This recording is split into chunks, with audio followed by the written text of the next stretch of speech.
आपको संगठन में ये भी लेना चाहते हैं सर आपकी संगठन में ये भी लेना चाहते हैं कि on the above of independence the constitution assembly met at 11 p.m. with President Rajendra Prasad in the chair. Sucheta Kripalini, a member from Uttar Pradesh, sang the first verse of Bande Mataram to mark the opening of special session. Prime Minister Jawaharlal Nehru delivered his famous Trees to Destiny speech. Sir, Speaker Mabalankar announced, sir, सुन लिए sir, Speaker Mabalankar announced the death of Mahatma Gandhi at a sitting of the Lok Sabha on February 2, 1948. उन्होंने क्या कहा जानते हैं? We are meeting today under the shadow of double calamity. The sad demise of the tallest man of our age who has led us from slavery to independence and reappearance of the cult of political violence in our country. Mabalankar said, a glory that was said by Mabalankar ji. What Nehru ji uttered, a glory has departed, and the sun that warmed and brightened our life has set, and we shiver in the cold and dark. Sir, सदन में चर्चा होगा, वो भी स्वतंत्र की मुद्दे पे, हमारे कॉन्स्टिट्यूशन की मुद्दे पे, और महात्मा गांधी जी के नाम की जिक्र नहीं होने से तो अच्छा नहीं लगता है सर हमें वाजपेयी जी को बहुत श्रद्धा करते थे, अभी भी करते हैं सर। उन्होंने दिखाया ताकत 1974 में इंदिरा जी पोखरान में एटॉमिक एक्सप्लोजन किए थे सर। उस समय से विदेशों की ताकतों ने हमें कमजोर करने के लिए हर संभव प्रयास की, लेकिन अटल जी रुके नहीं। नरसिम्हा राव की जमाने में भी ये न्यूक्लियर एक्सप्लोजन करने के लिए सोचा गए थे, लेकिन इसको साकार किया अटल बिहारी वाजपेयी जी ने, और उसके साथ साथ ये भी संदेश दिया देश सारे दुनिया को कि नो फास्ट यूज पॉलिसी हम अपना रहे हैं सर। उसके पहले हमारे खिलाफ सारे पाबंदी लगाए रहे थे, उसको हटाने के काम किसने किया था? हमारे मनमोहन सिंह जी, जिसको कहते थे कि मौन रहते हैं, उन्होंने मौन नहीं रही। जब G20 की सम्मेलन हुआ करते थे उस समय भी उन्होंने कहा ये अच्छा है हमारे देश के लिए। वो मौन नहीं थी, लेकिन बात कम करते थे और काम ज्यादा करते थी, फर्क यही है sir. Indo US nuclear deal किसकी अगुवाई में हुई बताइए सर? इसी सदन में इस चेयर में बैठा होते हुए सोमनाथ चटर्जी साहब देश के लिए वो इंडो यूएस न्यूक्लियर बिल को समर्थन किया और अपने पार्टी को नकार दिए थे। तो ये उदाहरण है। तो ये इंडो यूएस न्यूक्लियर डील अगर नहीं होते तो आज अमेरिका देश हमारे साथ इतना जुड़ाव ना दिखाते। ये भी हमें विचार करना पड़ेगा सर। हमारे इस पार्लियामेंट में क्या क्या हुई सर, छोटा सा मैं ब्यौरा देना चाहते हैं सर देखिए,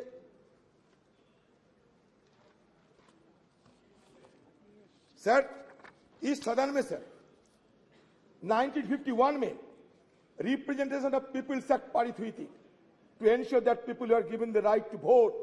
अगर वोट देने के अधिकार ना होते तो आज बाकी बात करने की हमें गुंजाइश ना मिलते सर। दूसरा essential commodities act 1955, a law that has helped the government regulate the production, supply and distribution of essential commodities such as drugs, oil, kerosene, coal, iron, steel, pulses.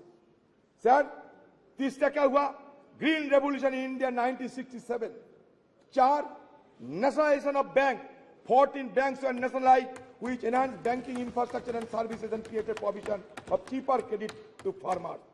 बता दे सर 1974 में एटॉमिक जब explosion हुई थी ना, हमारे प्रधानमंत्री उस समय रही थी स्वर्गीय इंदिरा गांधी जी। ये भी आपको याद दिलाते हैं। इंफॉर्मेशन टेक्नोलॉजी जब हुई थी हमारे देश में क्रांति के स्वरूप से, एक क्रांति के रूप से हमारे स्वर्गीय राजीव गांधी जी। आज तो हम डिजिटल इंडिया की बात करते हैं। शुरुआत हमारे स्वर्गीय राजीव जी ने किए थे। शायद हम सबको ये याद में रखना चाहिए। सी डॉट से लेकर आज आर्टिफिशियल इंटेलिजेंस जितना भी एवोल्यूशन होते हैं, इसका पीछे क्या इतिहास है, इसको हमें ध्यान में रखना चाहिए। हिस्ट्री को हम भूलना नहीं चाहिए। History is the remembrance of the past, it transmits from generation to generation. अगर हिस्ट्री को हम कैंसिल चेक नहीं बता सकते, history could not be treated as a cancel cheque, rather it should be treated as a promissory note in future. And now whatever cash in hand, we should spend it wisely. That should be the agenda of the any government. Sir, anti-defection law 1985 और एक क्रांतिकारी, child labor act 1986, the scheduled caste and tribes prevention of atrocities act 1989 to prevent atrocities against members of scheduled caste and scheduled tribe. Sir, panchayat Raj institution act, ये और एक क्रांतिकारी act है। ये enacted in 1992. This act aimed to decentralize power and ensures local self government, enhancing grassroots democracy. Sir, आज देश में 3 सरकार है, केंद्र की सरकार, सूबे की सरकार, ग्राम की सरकार, लोकल सरकार। ये क्रांति, it was a social revolution, and that social revolution occurred without shedding even a drop of blood. That is the significant achievement of our former government of under Rajiv Gandhi ji. Sir, member of Parliament Local Area Development Scheme 1993. Sir, Right to Information Act 2005. It is a landmark. Sir, Right to Information Act 2005 is a landmark legislation that revolutionized transparency and accountability in governance. It empowers citizens to request information from public authorities, thus promoting openness and reducing institutional corruption. Sir, I am being tempted to refer the name of my leader, Madam Sonia Gandhi ji. Sir, Madam Sonia Gandhi ji, who took the initiative to pass the landmark legislation, Right to Information Act. History will remember. Yes. The scheduled tribe and other traditional forest dwellers, recognition of Forest Rights Act 2006. Yes. National Rural Employment Guarantee Act NREGA. Sir, ये नरेगा के खिलाफ कटुक्ति करते हुए कहते थे किसी ने, ये मरेगा, ये नरेगा नहीं, ये मरेगा। लेकिन नरेगा मरे नहीं, नरेगा जिए हैं। और नरेगा से हमें ग्रामीण लोगों को हमें भी ग्रामीण लोगों को इसके सहारे जीने का मौका मिलते हैं। Sir, right to education act और एक क्रांतिकारी विधेयक पारित किए गए 2009 साल में। ये राइट टू एजुकेशन एक्ट के तहत it made education a fundamental right for children aged 6 to 14 years. Sir, again, Food Security Act, National Food Security Act 2013. The Food Security Act aimed to provide subsidized food grant to large section of the population, ensuring food security. It sought to address malnutrition and hunger by guaranteeing access to essential food items. Sir, the issue is, sir, जानते हैं, गरीबी बढ़ रहे हैं, सारा देश में गरीबी बढ़ रहे हैं। सर, पॉवर्टी इंडेक्स में 117 की देश के अंदर हम 107 में आ गए। सर, कभी हमारे देश को देखते हुए ड्रेज और अमर्त्य सेन ने यह कहा था कि it looks like the island of California in a sea of sub Saharan country. इसलिए हमारा ये गरीबी को सबको चूकता है। एक तरफ बढ़ते हैं कुछ चुनिंदे लोगों ने, लेकिन दूसरी तरफ हमारा गरीबी भी बढ़ते जा रहे हैं। इसको ध्यान में रखना चाहिए। Sir, right to fair compensation and transparency in land acquisition, Rehabilitation and Resettlement Act 2013, Street Vendors Act 2014. Sir, बाद में क्या देखा हमने? बाद में हमें विरोध करने पड़े, क्योंकि सदन के अंदर विरोध करने का अधिकार तो हमें है, और विरोध करने के अधिकार हमारे संविधान भी हमें देते हैं। सर, यूएस न्यूक्लियर डील जब चर्चा होते थे, जब वोट ऑफ कॉन्फिडेंस हुआ था इस सदन में, तो कौन सा पार्टी कौन सा पक्ष में थे, शायद आपसे ज्यादा जानकारी है। मैं आज इसी शुभ एक अवसर पर किसी को और नहीं बोलना चाहते, लेकिन sir demonetization of currency note in 2016 हमने विरोध किया। इंट्रोडक्शन ऑफ कॉम्प्लेक्स जीएसटी उस समय भी लाए गए थे जिस समय दूसरा सरकार थे, लेकिन फिर भी लाने में जो कमियां थी वो बार बार हम लोग उसका उजागर कर चुके हैं। सर हमें application of article 370 and flight of Kashmir, ये मुद्दे को भी हमें आलोचना जरूर की थी। कश्मीर हमारा अंग है सर, आज भी देखिए कश्मीर में हमारे फौजों को जान गंवाने पड़ती, इसमें तो यह साबित होते हैं उस दिन हमारी तरफ से जो शंका जाहिर किए थे वो शंका सही है। सर आज मैं ये चाहता हूं कि हमारे सदन के अंदर हमारे जो रणकुबड़े जो फौजों ने वहां जान गंवा रहे हैं उसके लिए कम से कम हम थोड़ा सा मौन व्रत करते थे, थोड़ा सा साइलेंस ऑब्जर्व करते थे, अच्छा होते सर। एक तरफ मणिपुर, दूसरी तरफ जम्मू कश्मीर जल तो रहे हैं दोनों, और हम जल तो रहे हैं, इसलिए हमें बहुत कुछ करना बाकी है। ये तो सिर्फ एक झांकी है, हमें बहुत कुछ करना बाकी है सर। और एक देखिए, और एक divisive legislation, citizenship amendment act 2019 and NRC, तो इस तरीके की डिविजन लेजिस्लेशन के विरोध हम लोग किए हैं सदन के अंदर।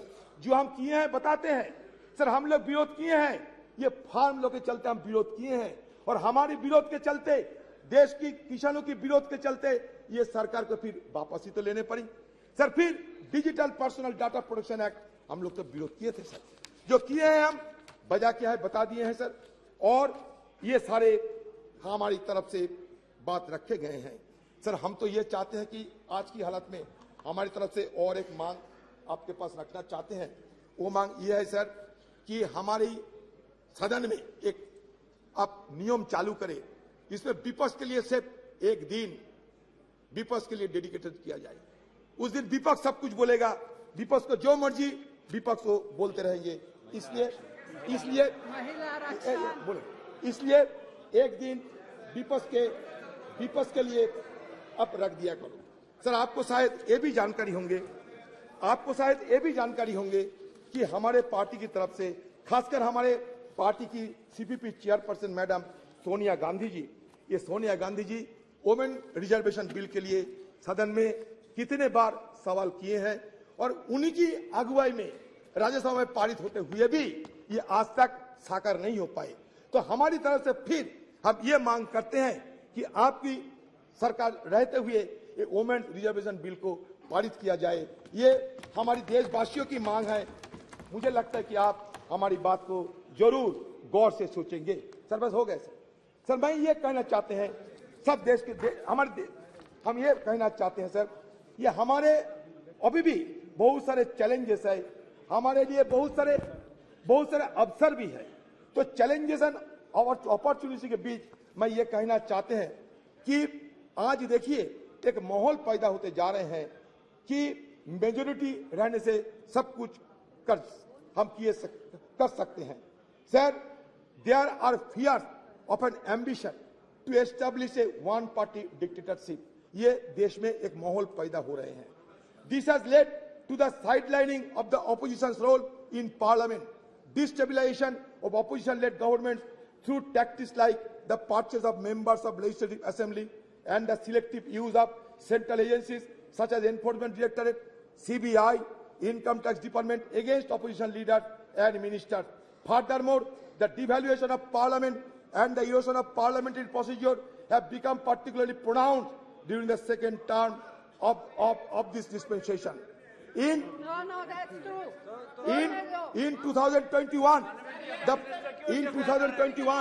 the Parliament convened for fewer than 50 days with minimal discussion on legislation and inadequate scrutiny of legislative bills.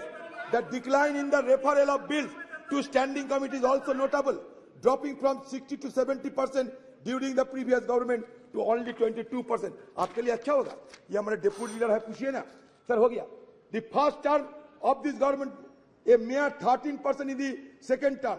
Additionally, the opposition has been denied the right to raise issues and press for vote during the legislative process, further undermining parliamentary norms. Sir, same is the status of Rajya Sabha. I don't know whether it will be allowed or not. Sir, India's transition, sir, मान के चलिए India's transition from one-party dominant system to multi-party system, and more recently to a nascent one-party system under this regime has fundamentally altered the dynamics of engagement with Parliament. One positive aspect of parliamentary story is its representativeness. Initially in 1952, Parliament consisted mainly of lawyers associated with the freedom movement and pre-independence legislative bodies. But now, scheduled caste, scheduled tribe, OBC, all have been included in the legislative mechanism. It's a very positive idea. Sir, मैं जानता हूं sir आपको थोड़ा जल्दबाजी है, मैंने आपने पहले ही बोल दिया था सर। मैं ये कहना चाहते हैं कि देखिए सर, ये हमारे देश, इसमें तरह तरह की बात तो किए जाते हैं, लेकिन सच तो ये है कि इंक्लूसिवनेस की बात होते हुए भी इंक्लूसिव नहीं है हमारे पार्लियामेंट। आप खुद देख लीजिए, नंबर देख लीजिए, माइनॉरिटी कम्युनिटी के लोगों को संख्या देख लीजिए और खुद तय कर लीजिए। मैं कुछ नहीं कहूंगा, आज कटुता हम नहीं चाहते सर। बात यह है कि सर, ये हिंदुइज्म की अगर बात करें, हिंदुइज्म क्या होते हैं? हिंदुइज्म में 4 वेद है, मिलियंस ऑफ गॉड्स है, 18 उपनिषद है sir, 6 classical school of philosophy है सर, दो एपिक है। अच्छा ठीक है, अच्छा मान लिया आप अच्छा ठीक है, तो है तो that means what does it suggest? It suggests that plurality is the essence of our civilization. We may be a young nation, but certainly we can proud of old civilization. Sir, हमारे civilization क्या कहते हैं? Plurality की बात करते हैं। India as a nation or as a civilization is an unending celebration of pluralism. Sir, pluralism accommodates differences, and differences in turn embody, enact dissent. Sir, ये हम कहना चाहते हैं, जब ये कहते हैं कि वसुधैव कुटुंबकम का मतलब क्या है? यही तो मतलब है, सबको चिंता को, सबकी भावना को शामिल करना चाहिए। सर, हमारे सरकार कहिए, हमारे संस्कृति कहिए, ये संस्कृति में ये भी दोहरा गया है, अहंकारम बलम दर्पम क्रोधम। सर, अहंकारम बलम दर्पम ये वर्जित किए हैं हमारे हिंदू धर्म।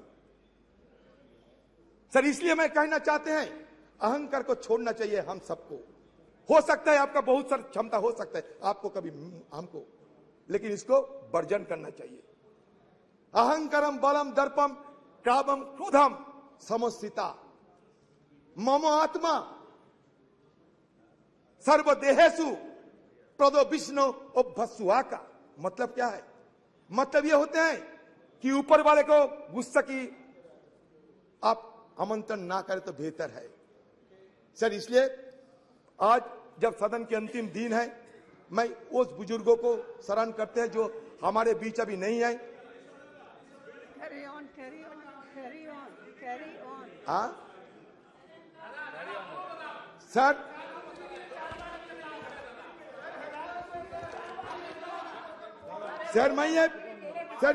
मैं और एक बात रखना चाहते हैं सर, बस लास्ट बात सर मेरा। देखिए सर, हम सब ये हमें भुगतना पड़ता सर इसके लिए, इसलिए मैं रखना चाहते हैं आपकी निगाहों में सर। ये कहता है कि फ्रीडम ऑफ एक्सप्रेशन, ये मानते, अब सुन लीजिए sir, it is for the most fundamental parliamentary right of A member of parliament.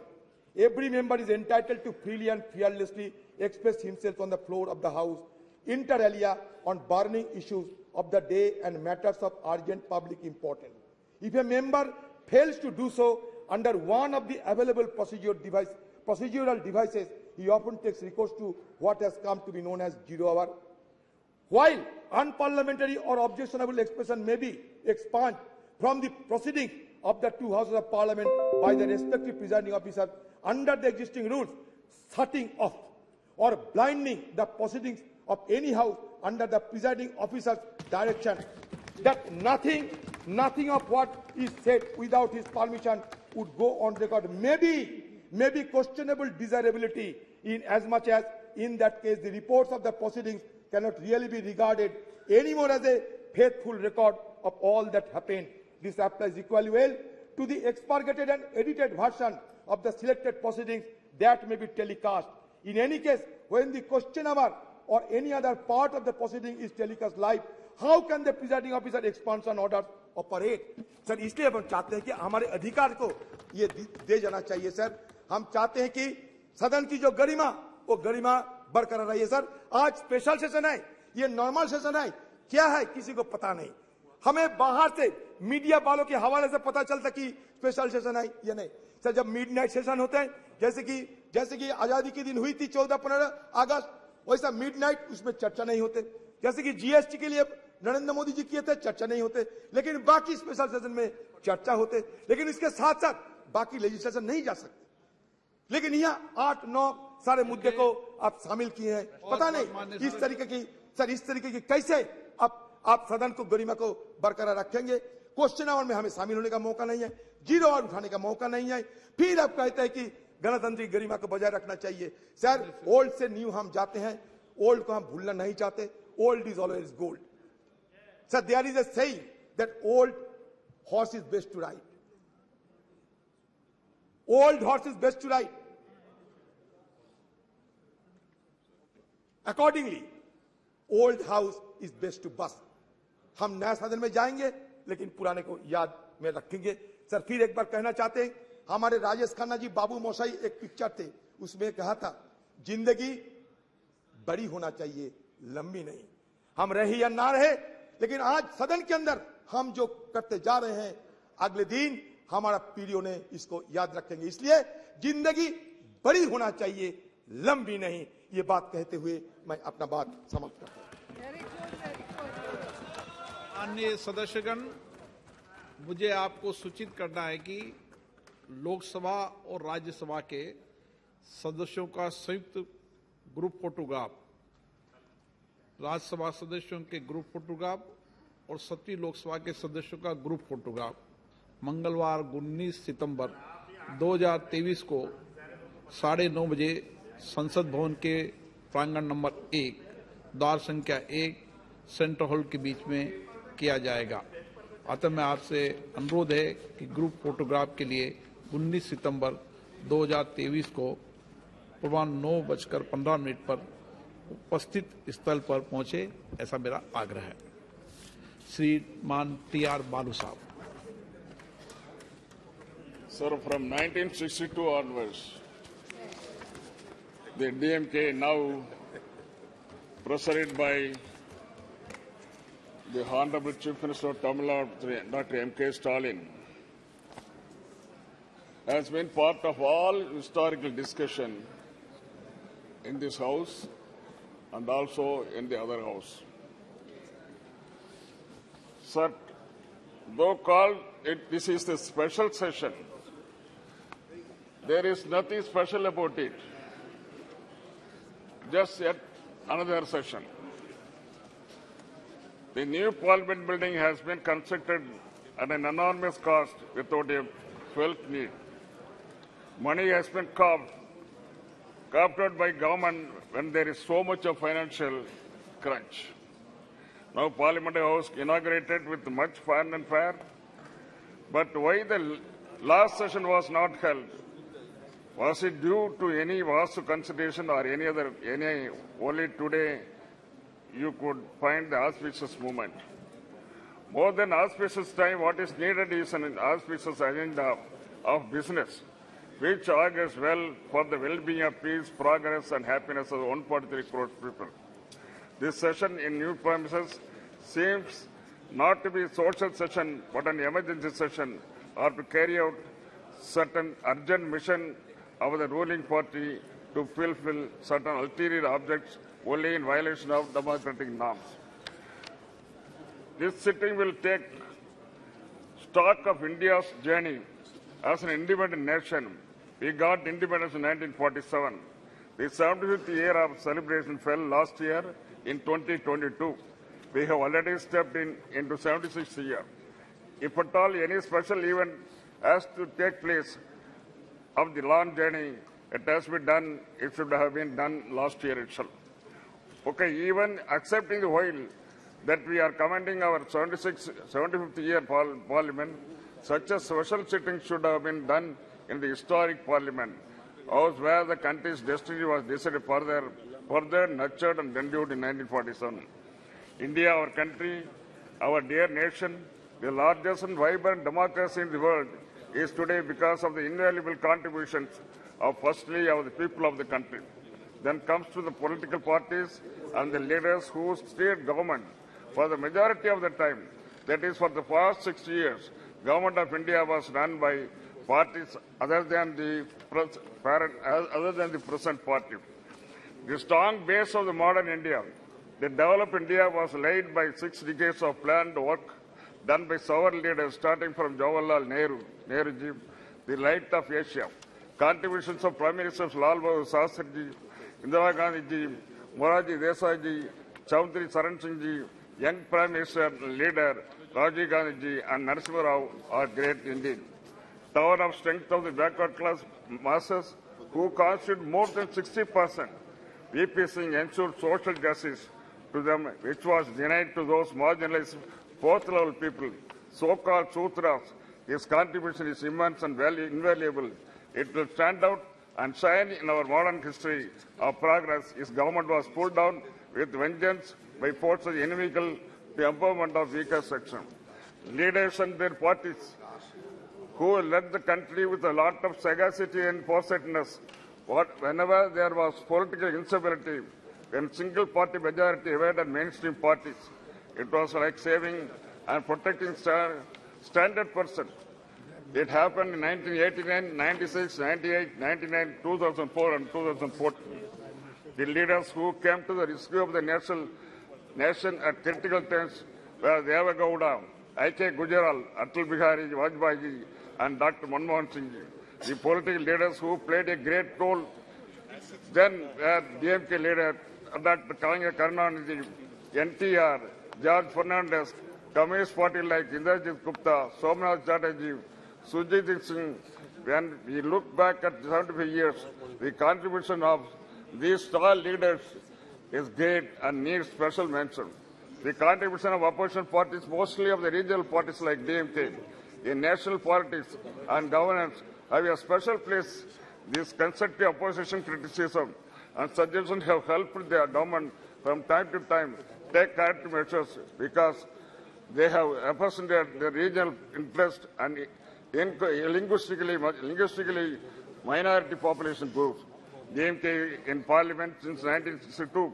Our founder leader Anna, who was in high esteem by his contemporary leader Nehruji, Vajpayee and others, spoke for the political rights of states, protection and development of various classical languages like Tamil, though she advocated a separate draft in 1962.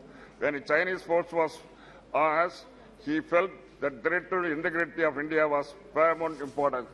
Though Anna gave up the Dravidian order, he claimed loud the essence for a separate nation still existed. That way, it was sagacious advice of central government. After all, India is a union of states. That is the constitutional position. 560 princely states and kingdoms, including large countries like Kashmir, Hyderabad, small kingdom like Pudukkottai and Tamil Nadu, joined later with independent India. Sikkim was the last to join in Indian part. In the last 75 years, promises given to its members, state and just aspiration of the people of the states, with various cultural traditions have been broken by Union of India. The latest example is repeal of Article 370 and snatching away the special status of Jammu and Kashmir, like rubbing salt on the serious wound that large states have now been broken into 2 union territories, whereby the emotions and rights of the people of Kashmir have been trampled upon. While looking back India's 75 years, patting our backs and claiming credit to the impressive performance like Chandrayaan by individual leaders and parties is not appropriate. The success we have seen so far is success of 140 crores of people of this country. Without their support, strength, labor and commitment, nothing is possible. What we have really introspect is failures we have faced in 75 years. These failures are the result of the broken promises as in Kashmir, Manipur, Tamil Nadu and other states. Union of India should go extra mile to get full confidence of the people of states and fulfill the regional aspirations in terms of secularism, equal rights for development, linguistic, political and democratic rights. While mentioning about the crucial role played by DMK party in ensuring stability and national government at the center, I have tell you about the support extended to Indiraji government in 1969 and Vajpayee government in 1999. After vertical split support by Congress in 1969, the Indiraji government lost majority. It becomes a minority government. This happened after leader Anna has passed away in 1969. Congress was not our friend then, but when mattered to our great leader Kalinga, who succeeded Anna as Chief Minister and President of DMK, was stability of the Union of India. Still, the scars of 1962 war with China was still paining us. Therefore, Kalinga decided with a clear vision to support Indiraji with our 26 members in Lok Sabha. With our continued support, she was able to bring the revolutionary policy measures like abolition of privy purse, nationalization of banks, and the other poverty alleviation program. Anna, a good friend of Atalji, after a very long political struggle, he is able to lead BJP to power in Centre 1998. It was a feeble, ragtag coalition with a particular party. Poor Vajpayee, a gentleman leader, was carrying on with his government. As is said in Tamil, Nitya Gandam Purna Ayusu, daily death, threat by alive still. This was the condition of Vajpayee government. The government was in ICU for 13 months. She was gifting life to Vajpayee government on a daily basis. What a pity. Ultimately, she pulled out and government fell at 13th month in March 1999. On the confidence motion in Lok Sabha, DMK supported Prime Minister Vajpayee, but he lost by 1 vote. In the subsequent election, we supported Vajpayee's candidature for the Prime Minister because, as I said, he was a gentleman politician, a statesman, and above that, he did not have animosity towards all minorities. He willingly agreed to common minimum program with alliance partners.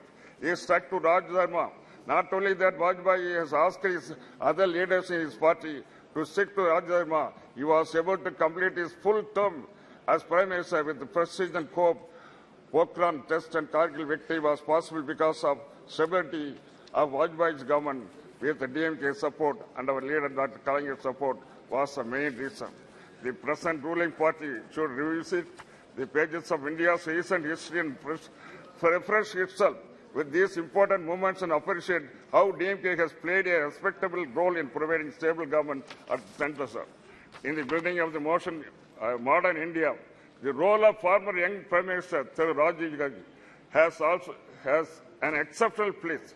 In fact, he is the father of the so-called digital India. His competence and involvement of the people of village level resulted in Panchayat Raj Act and empowerment of rural people's representative. His sacrifice of his life in pursuit of public services unparalleled in Indian history, sir. With this, I thank you for having given this. Thank you. Thank you. Shri Sudeep Bandyopadhyay ji.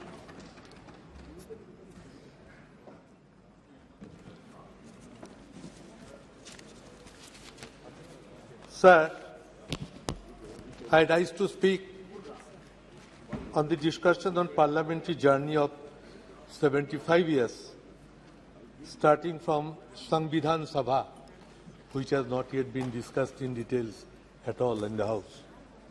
Achievements, experience, memories and learnings. Sir, this is the last day of the current Parliament House. And this is possibly the last agenda we are going to discuss. So on the day of the nostalgia, we feel a flood of memories. The past and pledge to preserve our best democratic traditions for the future. Sir, the journey began just after independence with the covering of the Samvidhan Sabha. or Constituent Assembly the list of members who registered and presented their credentials on the discussion held on December 9, 1946, from Bengal had been a veritable roll of honor. Many speakers took part. I will just remember their role. It read as follows. 1. Dr. B.R. Ambedkar from Bengal. Mr. Sarat Chandra Bose. Mr. Kiran Shankar Roy. Mr. Frank Reginald Anthony. Mr. Satya Ranjan Bakshi. Dr. Prafulla Chandra Ghosh. The list included another 25 members from Bengal who took part on this debate for the final publication of the Indian Constitution. Sir, the proceedings of the Constituent Assembly would have been very dull, Dr. Ambedkar said in his final speech in the Samvidhan Sabha. If all members had yielded to their party lines or party discipline in all its rigidity, then it could be a gathering of yes men only. But few persons raised their voice of their own, going out of the placed resolution, which there were rebels rising to the lent qualified support to Dr. Ambedkar's motion to pass the Constitution. One of these rebels was Hari Vishnu Kamath, suggested that we the people of India. And that was inducted in the Constitution with the proposal of Hari Vishnu Kamath, we the people of India, had come to the end of a long journey, which was, however, the beginning of a longer, a more arduous and a more hazardous one. True to the Indian genius, he noted, our struggle, our awakening began with a spiritual renaissance, which was pioneered by Ramakrishna Paramahansadev, Swami Vivekananda and Swami Dayananda. In the wake of those spiritual leaders came the political renaissance and the cultural renaissance, of which the torchbearers, the leaders, the guides were Lokmanya Tilak, Aurobindo and Mahatma Gandhi, and last but not the least, Netaji Subhash Chandra Bose. Today, we once again pay our tribute to those great leaders of our freedom struggle. Set the journey of a next 75 years. The covering of a 17th Lok Sabha in this historic house. Before moving from an old building to a new one, we need to understand the true meaning of the name of our country, India, that is Bharat. We are happy and comfortable with both the names. That we want to reiterate here also. Sir, while speaking inspiration from achievements and memories of the past, that is the main learning we must take for the future. We who currently in the opposition rededicate ourselves to defending democracy against authoritarianism and commit ourselves to building our new India on the strong foundations of secularism and federalism. One of our colleagues, Sugata Basu, now he is the head of the Harvard University, was MP in the 16th Lok Sabha, delivered a beautiful speech on this subject, which I remember very much. Sir, India has a parliamentary system of government. We are watching it since last 75 years. The Union of Parliament is the supreme legislative body of India. Our parliamentary democratic system stands upon the principles of communal harmony, secularism, and unity of the country. Ethos of our constitution vibrated as, after the constitution was passed, unity in diversity. This spirit is to be kept maintained. India is a country which almost believes on principles of Nana Bhasha, Nana Mot, Nana Poridhan, Bibidher Majhe Dekho, Milan Mohan. This is unity in diversity. This spirit was reflected from the first Prime Minister of India, Pandit Jawaharlal Nehru, and that should be reflected so long we remain in the country. We speak Ek Jati, Ek Pran Ekota, Ei Desh Amader Vidhata. This country is godly to us, and this is one country, one feeling should percolate to the hearts of every Indian. We believe the principles of unity amongst Hindu, Buddha, Sikh, Jaina, Parsi, Muslim, Christian. Somewhere we are finding this idea is not being implemented in all parts of the country. Indian Parliament, sir, is famous for its ornamental speeches, records of debate and discussions since last its inception. Spirit of brotherhood and feeling of respect always used to maintain between one party MPs to the other parties, from which we are now lacking. This system is vanished. Prime Minister was expressing no claps from the opposition. I was hearing. But the system has been collapsed, and this is not a good sign which we are going to face. Sir, Indian Parliament at different occasions and different era have proven that how much powerful can Indian Parliament become at the time of crisis of nation. Whole Parliament stands by India or Bharat. Earlier Prime Ministers, sir, of all times responded to the questions raised by the members. But somehow we are not finding this since last 10 years. Why it is happening? I am here, sir, last 12th Lok Sabha. I have interacted with so many Prime Ministers in question hours. But this time I am not finding it. I hope this will be reflected at the new House. Continuous process of discussion in connection with international and very important national issues were part of regular parliamentary practices. Nowadays, it is totally invisible, sir. Indian Parliament have shown their unity amongst themselves when China or Pakistan invaded India. Atal Bihari Vajpayee ji praised Indira Gandhi by pronouncing her as Ma Durga. At the time of war in Bangladesh, we still remember it.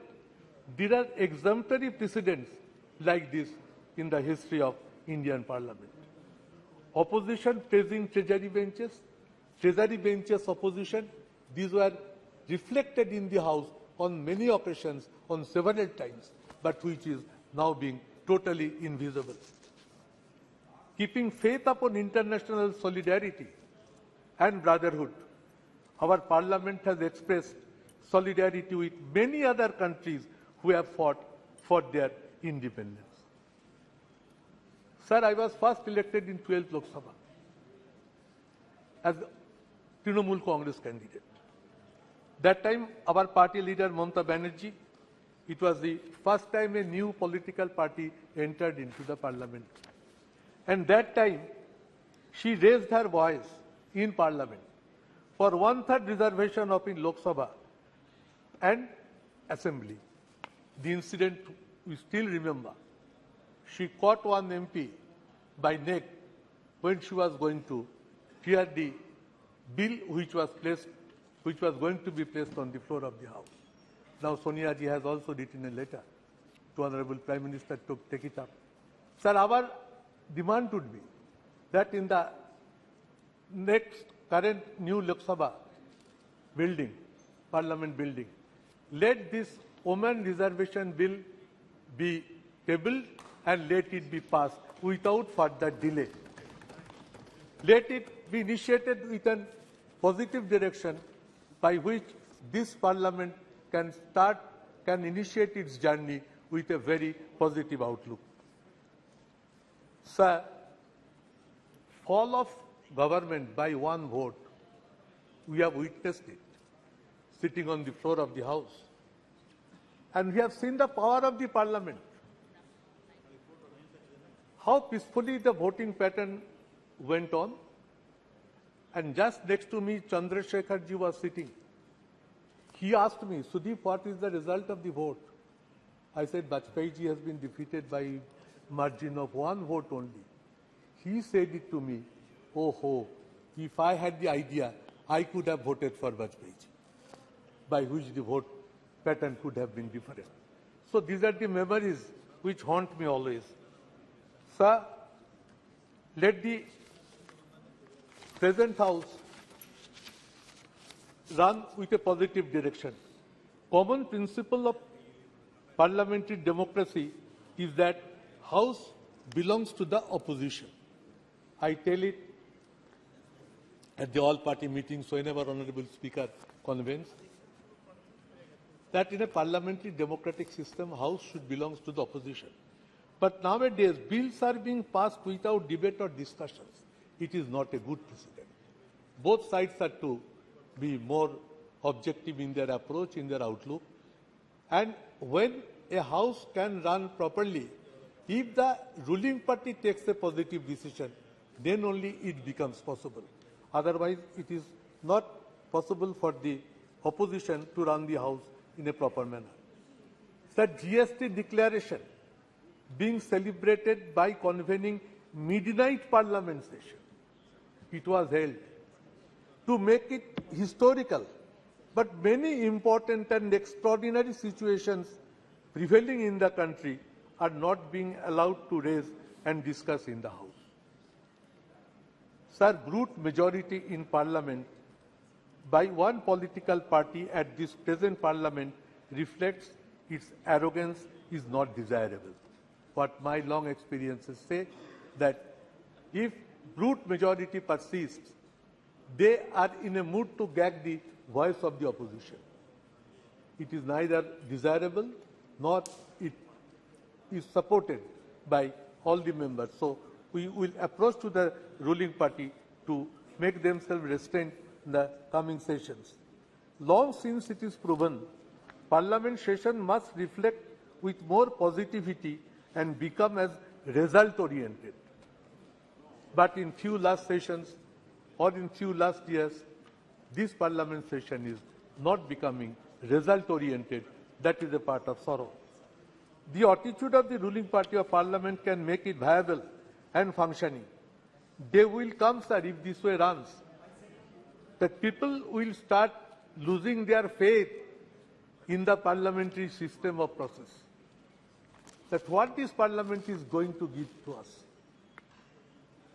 And once people start losing their faith upon this parliamentary system, it is a very dangerous system. So, sir, we must try to remain more committed and faithful at the 75th year of Indian independence to see that parliamentary democratic system remains alive with its massive strength. Sir, we hope we are entering into a new parliament. Let all these systems be approached, be focused, be presented, be ventilated in a positive manner.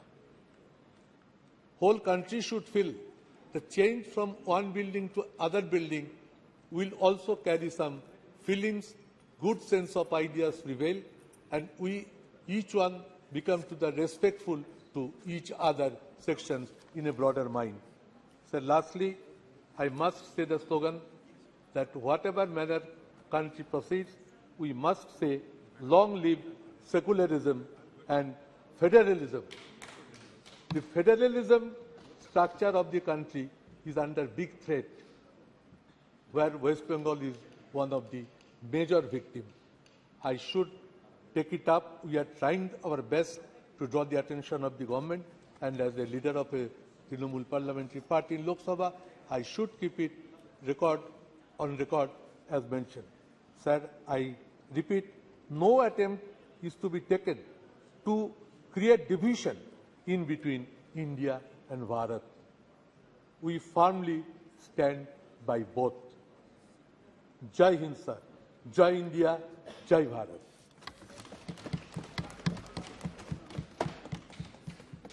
Shri M. Srinivas Reddy ji, please. Sir, thank you very much, sir. Speaker, Please, sir. please. Madam ji, just 1 minute, ma'am. I wanted to tell about, my 12th Lok Sabha under your leadership. I was a Congress member also. 2 minutes, ma'am. Then I will talk. Sir, thank you very much, Chairperson, sir. She will listen you, definitely. Yeah. Because she was my leader. Yeah. Please. Sir, I compliment our Honorable Prime Minister for, conducting G20 summit successfully, and internationally the country's name also in the worldwide totally. India is known everywhere also now, sir. So really, he has put a lot of effort and hard work for this.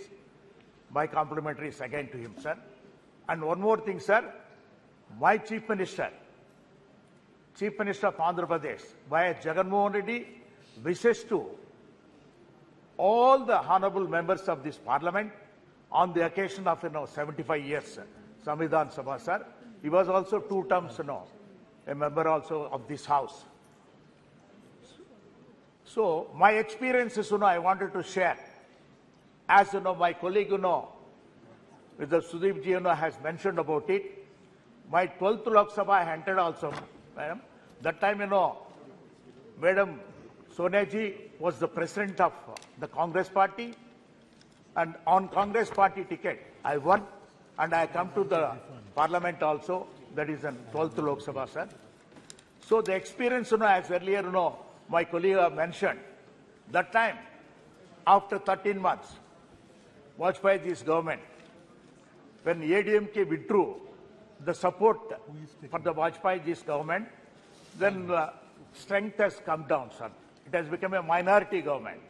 So that time, because confidence motion has been moved by Vajpayee ji also. So the voting pattern and everything was on slips generally. Everybody was in tense generally. How we know the result will be there? Because of the floor management.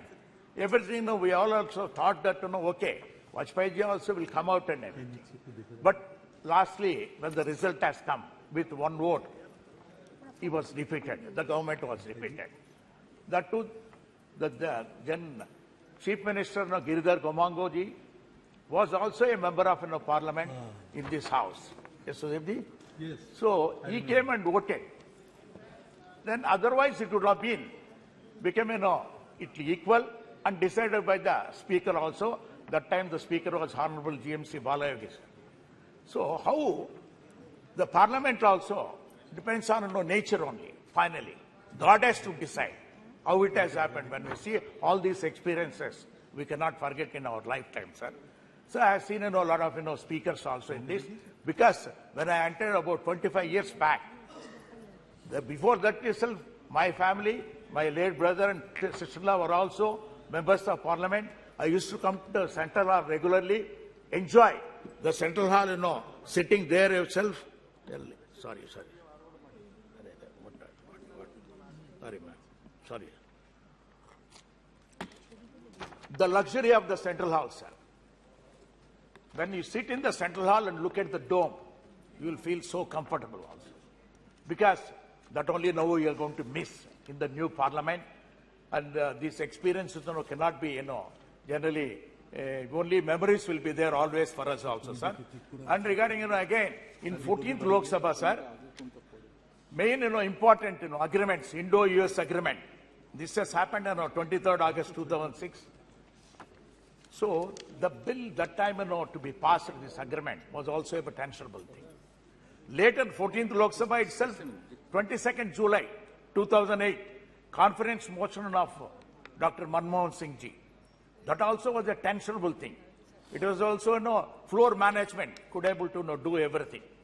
So that was also in a tensionable, all this, strength of, show of strength and everything used to happen in the midnight only, sir, generally. So the result of the thing was so joyful at the time. Then if you look at it also, sir, 15th Lok Sabha, that is, was thing for, our Andhra Pradesh itself. The division of both the states. Andhra Pradesh has been divided into two states, that is Andhra Pradesh and Telangana. 18th February 2014, the bifurcation, the bill, AP reorganization bill has been passed. But problems are so far, after 9.5 years also, whatever the promises made on the floor of the House, both the houses have not been fulfilled, sir.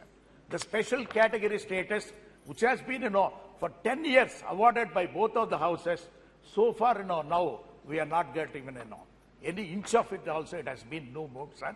In spite of, our Honorable Chief Minister, Jagannath Reddy Garu, used to come and visit also to meet, Prime Minister and our respective other related ministers also, sir. So I request you, sir, the special category status is a must for Andhra Pradesh for the development of the state, sir. In spite of, my Chief Minister, Jagannath Reddy Garu is working hard. If it is there, to add to that also, he can do, a lot of wonders there in this, sir. Sir, now if you see that, 17th Lok Sabha, we are here. So 17th Lok Sabha also, this Lok Sabha, I have seen also, sir, Article 370 passing also, great thing, and introduction of GST, other things also, sir. So all my experiences, sir, I want to put it to you here, sir, because it is only to tell always to my colleagues that this House got only 543 members only. So becoming a member of Parliament is, God's nature's gift only.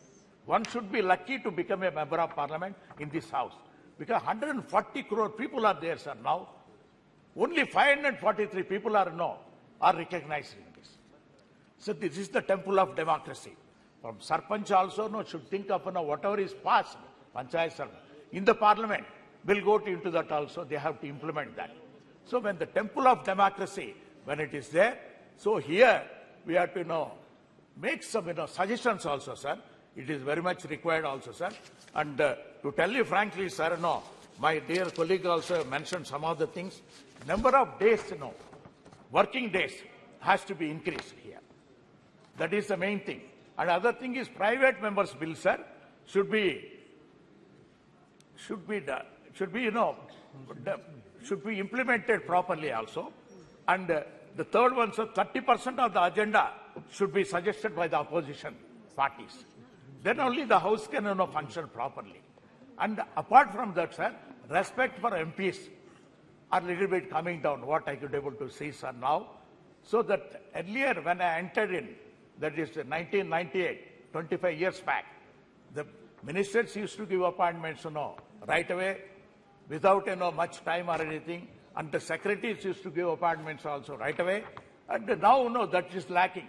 And not only that, sir, what is required is because our country's thing is, only 10%. That means strength of the ministers have been decided by long ago. That is 10% of the Rajya Sabha and the Lok Sabha members only can be made as the Council of the Ministers. See, this time, this thing has been decided when the population was only 50-60 crores. Now the population has increased to 140 crores. This percentage has to be increased automatically to take care of the public, so that, everybody can, get the benefits of the central government. Sir, the states also needs to more powers to be given also, which has to be done by the central government. Sir, my conclusion is that, sir, we have done, beautiful here. We have actually 75 years now we are living in this atmosphere. We are going to miss it. Emotionally, personally also, I feel that I am missing, a great thing. But changing times, changing trends, we need to know everything, for the sake of youngsters. You have to create a beautiful, modern, all digitalized parliament. So that's why our Honorable Prime Minister also has taken the task. I must compliment him also for creating a new parliament, sir. Thank you very much for giving a lot of time. Thank you. Honorable Member Shri Giridhar Yadav ji. Giridhar, yeah. सम्मान्य सभापति महोदय, आज इस जो हमारा जो house जिसमें हम लोग बैठे हुए हैं वर्तमान, ये जो बिल्डिंग है बहुत पुराना बना हुआ, जो हमारे सम्मान्य प्रधानमंत्री ने कहा कि इस देश के जनता के पैसे के द्वारा बना गया है, बड़ी अच्छी बात है। उसका आज हम लोग विदाई दे रहे हैं। वो नए भवन में हम लोग कल से जाएंगे। इस भवन को हम बहुत प्रणाम करते हैं। इसने बहुत सारे दिन देखे 75 साल के आजादी के इतिहास में, और बहुत अच्छे से भारत का लोकतंत्र चलते रहा है। संविधान सभा के द्वारा जिसमें ये संविधान जो बनाया गया था, उस संविधान सभा में डॉक्टर अंबेडकर की मुख्य भूमिका थी संविधान को बनाने में। उन्होंने कहा कि भारत एक संप्रभु, सोशलिस्ट, धर्मनिरपेक्ष और लोकतांत्रिक गणराज्य होगा। लेकिन जो संविधान में लिखा है वो संविधान की आत्मा के विपरीत आज काम हो रहा है। लोग धर्म के नाम पर वोट मांग रहे हैं, लोग हाउस में जय श्री राम कर रहे हैं, लोग हाउस में कुछ कुछ बोल रहे हैं। समझ में नहीं आता जो हमारे अंबेडकर जी ने जिस संविधान की रचना की थी, जिसमें धर्मनिरपेक्ष शब्द का उपयोग उन्होंने प्रस्तावना में ही किया है, उसके बारे में क्या भावना है इन लोगों को समझ में आता है कि नहीं? जो इन नारों को लगाते हैं हम समझ में आता। वोट में तो देखते हैं जो नेता हैं, बड़े नेता हैं देश के, वो हनुमान जी का गदा लेके कहते हैं कि वोट दे दो, जबकि संविधान में धर्मनिरपेक्ष कहा गया है और धर्म के नाम पर वोट मांगना उसमें तो डिस्क्वालिफिकेशन हो जाता था। हमको ताज्जुब लगता है कि पता नहीं इन लोगों को लोकतंत्र तो लोकलाज से चलता है। यदि कोई लोकलाज ही खत्म कर देगा तो लोकतंत्र कैसे चलेगा? लोकलाज बचा के रखिए तभी लोकतंत्र चलेगा। और जहां तक बात है, हम लोग हर अच्छे काम का हमेशा सपोर्ट भी करते हैं। जो अच्छा काम है अच्छी बात है। हमारे सम्मानीय प्रधानमंत्री जी ने कहा कि मैं इस सदस्य का सदस्य एमपी बना। वो कभी इस सदस्य के एमपी नहीं बने, वो सीधे प्रधानमंत्री बन गए। एमपी का शपथ उन्होंने बाद में लिया, प्रधानमंत्री का पद पहले लिया। सूर्य विदाई पर भी बोल रहे हैं, लेकिन उनको एमपी का दर्द समझ में नहीं आता। बोले कि हम सब बंद कर दिए, एक दिन तनख्वाह एमपी का नहीं बढ़ा। क्या एमपी लोग जो गरीब हैं, जैसे हम लोग हैं, हम लोग तो वो तो आज मेट्रो में चढ़ते, हम तो रोज मेट्रो में चढ़ के प्लेन पकड़ने जाते हैं। पैसा ही नहीं है, गाड़ी का कहां से जाएंगे? इसलिए जो हमारे एमपी हैं, जो गरीब एमपी हैं, उनका भी ध्यान रखिए। अब निशिकांत दुबे जी के हम बड़े आदमी तो हैं नहीं, जो हम तो साधारण जानते हैं मेरे बारे में, जानते हैं चौबे जी मेरे बारे में कि कैसे हम गरीबी में चलते हैं। इसलिए हम चाहते हैं ये जो संविधान सभा के द्वारा जो आत्मा किया गया, और बहुत सारे लोग, देश की आजादी में कोई रोल नहीं है, देश का संविधान बनाने में कोई नहीं है। एक है कोई पेपर में पढ़े, कोई विवेक देवराय जी हैं, वो कह रहे हैं संविधान बदल देंगे। ये बताइए संविधान कैसे बदल देंगे? इसलिए इसको हम चाहते हैं कि जो संविधान के साथ छेड़छाड़ किया जा रहा है, ये सब काम नहीं होना चाहिए, तभी लोकतंत्र बचेगा। और देश की जनता ने बड़े बड़े सत्तारूढ़ दल को चने चबवा दिए हैं। ये देश की जो जनता है, ये जागरूक जो भारतवर्ष की जनता है, जितने को भी अहंकार जब सत्ता में हुआ है, उसको चना चिबवाने का काम इस देश की जागरूक जनता ने किया और सत्ता से उखाड़ फेंकने का काम किया। ये हमारा लोकतंत्र है। ये लोकतंत्र कोई एक दिन का नहीं है, वैशाली के जमाने से इस देश में लोकतंत्र चला आ रहा, आज से लोकतंत्र है हमारा। ये तो ट्यूटर पार्लियामेंट जो कहते हैं, वो ट्यूटर पार्लियामेंट जो अंग्रेज लोग बोलते हैं, पहले मेरे यहाँ ट्यूटर पार्लियामेंट था, ब्रिटेन में पहले लोकतंत्र, उसके पहले मेरे यहाँ लोकतंत्र था। लिच्छवी का गणतंत्र, वैशाली का गणतंत्र, जो गणतंत्र इस देश में है उसकी एक परंपरा रही है, उसी परंपरा के हम लोग हैं। आप जानते हैं अमेरिका में अभी जो चुनाव हुआ था ट्रंप और जे बाइडेन में, ट्रंप हमला कर दिया कि लोकसभा उसके जो हाउस जो उसका सदन है, बोला कि हम ही प्रधान राष्ट्रपति रहेंगे। लेकिन इस देश में ऐसा कभी नहीं हुआ। जब सत्ता परिवर्तन की बात आई हो, इस देश की जनता ने, इस देश के नेता ने, चाहे वो किसी दल के राजनीतिक नेता हो, किसी दल के प्रधानमंत्री हो, स्वेच्छा से जाके राष्ट्रपति के यहाँ इस्तीफा देने का काम किया। हम तो 3 बार लोकसभा में रहे। 11वीं लोकसभा में मुझे 3 प्रधानमंत्री को देखने का मौका मिला है। वाजपेयी जी 13 दिन के प्रधानमंत्री थे, तुरंत जाके इस्तीफा दिया। देवगौड़ा जी बने, उन्होंने इस्तीफा दिया। गुजराल जी बने, उन्होंने इस्तीफा दिया। ये तो हमारा स्वस्थ लोकतंत्र है कि जो बहुमत यहाँ होगा उसके बाद सीधे हम राष्ट्रपति के यहाँ जाते हैं और इस्तीफा देते हैं। ये किसी के द्वारा नहीं, हजारों साल की परिपाटी इस देश की जो है उसके द्वारा हमारा लोकतंत्र चल रहा है। और आप एक से एक दिन भी देखा है इस हाउस में, बड़े बड़े लड़ाइयां इस हाउस में भी देखा, लेकिन सब मिलके हम जानते हैं जब हम लोग आपस में किसी बात पर बहस करने लगते हैं तो जो हमारे सीनियर मेंबर ऑफ पार्लियामेंट होते हैं वो तुरंत हम लोग को जाके उस बात को कहते हैं कि नहीं आप लोग शांति। हम लोगों ने इस हाउस में जब वाजपेयी जी को देखे हैं, जब 96 में हम लोग थे, जब वाजपेयी जी बोलने के लिए खड़े होते थे, विपक्ष से लोग बोलते थे, सत्ता पक्ष से सारे लोग हम लोग सुनते रहते थे कि वो क्या बोल रहे हैं। लेकिन आज क्या परिपाटी है, जब हम लोग बोलते हैं विपक्ष का लोग, एक भी सत्ता पक्ष एमपी नहीं रहता। ये नहीं है, नहीं, ये कोई उपस्थिति है, ये कोई उपस्थिति है, क्या कहते हैं निशिकांत जी, ये कोई उपस्थिति तो है नहीं। और हम लोग सब लोग रहते थे। ये स्वस्थ लोकतंत्र का इस देश में हनन हो रहा है। वो ये सत्तारूढ़ पार्टी के आपकी जिम्मेवारी है, अरे आपकी जिम्मेवारी है, लोकसभा चलाना सत्ता पक्ष की जिम्मेवारी है, कोरम पूरा करना सत्ता पक्ष की जिम्मेवारी है, विपक्ष की सूची लागू नहीं है। इसीलिए आप जो कह रहे हैं ये सच बात को स्वीकार करिए, आप ऐसा नहीं करिए, आप हम कोई ऐसा बात नहीं, ये आपकी जिम्मेवारी है। लेकिन आप तो सुनेंगे नहीं किसी का बात, आप बोलेंगे सब लोग चले जाएंगे। इसलिए स्वस्थ लोकतंत्र का हनन हो रहा है, इस पर भी हमारे सम्माननीय अध्यक्ष महोदय को विचार करना चाहिए। जब तक हम लोग इस पर विचार नहीं करेंगे तब तक कैसे चलेगा हम लोगों का काम। और हम लोग जिन बातों को आप देख लीजिए, अब हमारे संविधान को बनाया कितने 2 साल कुछ महीना बताए सम्मानित प्रधानमंत्री महोदय, और आज कोई विवेक देवोराय या ओबेराय क्या है पता नहीं, नाम नहीं जानते हैं उतना, पेपर में पढ़े वो कहते हैं संविधान बदल देंगे। ऐसे कैसे होगा, बाहर का आदमी बोल रहा कि संविधान बदल देंगे। अब हम लोगों को कल अपियर होना है कहां पे, फोटो सेशन, हम लोग पेपर में पहले ही पढ़ लेते हैं, बाद में सूचना हम लोग को जाती है कि कल हम लोग का ग्रुप फोटो सेशन होना। हम नोटिस ऑफिस में जाके पूछे भाई क्या बोला, और सवेरे पेपर में देखे कि पहले ही छप गया। पहले हम लोग को सूचना मिले, लोकतंत्र में हम लोग जब से थे, पहले एमपी को सूचना जाती थी तब मीडिया में जाती थी। अब हम ही लोगों पर सूचना बाद में जाती है, मीडिया में पहले चली जाती है। अब बहुत सारी बात है, आप सब जानते हैं कि जो लोकतंत्र जो बना है, अंबेडकर से लेके, नेहरू से लेके, लोहिया से लेके, जितने लोगों ने हमारे लोगों ने किया है, सब हम लोग जानते हैं कि कितने अच्छे तरीके से इस हाउस ने आरक्षण का बिल भी पास किया है। बीपी सिंह के नेतृत्व में जब आरक्षण का बिल लाया गया था मंडल कमीशन को, कितना दुराव था, लेकिन सब लोगों ने मान लिया बाद में। फिर हमारे रामकृपाल जी बैठे हैं, अर्जुन सिंह जी ने शिक्षा का बिल लाया आरक्षण का, लेकिन आरक्षण का जो था वो धीरे धीरे निजीकरण कर रहे हैं। जो सोशलिस्ट वर्ड लिखा हुआ है इस सब प्रस्तावना में, वो तो खत्म हो रहा है। अब सारा चीज पूंजीपतियों को बेच दे रहे हैं, आप सारे होटल बेच रहे हैं, एयरपोर्ट बेच रहे हैं, रेलवे स्टेशन बेच रहे हैं, तो प्रस्तावना ही खत्म हो जा रहा है। कुछ दिन संप्रभुता का जो वर्ड है, ये बचेगा कि ना बचे, इस पर भी हमको ध्यान देना पड़ेगा। सोशलिस्ट तो खत्म हो चुका, सेकुलर खत्म हो चुका, डेमोक्रेटिक अब चुनी हुई सरकार को गिराने का काम करते हैं। एक संप्रभु शब्द अभी तक बचा हुआ है, उसको भी बचाने के लिए मेहनत करना, बाकी तो खत्म हो ही चुका है। आप सब चीज को खत्म कर ही रहे हैं, उसमें कोई बहुमत आप करेंगे ही।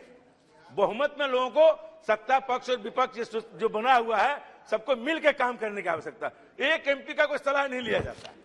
बात हम लोग की जो स्थिति है, एक पैसेंजर ट्रेन का स्टॉपेज, माननीय सभापति महोदय हम कहना चाहते हैं, एक पैसेंजर ट्रेन हमारे कहने से नहीं रुकती है। ये तो हमारी हाल है एमपीओ की।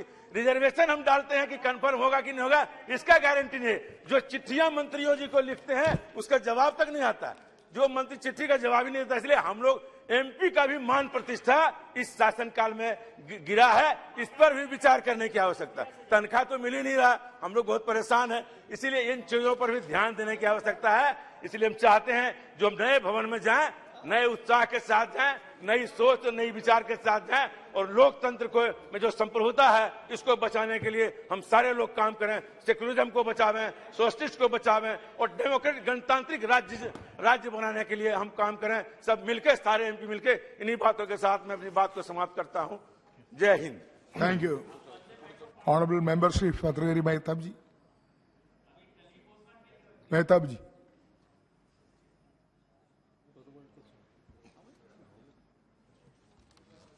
Is not ready. Not ready. Mehtab ji. Thank you. Ready? Sir. Unexpected call, I think. Unexpected call. You're not ready. I'm unable. Unexpectedly. Yes. I was expecting Sivasana to speak before. No, she was a member late. But came late. because I don't have the habit of jumping the queue, and thank you for allowing me to speak. It is definitely a nostalgic moment. Nostalgic in the sense that when you leave one house and go to a new one, you have all the expectations of the new house. and you have all the expectations how it would be. And as we have seen the other day when it was inaugurated, the technological advancement that has been put forth before all our seats is lacking here. Here it is very difficult, you also know yourself, that we have to squeeze our legs to sit in these benches. But the best part is we don't relax while sitting in the Lok Sabha, in this house. We always sit little bit Congestion. in action mode, yes, on the edge. And always the people also put us on the edge so that we always strive to get elected again and again. I remember the day I first got elected to this house in 1998. Our party was, for the first time, got elected to parliament. Like, Yes.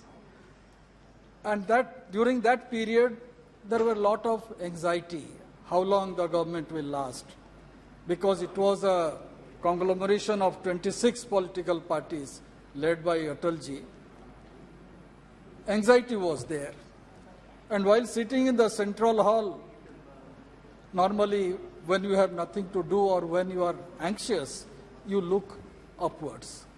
And all of us, we were sitting in the bench where I still sit, in that last bench of Central Hall.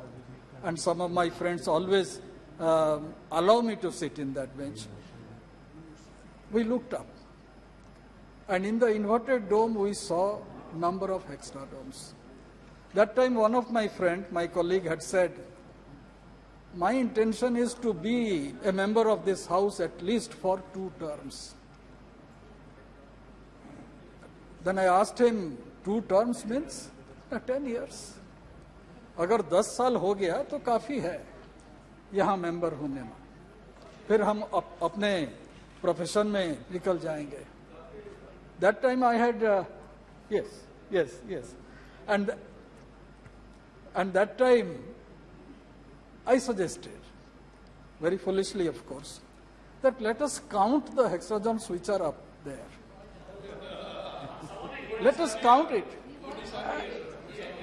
And the day we get the correct answer, I'm yet to count it. The day we get the correct answer, counting it, think that that is the last term of yours in this house. And Mr. Shiv Kumar Udasi has already counted it. And he has been repeatedly telling us the eventuality. So I'm a short-sighted person. I'm very poor in arithmetic. I'm yet to complete the counting, and I still venture to count. Yes. Sir, we are celebrating Amrit Kal of Bharat, independent India. We are in the 75th year of our independence. I bow my head in reverence to those freedom fighters who gave away their present for our future, for our tomorrow.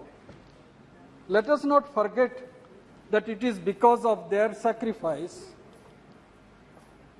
their titikya, tapasya, tyag, we gained freedom. And in Swadhin Bharat, our forefathers framed the Constitution not by diktat of a few, but democratically after full-fledged discussion, deliberation, and debate. It is the Constitution that has guaranteed us to remain one as a nation. They deliberated for 2 years, 11 months, the Honorable Prime Minister mentioned that time period.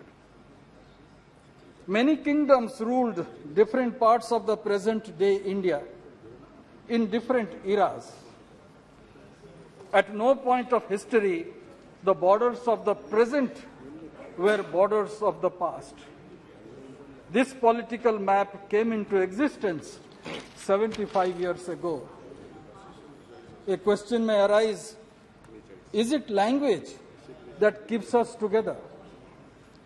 Andhra Pradesh, sharing the same classical language, Telugu, split into two states, Madhya Pradesh, Bihar, Uttar Pradesh, being Hindi-speaking states, also split in not recent past. If language cannot unite even states and provinces, how can it be the basis of a nation? Are we united because of culture? Culturally, Bengalis and Bangladeshis share similar linguistic culture.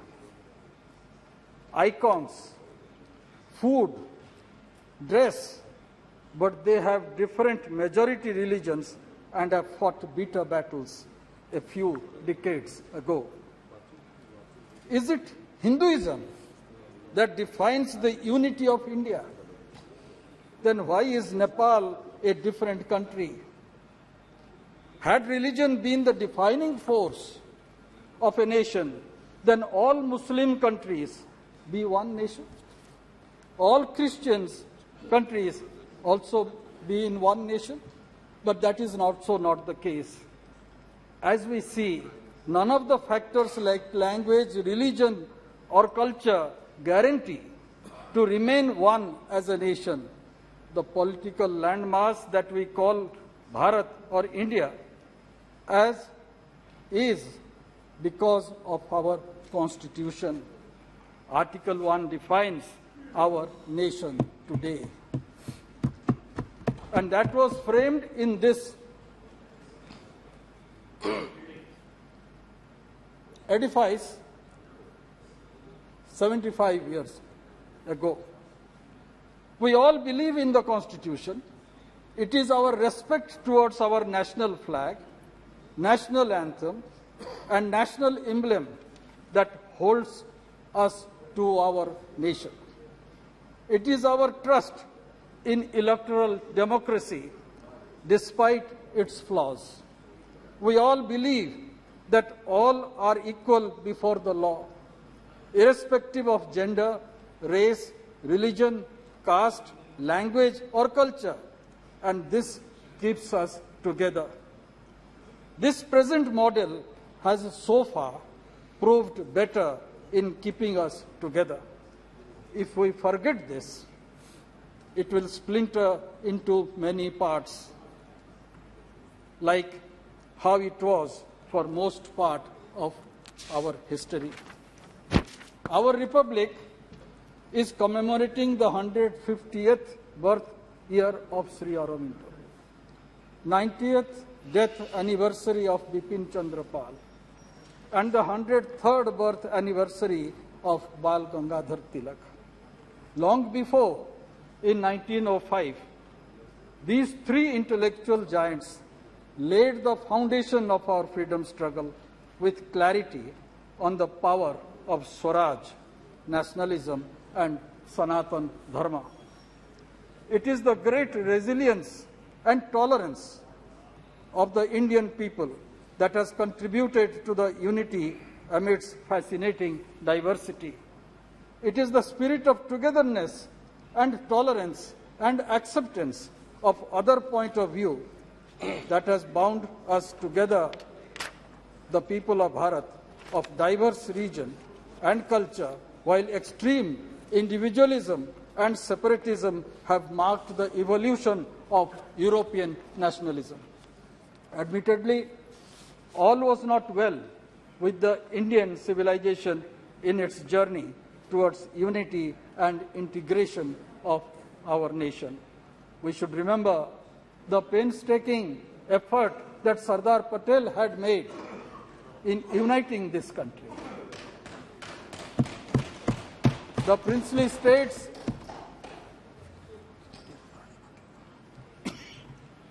were declared as independent, and there were certain states, major states, princely states of that era, who wanted to ally with Pakistan. If Karachi port access was to be provided, Jodhpur was supposed to ally with Pakistan. If Vizag port was supposed to be provided, then Hyderabad would have emerged as a bigger country, including the eastern state provinces within it. Today, after 75 years, but that was dealt very strongly, and a great nation was formed. And today, number of fault lines are still there. The fault lines have been too many in modern India that we had inherited.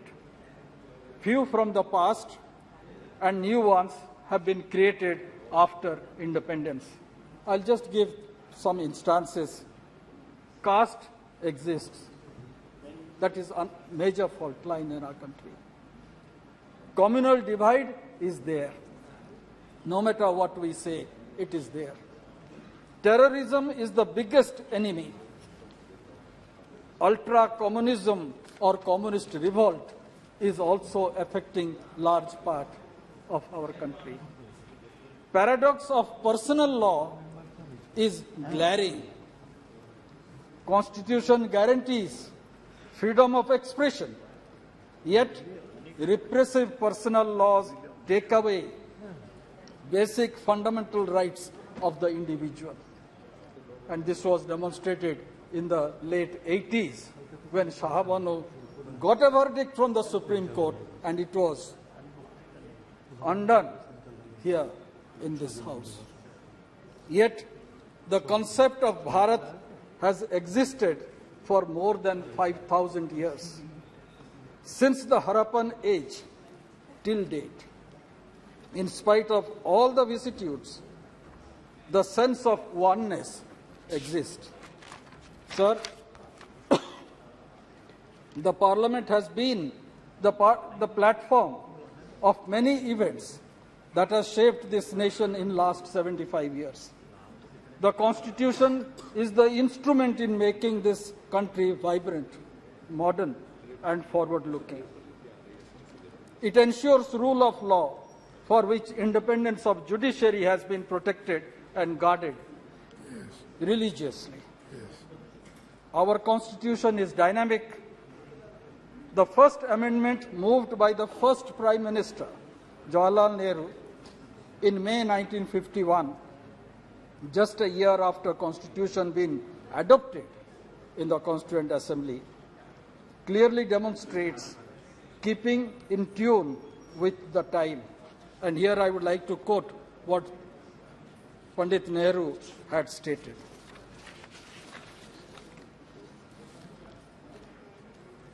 Now we come to this House for amendments because we have noticed some lacuna. We have, of course, of various interpretations by the court. And he goes on explaining, this House knows very well that there are many kinds of constitution in the world. There is the constitution which is not written down, citing the United Kingdom's constitution. And also he has mentioned about the Constitution of United States. And there he says, we have a written constitution like the constitution of that great country, where the constitution to some extent limits the authority of the parliament or of the Congress. So bringing a semblance of both together, where rigidity will be little bit of flexible and one can move ahead. That's how the first amendment relating to Article 19, addition of 31A and 31B was incorporated so that the elected government can prepare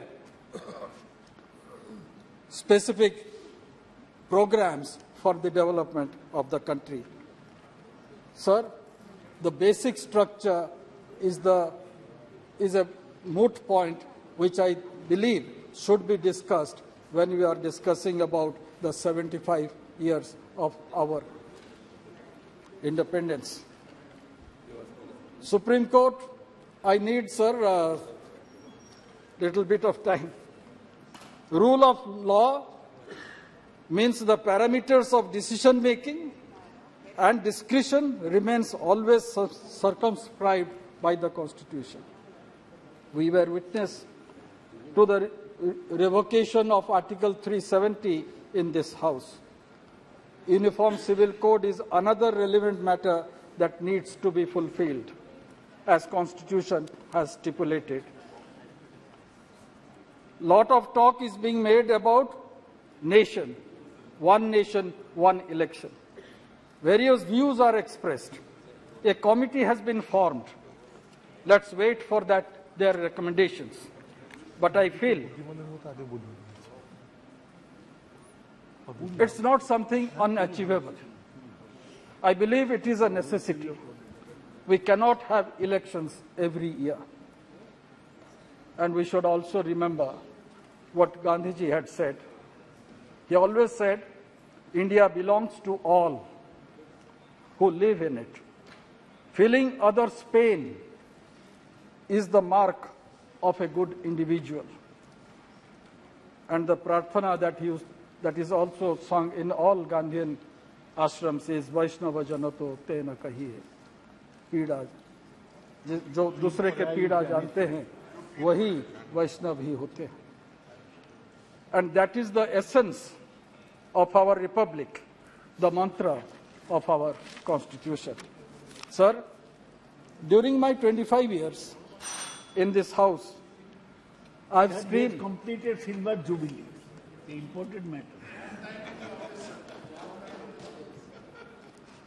I have seen stringent law being implemented like POTA in a joint session, and the division of this House relating to Indo-US nuclear treaty.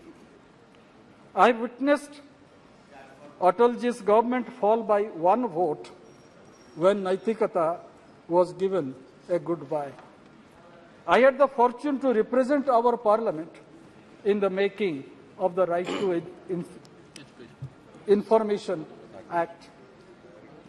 That was in 2005. I felt elated the other day when I received a small note from the then Prime Minister after criticizing him forcefully in this House relating to the nuclear agreement, and I was totally taken aback. And that demonstrated the true democratic temper of the then Prime Minister, Dr. Sam. We also saw GST being implemented in a midnight hour. India celebrated 25 years of independence, and the freedom fighters were presented with a copper plaque by the then Prime Minister, Mrs. Indira Gandhi.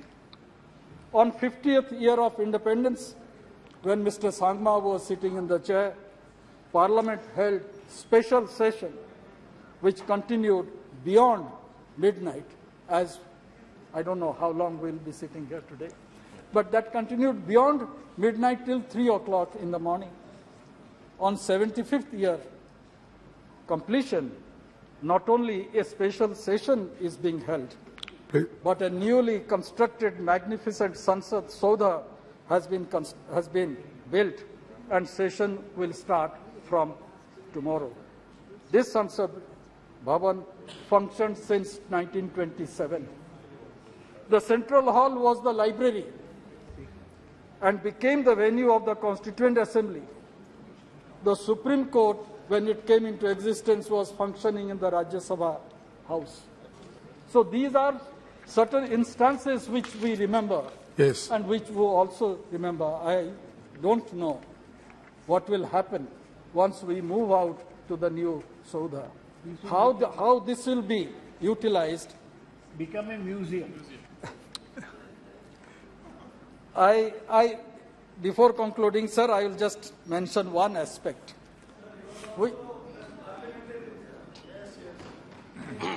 And that aspect is in this house in Lok Sabha when the ruling party had brute majority of more than 400 members during Rajiv Gandhi's time. Constitution amendment was made and 10th schedule was added. For the first time in the Constitution, party was mentioned. Earlier in the Constitution, party within quote was never mentioned. It was all individual members. The rights of the individual was recognized. But after 10th schedule addition, party came into existence. Yes. And by that, all of us have lost our voice. Individual opinion does not, we cannot express it here. Though no matter how much we oppose certain aspects of a bill, when there is a whip, the terrorism of whip is very much hanging over our head. That needs to be corrected. If not today, of course in future, I believe the people of India will correct it. Thank you. Because with rampant fractured mandate, that became a necessity. But I think it is necessary now that individual members should express themselves in this House. Unless you do that, the discussion, deliberations in the House becomes sterile. We know what Madam Supriya Sule is going to speak. We anticipate what Nishikant Dubey is going to speak. We all know. How? We also know Professor Saugat Rai's view, what he is going to speak. Because every view today is because of the party. The party gives dictate that this is the view is to be expressed. I also follow that view. And I also follow another point. And that is, we have committed ourselves to the rules and regulations of the process of the parliament. We never jump to the well.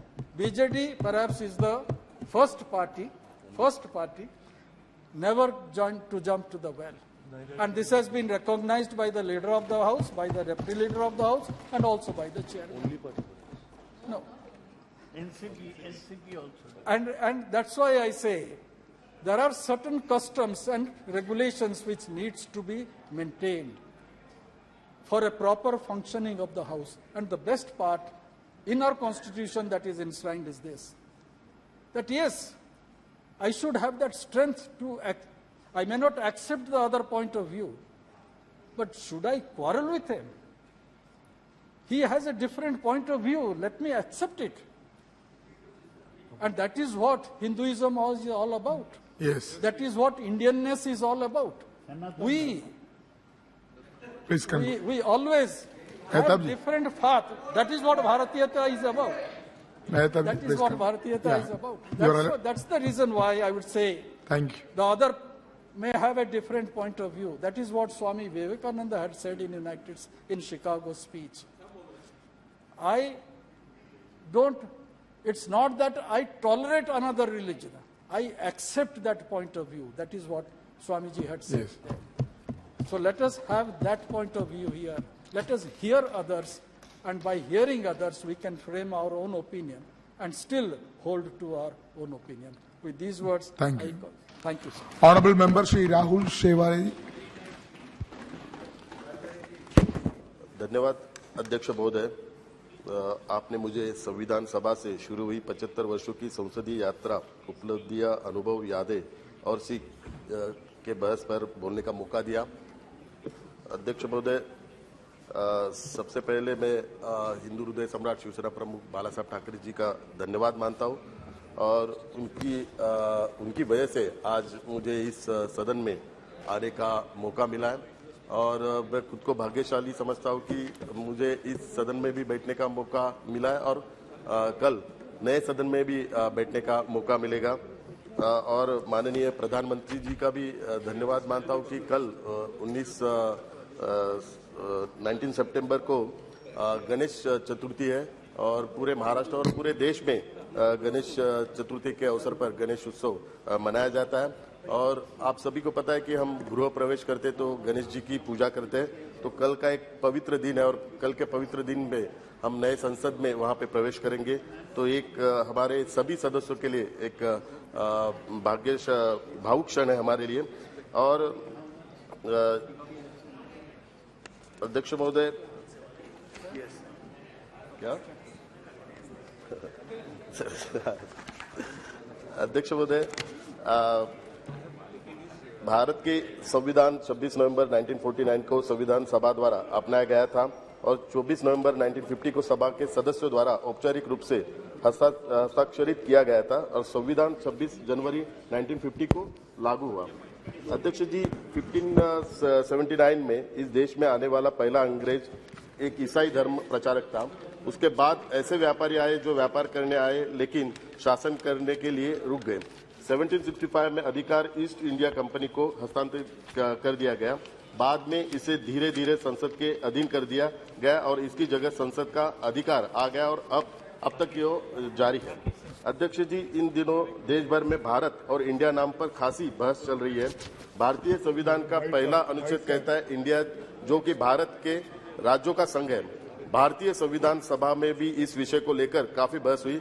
संविधान सभा में कांग्रेस के दिग्गज नेताओं ने भारत नाम रखने की पुरजोर वकालत करते हुए कहा था कि भारत नाम रखने से गरिमा लौट आएगी। हजारों साल की गुलामी में हमारी पहचान ही मिट गई थी। इस विषय में इतिहास को किनारे नहीं किया जा सकता। संविधान सभा में भारत और इंडिया को लेकर हुई बहस को भी याद रखना चाहिए। दरअसल संविधान सभा में लंबी बहस के बाद इंडिया दैट इज भारत लिखा गया था और इस बहस में कांग्रेस के कई दिग्गज नेताओं ने भारत को देश की पहचान से जोड़ा था और उनका कहना था कि इंडिया दैट इज भारत के स्थान पर भारत दैट इज इंडिया लिखना उचित रहेगा। महोदय, इस डिबेट में कांग्रेस के दिग्गज नेता श्री कमलापति त्रिपाठी ने कहा था, यदि आप लोगों को लगता है कि संविधान में दैट इज लिखना जरूरी है तो भारत दैट इज इंडिया लिखना चाहिए। उन्होंने देश का नाम भारत रखने को गौरव, स्वाभिमान और स्वदेशी प्रतीक से जोड़ा था। त्रिपाठी जी ने कहा था, जब कोई देश दूसरे के दिए नाम और प्रतीकों का इस्तेमाल करता है तो उसकी आत्मा मर जाती है। भारत ने 1000 साल की गुलामी में सब कुछ खो दिया है। हमने अपनी संस्कृति, इतिहास, सम्मान, मानवता, आत्मसम्मान और यहाँ तक की आत्मा तक खो दिया है। भारत नाम रखने से पुराना गौरव वापस लौटेगा का तर्क देते हुए त्रिपाठी जी ने यह भी कहा था कि 1000 साल की गुलामी से निकलकर हम अपनी पहचान हासिल करेंगे। भारत नाम हमें हमारी संस्कृति से परिचय करता है। उन्होंने यह भी कहा था कि वैदिक काल से ही साहित्य में देश का नाम भारत ही रहा है। इसके अलावा वेदों, पुराणों और ग्रंथों में भी भारत का वर्णन मिलता है। अध्यक्ष महोदय, 18 सितंबर 1949 को हुई इस बहस में स्वतंत्रता सेनानी हरगोविंद पंत ने भी भाग लिया और इंडिया शब्द का विरोध किया और कहा कि यह नाम हमें उन विदेशियों द्वारा दिया गया था जो इस भूमि की समृद्धि के बारे में सुनकर हमारे देश की संपत्ति को लूटने यहाँ आए और हमसे हमारी आजादी छीन ली। संविधान सभा में इंडिया शब्द का पुरजोर विरोध करने वालों में कई संविधान सभा के सदस्य थे। जब संविधान सभा में इस विषय पर बहस हो रही थी तो हरगोविंद पंत आखिरी व्यक्ति थे जिन्होंने इस पर अपनी बात रखी। महोदय, फिर आज क्या हो गया है कांग्रेस को कि आज कांग्रेस के नेता कमलापति त्रिपाठी जैसे अपने नेताओं की वाणी को भूल गए। श्री एच.वी. कामत ने सभा में सबसे पहले भारत नाम रखने का प्रस्ताव रखा था। यह सर्ववादित की संविधान के पहले ड्राफ्ट में भारत लिखने की मांग श्री कामत, श्री गोविंद वल्लभ पंत, श्री हरगोविंद पंत और श्री कमलापति त्रिपाठी जैसे नेताओं ने की थी। आज के कांग्रेस के नेताओं को ग्रंथ पढ़ने से परहेज है तो फिर जानकारी कहां से आएगी। बिना इतिहास जाने ये लोग अपने दिग्गज नेताओं को झुठला रहे हैं और उनको गलत साबित करने पर तुले हुए और यह सब एक व्यक्ति का विरोध करने के चक्कर में अपने ही दिवंगत नेताओं को बेइज्जत कर रहे हैं। अध्यक्ष महोदय, संविधान सभा की ऐसी पद्धति संविधान सभा ने एक ऐसी पद्धति अपनाई जो सुव्यवस्थित, सुलभ और स्वीकार्य थी। मौलिक मान्यताओं को सभी ने माना और उन पर सहमति व्यक्त की। हाल की आधी सदी में किसी भी प्रमुख सामाजिक संगठन या राजनीतिक दलों ने कभी भी संविधान की वैधता पर सवाल नहीं उठाया है। संविधान केवल अपने सदस्यों की राय का प्रतिनिधित्व नहीं करता है, यह उस समय की व्यापक सहमति को दर्शाता है। संविधान सभा का चुनाव भारतीय जनता द्वारा किया गया था। उस समय कोई वैश्विक वैश्य मताधिकार नहीं था। भारत का संविधान देश का सर्वोच्च कानून है जिसके आधार पर संपूर्ण शासन व्यवस्था चलती है। संस्थापकों ने नवजात गणतंत्र के लिए शासन प्रणाली के रूप में संसदीय लोकतंत्र को चुना था। अध्यक्ष महोदय, भारत की स्वतंत्रता का 76 वर्ष है और इस पूरे काल में देश में 15 प्रधानमंत्रियों की सरकार बनी। आज कुछ लोग कई बार पिछले 10 साल में मोदी जी ने क्या किया ये सवाल करते हैं, लेकिन ये लोग बहुत ही बेखूबी से भूल जाते हैं कि पिछले 76 वर्षों में कुल मिलाकर 54 वर्ष सिर्फ कांग्रेस और यूपीए की सरकार थी और इसमें भी कुल मिलाकर 38 साल एक ही परिवार राज कर रहा था। तो उनको मैं बताना चाहता हूं कि मोदी जी के नेतृत्व में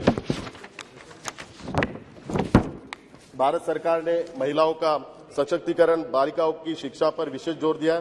स्वच्छ भारत मिशन, नागरिकों को वित्तीय और अन्य सब्सिडी, लाभ और सेवाओं का सीधा हस्तांतरण, गरीबों और उन लोगों के लिए बैंकिंग सुविधाएं प्रदान की जो बैंकिंग के दायरे में नहीं आते थे। किसानों के लाभ के लिए प्रणाली, नीतियां और कार्यक्रम, हाशिए पर मौजूद लोगों के लिए सामाजिक सुरक्षा योजनाएं लागू की। फिर भी ऐसे ही कई अन्य क्षेत्र हैं जिन पर भी ध्यान केंद्रित करने की आवश्यकता है। माननीय मोदी जी के नेतृत्व में भारत सरकार बड़ी दृढ़ता से संविधान निर्माताओं के सपनों को पूरा करने के लिए आगे बढ़ रही है। एनडीए सरकार ने माननीय मोदी जी के नेतृत्व में भारत के संविधान को सही रूप में लागू करने और देशवासियों को उनके मौलिक अधिकारों को अनुरूप जीने का अवसर प्रदान किया है। अध्यक्ष जी, साल 2023 में हमारे देश की आजादी के 75 साल पूरे हो रहे और हमारा संकल्प नए भारत का निर्माण करना है। नया भारत एक आधुनिक समाज होगा जिसमें करुणा का लोकाचार समाहित होगा। एक ऐसा समाज जहां सभी हितधारकों को सर्वांगीण विकास और भागीदारी का ध्यान रखा जाता है, चाहे वो बच्चा हो, युवा हो या वृद्ध हो, पुरुष हो या महिला, गरीब हो या वंचित, जहां सुलभ, सस्ती और उच्च शिक्षा और गुणवत्तापूर्ण स्वास्थ्य देखभाल और पोषण, जहां प्रत्येक भारतीय अपनी क्षमता का एहसास करने और ऐसा करने में सक्षम है जिसमें हम में हर कोई संतुष्ट और खुश हो। और माननीय मोदी जी के नेतृत्व में भारत सरकार इसके लिए दृढ़ता से आगे बढ़ रही है। इसी से कहते हैं सबका साथ, सबका विकास और सबका विश्वास। अध्यक्ष महोदय, माननीय मोदी जी के नेतृत्व में भारत ने अपने गौरवशाली अतीत को पुनः प्राप्त करने और नई ऊंचाइयों को प्राप्त करने की अपनी यात्रा शुरू की है। बुनियादी ढांचे के विकास, रेलवे के आधुनिकीकरण और विस्तार, बंदरगाहों के विकास, हवाई अड्डों के विकास, शहरों के विकास, चिकित्सा, विज्ञान और स्वास्थ्य देखभाल प्रणाली में विकास, खेल में विकास, विज्ञान और प्रौद्योगिकी में विकास, अंतरिक्ष में विकास के क्षेत्र में उपलब्धि है। प्रौद्योगिक परमाणु ऊर्जा में विकास, देश की रक्षा में विकास और भारत में विशाल आबादी के लिए खाद्य उत्पादन। अध्यक्ष जी, सबसे महत्वपूर्ण है एक बहुत छोटी अर्थव्यवस्था का दुनिया की 5वीं सबसे बड़ी अर्थव्यवस्था के रूप में विकसित होना। इसके लिए मैं माननीय प्रधानमंत्री जी का अभिनंदन करता हूं। अर्थव्यवस्था की वृद्धि भारत को जल्द ही दुनिया की तीसरी सबसे बड़ी अर्थव्यवस्था में ले जा सकती है।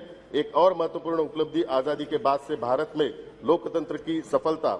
अध्यक्ष जी, देश के संविधान ने प्रत्येक नागरिक को बोलने की आजादी दी है, लेकिन इसका मतलब ऐसे नहीं कि कोई धार्मिक भावना को ठोस पहुंचाए। कुछ व्यक्ति अभिव्यक्ति स्वातंत्र का उसका गलत फायदा लेके धार्मिक भावना को ठोस पहुंचाने का भी काम कर रहे। अध्यक्ष जी, अंत में यही कहूंगा कि भारत के संविधान सभी प्रावधानों का पूर्ण मिश्रण है और इस प्रकार प्रावधान और अनुच्छेद ही इसे राज्य का सर्वोच्च कानून बनाते हैं। संविधान के किसी भी अनुच्छेद को लागू करने और व्याख्या करने में हमेशा संविधान सभा की आत्मा पर विचार किया जाना चाहिए। संविधान निर्माताओं ने संविधान में महत्वपूर्ण प्रावधानों को शामिल करने का प्रयास किया है ताकि किसी देश में शासन कैसे होगा इस बारे में अस्पष्टता की कोई गुंजाइश न रहे और इसलिए यह भारतीय संविधान की विशेषता है जो इसे अपने आप में एक संपूर्ण संविधान बनाती है और देश का एक व्यापक दस्तावेज है। हाँ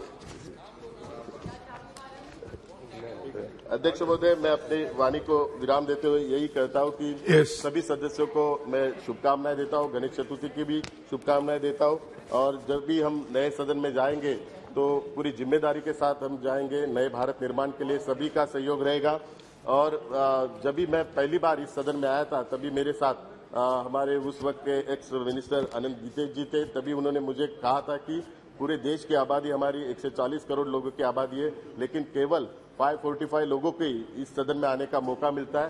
तो 140 करोड़ लोगों को रिप्रेजेंट करने के लिए हम सभी यहाँ पे आते हैं, तो जिम्मेदारी से देश को आगे बढ़ाने का काम करेंगे। धन्यवाद। Thank you. Honourable member Shri Rakesh Singh ji. Good, मेरा भी माइक चालू हो गया।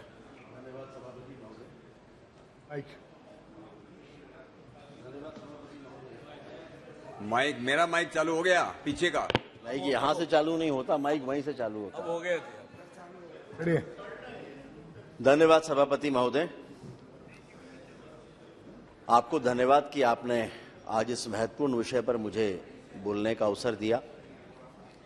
मैं अपने नेतृत्व के प्रति भी आभार प्रकट करना चाहता हूं, जिन्होंने इतिहास में अंकित होने वाली इस चर्चा में मुझे बोलने का अवसर दिया है। महोदय, देश और दुनिया में अनेकों घटनाएं ऐसी होती हैं जो इतिहास के पन्नों में अंकित होती हैं, और उनमें से भी कुछ ऐसी होती हैं जिन्हें इतिहास स्वयं में समेटकर गौरवान्वित होता है। और आज जो घट रहा है, इसको अवसर के रूप में बदलने वाले देश के यशस्वी प्रधानमंत्री माननीय नरेंद्र मोदी जी के प्रति मैं संपूर्ण देशवासियों की तरफ से आभार प्रकट करना चाहता हूं, जिनके कारण भारत के महान लोकतंत्र के 75 वर्ष की संसदीय यात्रा के अवसर पर हम सभी को अपनी संसदीय प्रणाली पर गर्व करने का अवसर मिला है।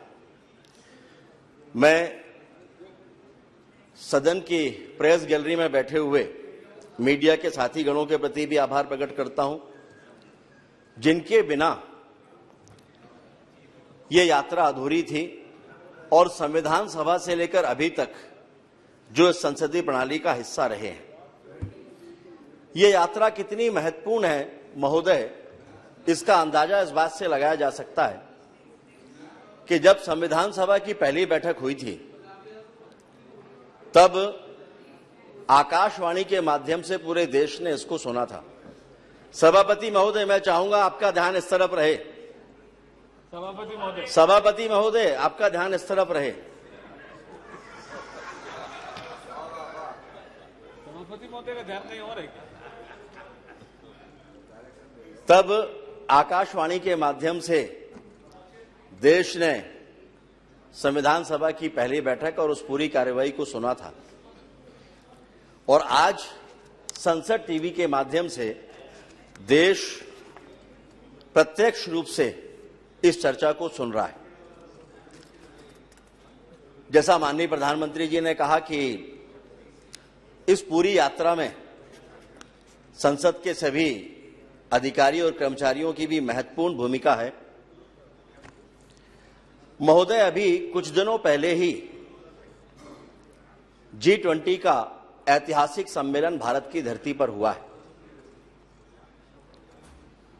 पूरे विश्व में जिसने भारत की साख बढ़ाई और प्रत्येक भारतवासी को जिस पर गर्व और गौरव की अनुभूति हुई, ऐसा वो सम्मेलन भारत मंडपम में जब आयोजित हुआ तो वहां हम में से अनेक लोगों ने देखा होगा कि वहां लोकतंत्र की जननी भारत ये प्रदर्शनी लगी थी, और विश्व में लोकतंत्र का उद्गम किस तरह से भारत में हुआ, इसका सुंदर चित्रण उस प्रदर्शनी में है।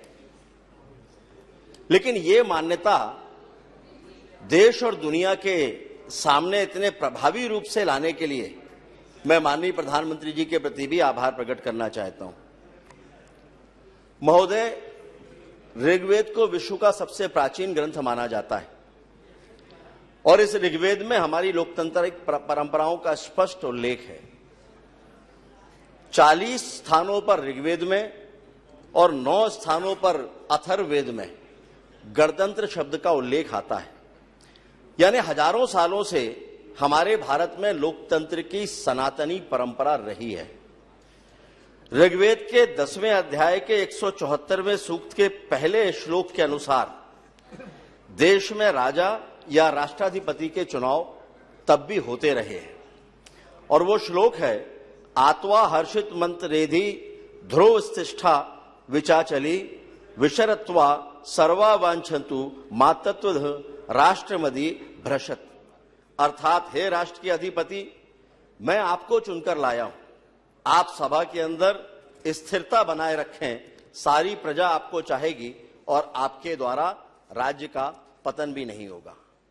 और अथर्ववेद के 3 अध्याय के 4 भाग का जो दूसरा श्लोक है, त्वा विशेष व्रणता राज्याय त्वामिमा प्रदिशा पंचदेवी वश्मन राष्ट्रस्य कुकदी श्रेष्व ततो वा उग्रो विमजा वसूनी, अर्थात देश में बसने वाली प्रजा, देश के नागरिक आपको राष्ट्राधिपति या प्रतिनिधि चुने, ये विद्वानों की बनी उत्तम मार्गदर्शक पंचायतें आपका अनुमोदन करें। और ऐसे अनेकों श्लोक, अनेकों मंत्र हमें वेदों में मिलेंगे जो इस बात को रेखांकित करते हैं कि लोकतंत्र यह हमारे सनातन की परंपरा है। हम कह सकते हैं कि लोकतंत्र भारतवासियों के खून में है और इसलिए भारत को लोकतंत्र की जननी अर्थात मदर ऑफ डेमोक्रेसी प्रधानमंत्री जी के द्वारा कहना, यह भारत के लोकतंत्र की ताकत का एहसास कराता है। चाहे महाभारत हो या बौद्ध साहित्य, सभी में गणतांत्रिक प्रणाली का उल्लेख हमको मिलता है। इसके बहुत विस्तार में न जाते हुए मैं इतना ही कहूंगा कि वैशाली साम्राज्य में जितने भी गणराज्य रहे हैं, ये सभी लोकतांत्रिक प्रणाली के उदाहरण हैं। यहां तक कि वैशाली के पहले राजा विशाल का भी चयन चुनाव के द्वारा ही हुआ था। और जब अलेक्जेंडर ने भारत पर आक्रमण किया, उसके 20 साल के पश्चात जब यूनान के राजदूत मैगास्थनीज भारत में आए, चंद्रगुप्त मौर्य का वो कार्यकाल था, उन्होंने भारतीय गणराज्यों के बारे में बहुत विस्तार से उल्लेख किया है कि कितनी सुंदर व्यवस्था उस समय पर इसकी हुआ करती थी। तो हम कह सकते हैं कि ये गणतंत्र प्रणाली, ये लोकतंत्र हमें विरासत में मिला है और हमने इसको दुनिया को दिया है। लेकिन आजाद भारत के बाद या आजादी के समय पर जो परिस्थितियां बनी, जब अंग्रेज इस बात के लिए मजबूर हुए कि उन्हें देश छोड़ना पड़ेगा, तब लोकमान्य तिलक की मांग पर संविधान सभा के गठन को मंजूरी मिली। और संविधान सभा जब देश आजाद हुआ, उसके पश्चात संविधान सभा ने 2 वर्ष 11 महीने और 18 दिन में कुल 165 बैठकें की। ये जो हमारा सेंट्रल हॉल है, वहां 9 दिसंबर 1946 को संविधान सभा की पहली बैठक हुई थी, जिसमें बोलने वाले पहले वक्ता थे आचार्य कृपलानी। और 26 नवंबर 1949 को संविधान सभा ने भारतीय संविधान को मान्यता दी और इस संविधान सभा की जो अंतिम बैठक थी महोदय, वो 24 जनवरी 1950 को हुई। और हम सभी जानते हैं कि 26 जनवरी 1950 को संपूर्ण संविधान लागू हुआ और जिसके कारण देश में लोकसभा और राज्यसभा इन दोनों का निर्माण हुआ। और लोकसभा के इस पवित्र मंदिर में, यानी इस लोकसभा में जो पहला सत्र प्रारंभ हुआ था, वो था मंगलवार 13 मई 1952। लोकसभा के पहले अध्यक्ष, जिनके बारे में माननीय प्रधानमंत्री जी ने अभी कहा, मावलंकर जी, उन्होंने अनेकों आदर्श परंपराएं इस सदन में स्थापित की। उसके बाद जो हमारे माननीय अध्यक्ष हुए, उन्होंने भी अनेकों परंपराएं स्थापित की। और हमें कहते हुए खुशी है कि वो परंपरा जो तब प्रारंभ हुई थी, हमारे वर्तमान लोकसभा अध्यक्ष माननीय बिरला जी के समय तक अत्यंत प्रभावी रूप से चल रही है। और इसी के कारण से भारत में एक मजबूत और स्वस्थ संस्कृति, गणतंत्र संस्कृति, लोकतांत्रिक संस्कृति की नींव भारत में स्थापित हुई है। 1952 के बाद से अभी तक लगभग 71 सालों में अनेक विद्वान सांसदों के भाषण को सदन ने और देश ने सुना है। इसी सदन में जवाहरलाल नेहरू और पीलू मोदी, जवाहरलाल नेहरू और अटल बिहारी वाजपेयी, नेहरू जी और फिरोज गांधी, इन सबके बीच की नोकझोंक को भी सदन में और देश में लोगों ने सुना है। और जो ऐसे बड़े प्रमुख वक्ता थे जिन्होंने सदन में ऐतिहासिक वक्तव्य दिए हैं, उनमें मधुलिमे, डॉक्टर लोहिया, श्रीपद डांगे, आचार्य कृपलानी, इंद्रजीत गुप्त, ओम प्रकाश त्यागी, प्रकाशवीर शास्त्री, लाल कृष्ण आडवाणी, कार्तिक उराव, मधु दंडवते, ऐसे अनेकों नाम हैं जिनके सारे नाम यहां पर ले पाना संभव नहीं होगा। चलिए दादा, जो नाम आप बोल रहे हैं उनका नाम भी जोड़ लेते हैं। क्या नाम बोला उन्होंने? सुषमा स्वराज जी। सुषमा स्वराज जी। सुषमा स्वराज जी हमारी नेता थी और सुषमा स्वराज जी के भाषण आज भी लोग उनसे प्रेरणा लेते हैं, उन भाषणों से। उनमें हम सभी लोग भी शामिल हैं। आएगा आगे उसका उनका नाम। माननीय प्रधानमंत्री जी ने विस्तार से इन सभी नामों का उल्लेख किया है। माननीय चंद्रशेखर जी भी उसमें रहे हैं और तब से लेकर अभी तक इस विशाल देश में लोकसभा और राज्यसभा के माध्यम से लोकतंत्र का अविरल प्रवाह जारी है। लेकिन इसमें महोदय एक अपवाद भी है। लोकतंत्र की जो धारा प्रवाहित हुई थी उसमें 26 जून 1975 से 23 मार्च 1977 का कालखंड यानी आपातकाल के 21 काले महीने वो लोकतंत्र के इस मंदिर पर एक दाग है। अभी अधीर रंजन जी यहां पर होते तो अच्छा लगता, काफी सारी बातें वो कह रहे थे।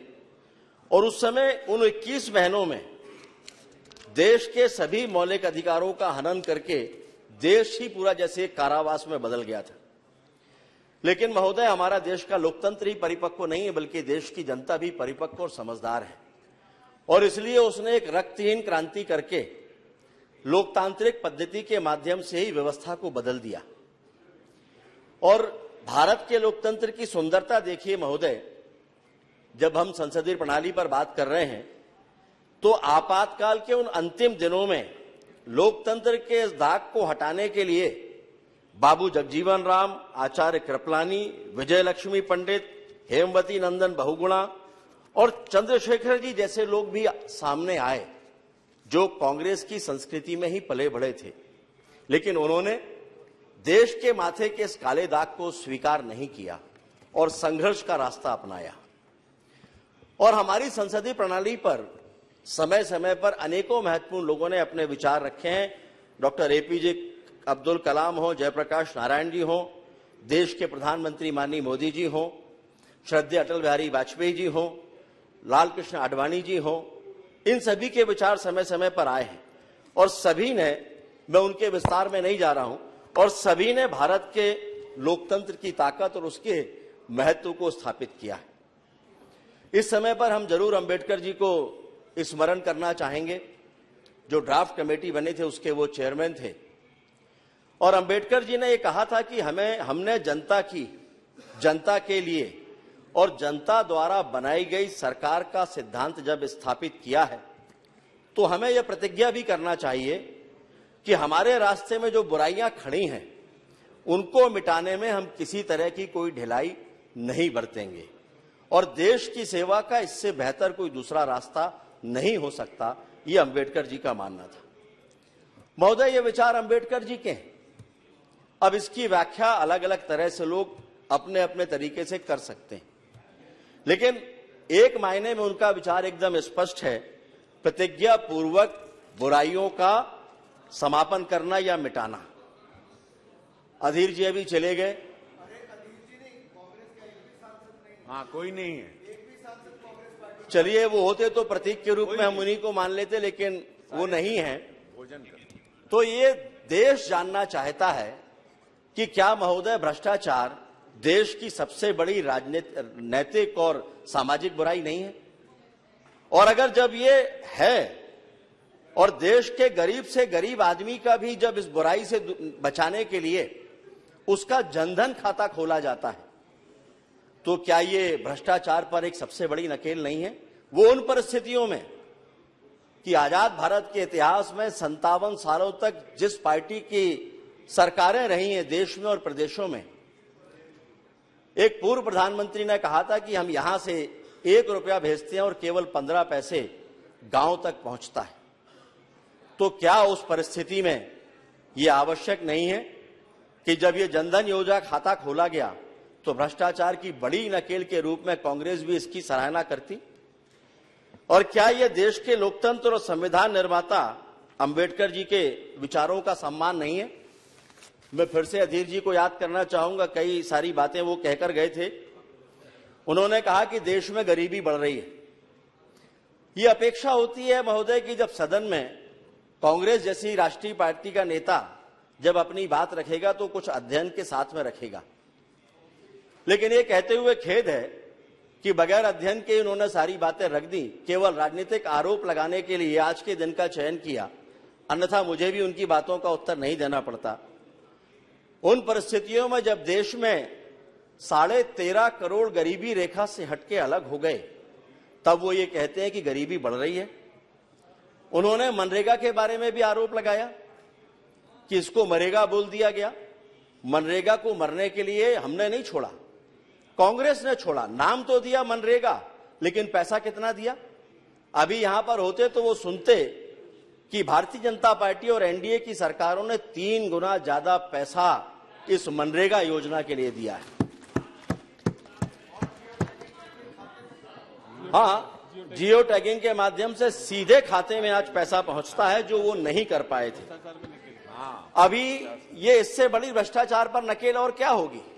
उन्होंने आज के दिन जब संसदीय प्रणाली के पक्ष में बातें करना थी, तब उन्होंने भारत के हमारी संस्था के सदन के क्वेश्चन आवर के बारे में भी बातें रखी कि बोलने नहीं मिलता।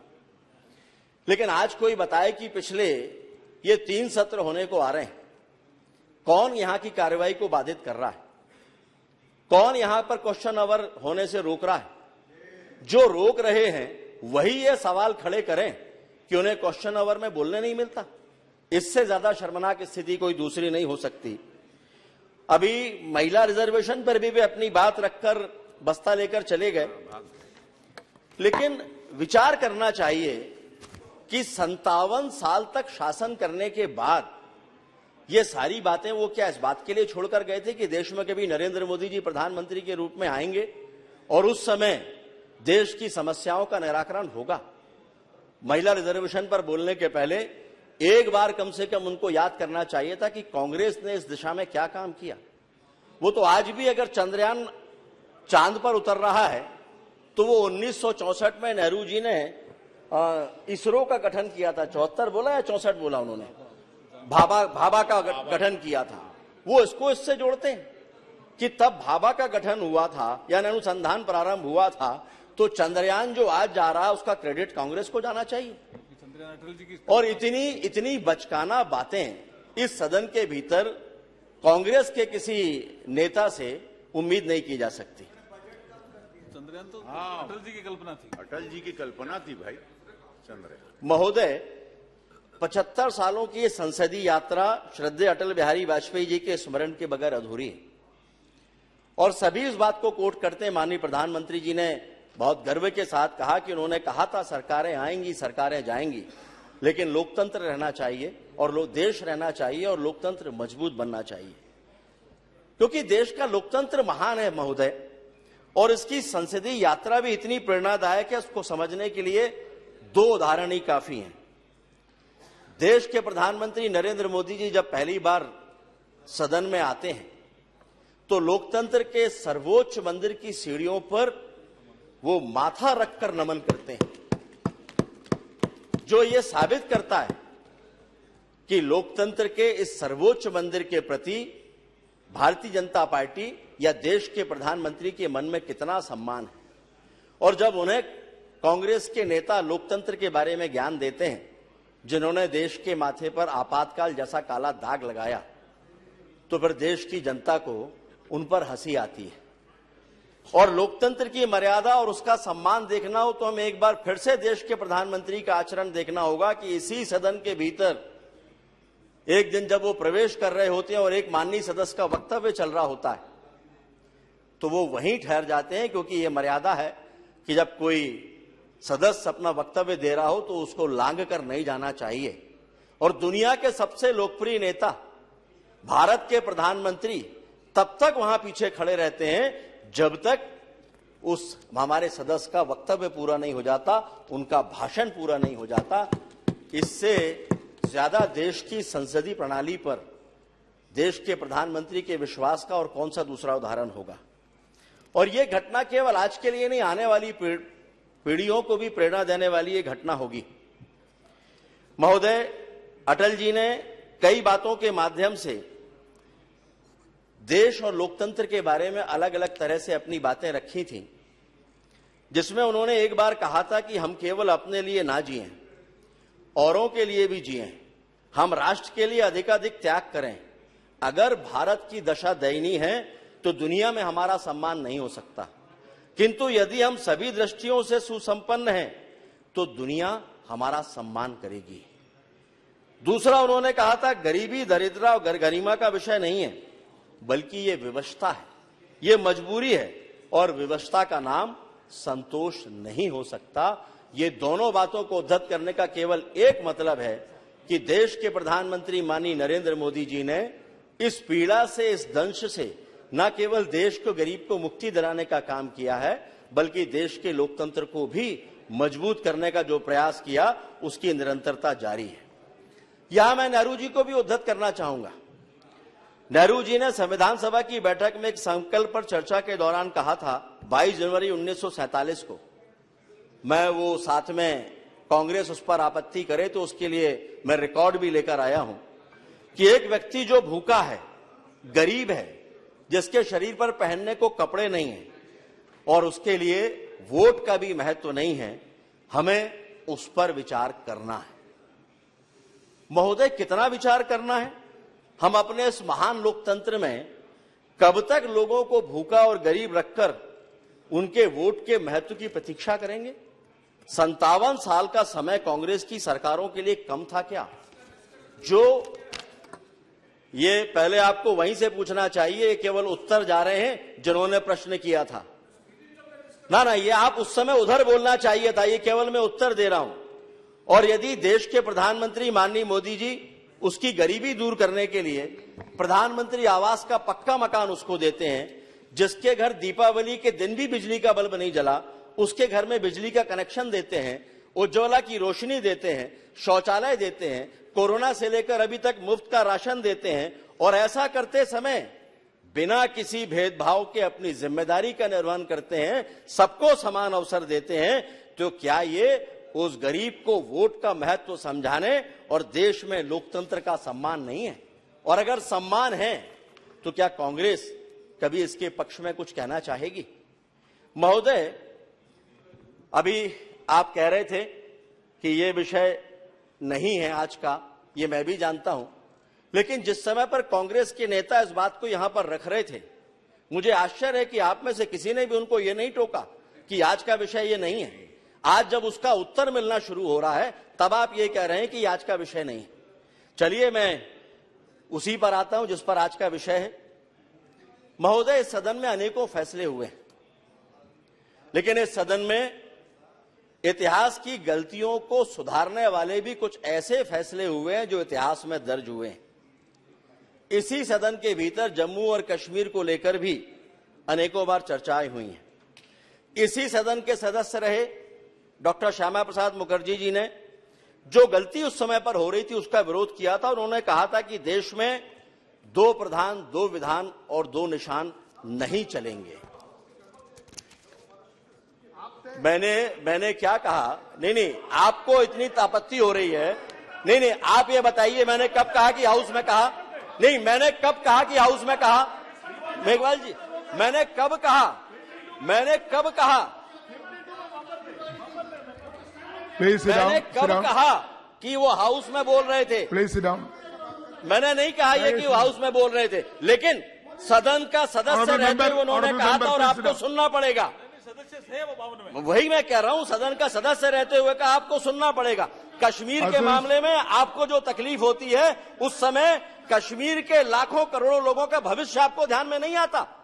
जब कश्मीर में कश्मीरी पंडितों की हत्याएं होती हैं, मासूम लोगों के साथ में उनकी इज्जत छीनी जाती है, उनकी हत्याएं होती हैं, उनका खून बहता है, तब आपको ध्यान में नहीं आता कि श्यामा प्रसाद मुखर्जी ने क्या कहा था। Nothing going on record except... और उस समय महोदय, बड़ी स्पष्टता के साथ मैं कहना चाहूंगा कि उन्होंने ये कहा था कि देश में स्वतंत्र राज्य का दर्जा देने की मांग करने वाले, आप सुन लीजिए इस बात को, शेख अब्दुल्ला क्या इस बात के लिए तैयार होंगे कि जम्मू कश्मीर के भीतर जम्मू और लद्दाख, वहां के लोगों को भी अवसर देंगे कि वो स्वतंत्रता की मांग करें और उनको मिले? ये उन्होंने कहा था और तब भी ये बात बोली थी उन्होंने, लेकिन उन्होंने ये भी कहा कि ये देश की अखंडता के साथ खिलवाड़ होगा।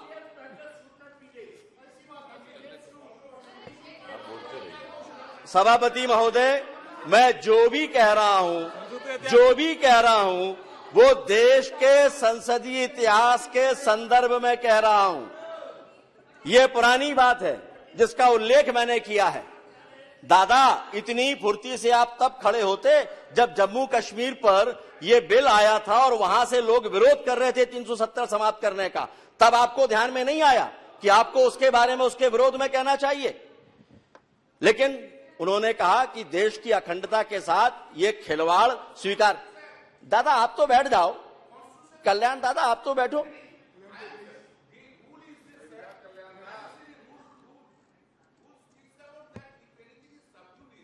Before the court, that should not be discussed in the parliament. Yes. 370. हम जम्मू कश्मीर पर चर्चा नहीं कर रहे हैं, हम केवल इसके इतिहास की जानकारी दे रहे हैं। We will go on the record and expense. और हमने ये देखा, अगर कुछ गलत हो जो नियम के विरुद्ध हो तो आप जरूर हटाइएगा, अगर कुछ गलत हो तो जरूर हटाइए। और हम सभी इस बात के गवाह हैं कि इसी सदन में माननीय प्रधानमंत्री जी के नेतृत्व में माननीय अमित शाह जी जब धारा 370 और 35A के खात्मे का बिल लेकर आए तो इतिहास में दर्ज होने वाली बहस भी इसी सदन में हुई थी।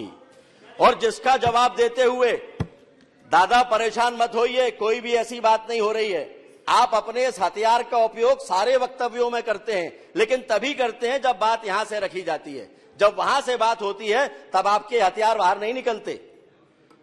और इसका जवाब देते हुए माननीय गृह मंत्री जी ने कहा था कि देश की एकता और अखंडता के लिए अपना सर्वस्व तो क्या, जान भी निछावर करनी पड़ी तो वो कर देंगे। कश्मीर भारत का अखंड और अटूट हिस्सा है। और आज धारा 370 और 35A की समाप्ति के साथ जम्मू कश्मीर विकास की नई इबारत लिख रहा है। महोदय, अब जो बात मैं कहना जा रहा हूं इनको शायद अच्छी नहीं लगेगी, लेकिन स्वस्थ लोकतंत्र के लिए आवश्यक है स्वस्थ विपक्ष का होना। स्वस्थ लोकतंत्र केवल सत्ता की जिम्मेदारी नहीं है, सत्ता पक्ष की जिम्मेदारी नहीं है। उसमें जिम्मेदारी और भागीदारी बराबरी से कैसी है ये मैं आपको अभी बता देता हूं। हम सभी को याद होगा, इतिहास में रिकॉर्ड में मिल जाएगा, दादा तो जरूर ढूंढ निकालेंगे उसको। जब हम संसदीय परंपरा के 75 वर्षों की बात कर रहे हैं तो संसद के माननीय सदस्य मधु लिमय जी के नाम का उल्लेख भी मैं करना चाहूंगा। इंदिरा गांधी जी ने जब लोकसभा में बजट पेश किया वो आर्थिक लेखानुदान था, और भाषण जब समाप्त हुआ तो मधु लिमय जी ने तत्काल व्यवस्था का प्रश्न उठाया, लेकिन स्पीकर ने उनको अनुमति नहीं दी, सदन उठ गया। मधु लिमय जी स्पीकर के चैम्बर में गए और जाकर वहां उन्होंने कहा कि आज एक बहुत बड़ी गलती हो गई है कि आपने लेखानुदान तो प्रस्तुत किया लेकिन मनी बिल तो प्रस्तुत ही नहीं हुआ। और अगर ऐसा है, आप रिकॉर्ड चेक कर लीजिए, और अगर ऐसा है तो आज रात को 12 बजे के बाद देश के सारे कामकाज रुक जाएंगे, कोई भी महकमा 1 रुपया भी खर्च नहीं कर पाएगा। और ये सुनने के बाद जो स्पीकर महोदय थे वो भी हतप्रभ रह गए। रिकॉर्ड बुलाया गया, रिकॉर्ड बुलाने के बाद पाया गया कि मनी बिल प्रस्तुत नहीं हुआ है। और उसके बाद सुझाव भी, मैं मजबूत विपक्ष की बात क्यों कर रहा हूं, सुझाव भी मधु लिमय जी ने दिया। उन्होंने कहा कि अभी भी आपके पास समय है, आप तत्काल सभी विपक्षी नेताओं को बुलाइए और आज सदन की बैठक आप बुलाइए। और जानकर आप लोगों को हैरानी होगी, आप में से कईयों को शायद जानकारी भी होगी कि उस समय रेडियो से बाकायदा घोषणा कराई गई कि जो जहां है वो तुरंत वापस लौटें। और सदन की बैठक हुई और रात में बैठक करने के बाद में मनी बिल पास किया और इस तरह से देश का कामकाज चला। ये है मजबूत और सकारात्मक विपक्ष। ये कांग्रेस के साथ ये विपक्ष था। हम वैसी उम्मीद तो कांग्रेस से नहीं करते, विपक्षी साथियों से नहीं करते, लेकिन सकारात्मक भूमिका में वो दिखाई दें, इतनी अपेक्षा जरूर हमारी होती है। महोदय, इसी सदन में बहुत सारे ऐसे कानूनों को भी हमने समाप्त किया है, 14 से ज्यादा ऐसे कानून जिनकी उपयोगिता लगभग समाप्त हो चुकी थी। उनके बारे में बहुत विस्तार से कहने की आवश्यकता नहीं है, लेकिन उनको खत्म करने में भी 75 साल 70 साल निकल गए, तब जाकर वो कानून समाप्त हुए। महोदय, जब संसदीय प्रणाली की बात आती है तो पूरा सदन एक है, इस पर चर्चा होती है। और आज इस सदन में उपस्थित विभिन्न विचारों और दलों का प्रतिनिधित्व करने वाले अपने सभी साथी सदस्यों का मैं आह्वान करना चाहूंगा कि यह गौरवशाली यात्रा सामूहिक है। माननीय प्रधानमंत्री जी ने भी कहा है कि यह साझा है। और ये हमारे सामूहिक प्रयासों की कहानी है। और अब जबकि माननीय प्रधानमंत्री जी की दूरदर्शिता और संकल्प से देश दुनिया की 5वीं बड़ी अर्थव्यवस्था बन चुका है और तीसरी बड़ी अर्थव्यवस्था बनने के संकल्प के साथ आगे बढ़ रहा है और हम विश्व में एक महाशक्ति के रूप में जाने जा रहे हैं, और इस समय हम पूर्णतः भारतीय ज्ञान और भारत की अपनी आर्थिक ताकत के बूते बने संसद के नए भवन में प्रवेश करके गुलामी के प्रतीकों को हटाते हुए आगे बढ़ रहे हैं, तब ये हमारी सामूहिक जिम्मेदारी है कि उस नए भवन को भावी पीढ़ियों और भविष्य के भारत की नींव रखने वाले लोकतंत्र के ऐसे मंदिर के रूप में स्थापित करें जहां मंदिर के घंटे से नाद की तरह एक ही गूंज हो, सबका साथ, सबका विकास, सबका विश्वास और सबका प्रयास। और विश्वास मानिए 140 करोड़ भारतीयों के स्वप्न को हम सब मिलकर पूरा कर लेंगे। इस मंत्र में इतनी ताकत है, आवश्यकता है राजनीति का चश्मा आंखों से उतारने की। महोदय, बहुत कुछ कहने को है, लेकिन मुझे लगता है कि हमारे जो माननीय सदस्य हैं आज दूसरा मानस बनाकर यहां पर बैठे हैं, और इसलिए अंत में मैं देश के प्रधानमंत्री माननीय नरेंद्र मोदी जी ने देश को उन ऊंचाइयों पर पहुंचाया जहां पर पहुंचने की कल्पना इसके पहले कोई कर नहीं सकता था। आज पूरी दुनिया में भारत के नाम का डंका बज रहा है, और इसलिए कुछ पंक्तियां उनको समर्पित करते हुए मैं अपनी बात समाप्त करूंगा। वो परख रहे हैं तूफानों में कितनी ताकत है, वो देख रहे हैं आंधियों की कितनी आहट है, पर मन में संकल्पों की राहत है।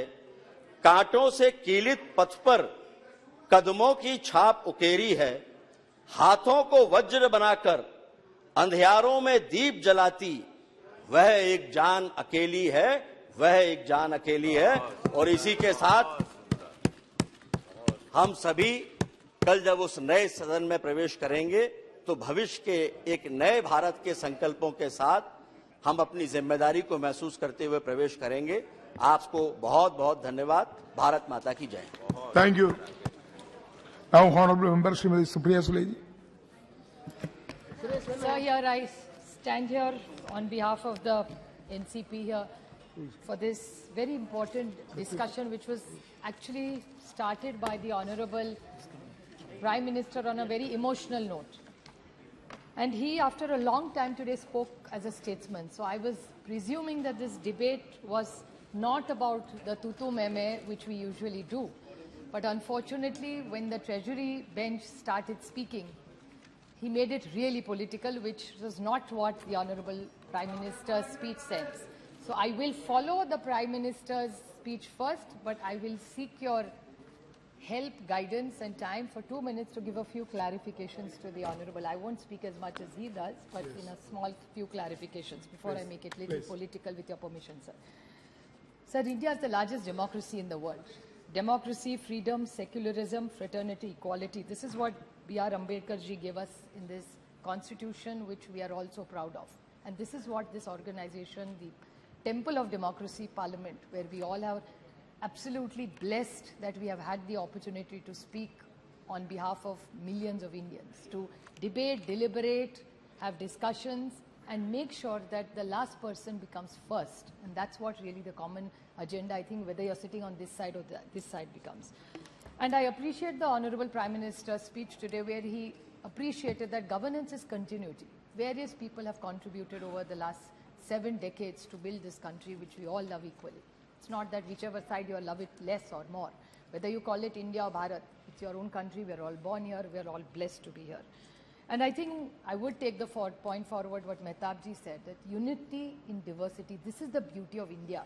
And I think that's what clearly comes across in most of the speeches which came. And I'd like to quote Dr. Ambedkar. The B.R. Ambedkar in the Constitution Assembly said that the Constitution is a federal constitution. The Union is not a league of states, nor in the states is the agencies of the Union deriving powers from each other. Both Union and the states are created by the Constitution. Both derive their respective authority from the Constitution. And here, unfortunately, I felt a little sorry because I am the 2009 Member of Parliament here. Clearly, this is a huge legacy that we have been blessed to have. But I would like to put on record two people who have not been mentioned by the BJP today, who I've been highly influenced by in my parliamentary work, who come from the BJP, but I still feel that they were one of the tallest leaders and excellent, extraordinary parliamentarians who we looked up to. One was Honorable late Sushma Swaraj ji, and second was Shri Arun Jaitley ji, who constantly talk about cooperative federalism. It's not on this side or that side. Good work has to be established.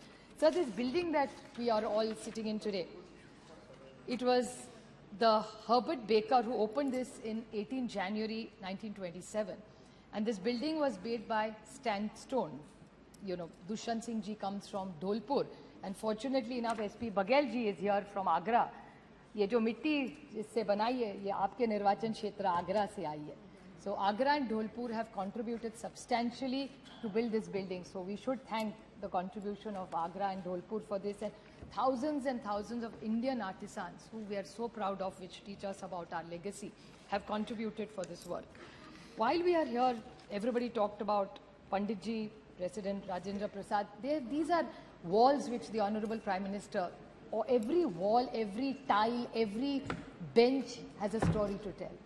They can't articulate it, but they have so many stories, decisions, controversies that these walls of this beautiful parliament have seen. And I would definitely like to put on record that besides, of course, all the Prime Ministers which the Honorable Prime Minister said, but there were people like C. Ram Gopalachari ji, Sarvapalli Radhakrishna ji, Sardar Patel, Y.B. Chavan, C.D. Deshmukh, Madhu Dandote, Pranab Mukherjee ji. In this debate will be completely incomplete if we don't talk about Pranab Mukherjee, who we all learned so much from here while we were sitting here. So, while we talk about various, lot of debate has gone about which bill. They did a lot of good work, we did a lot of good work. So nobody can take away from each other here. But I definitely like to make a few suggestions while we are here. See, sir, the average age, this is something for us to deliberate, which I'd like to highlight. These are just observations and suggestions for us to deliberate as a team.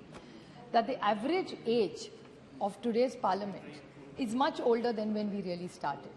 And this is one of the youngest countries. So this is something we, whichever side you sit on, must think about this factor for sure. Plus the women MPs. I would like, most of these women here today have been asking about the women reservation bill. My friend Kanimoli, Dimple, everybody who's sitting here has been concerned about it. And all the parties are concerned and would support it. But there was a question Rakesh Singh ji raised, which I'd just like to put the record straight, that he said, "Itne salon se aapki sarkar thi, aapne kya kiya?" The first woman president of India, Pratibha Tai Patil, was from the Congress.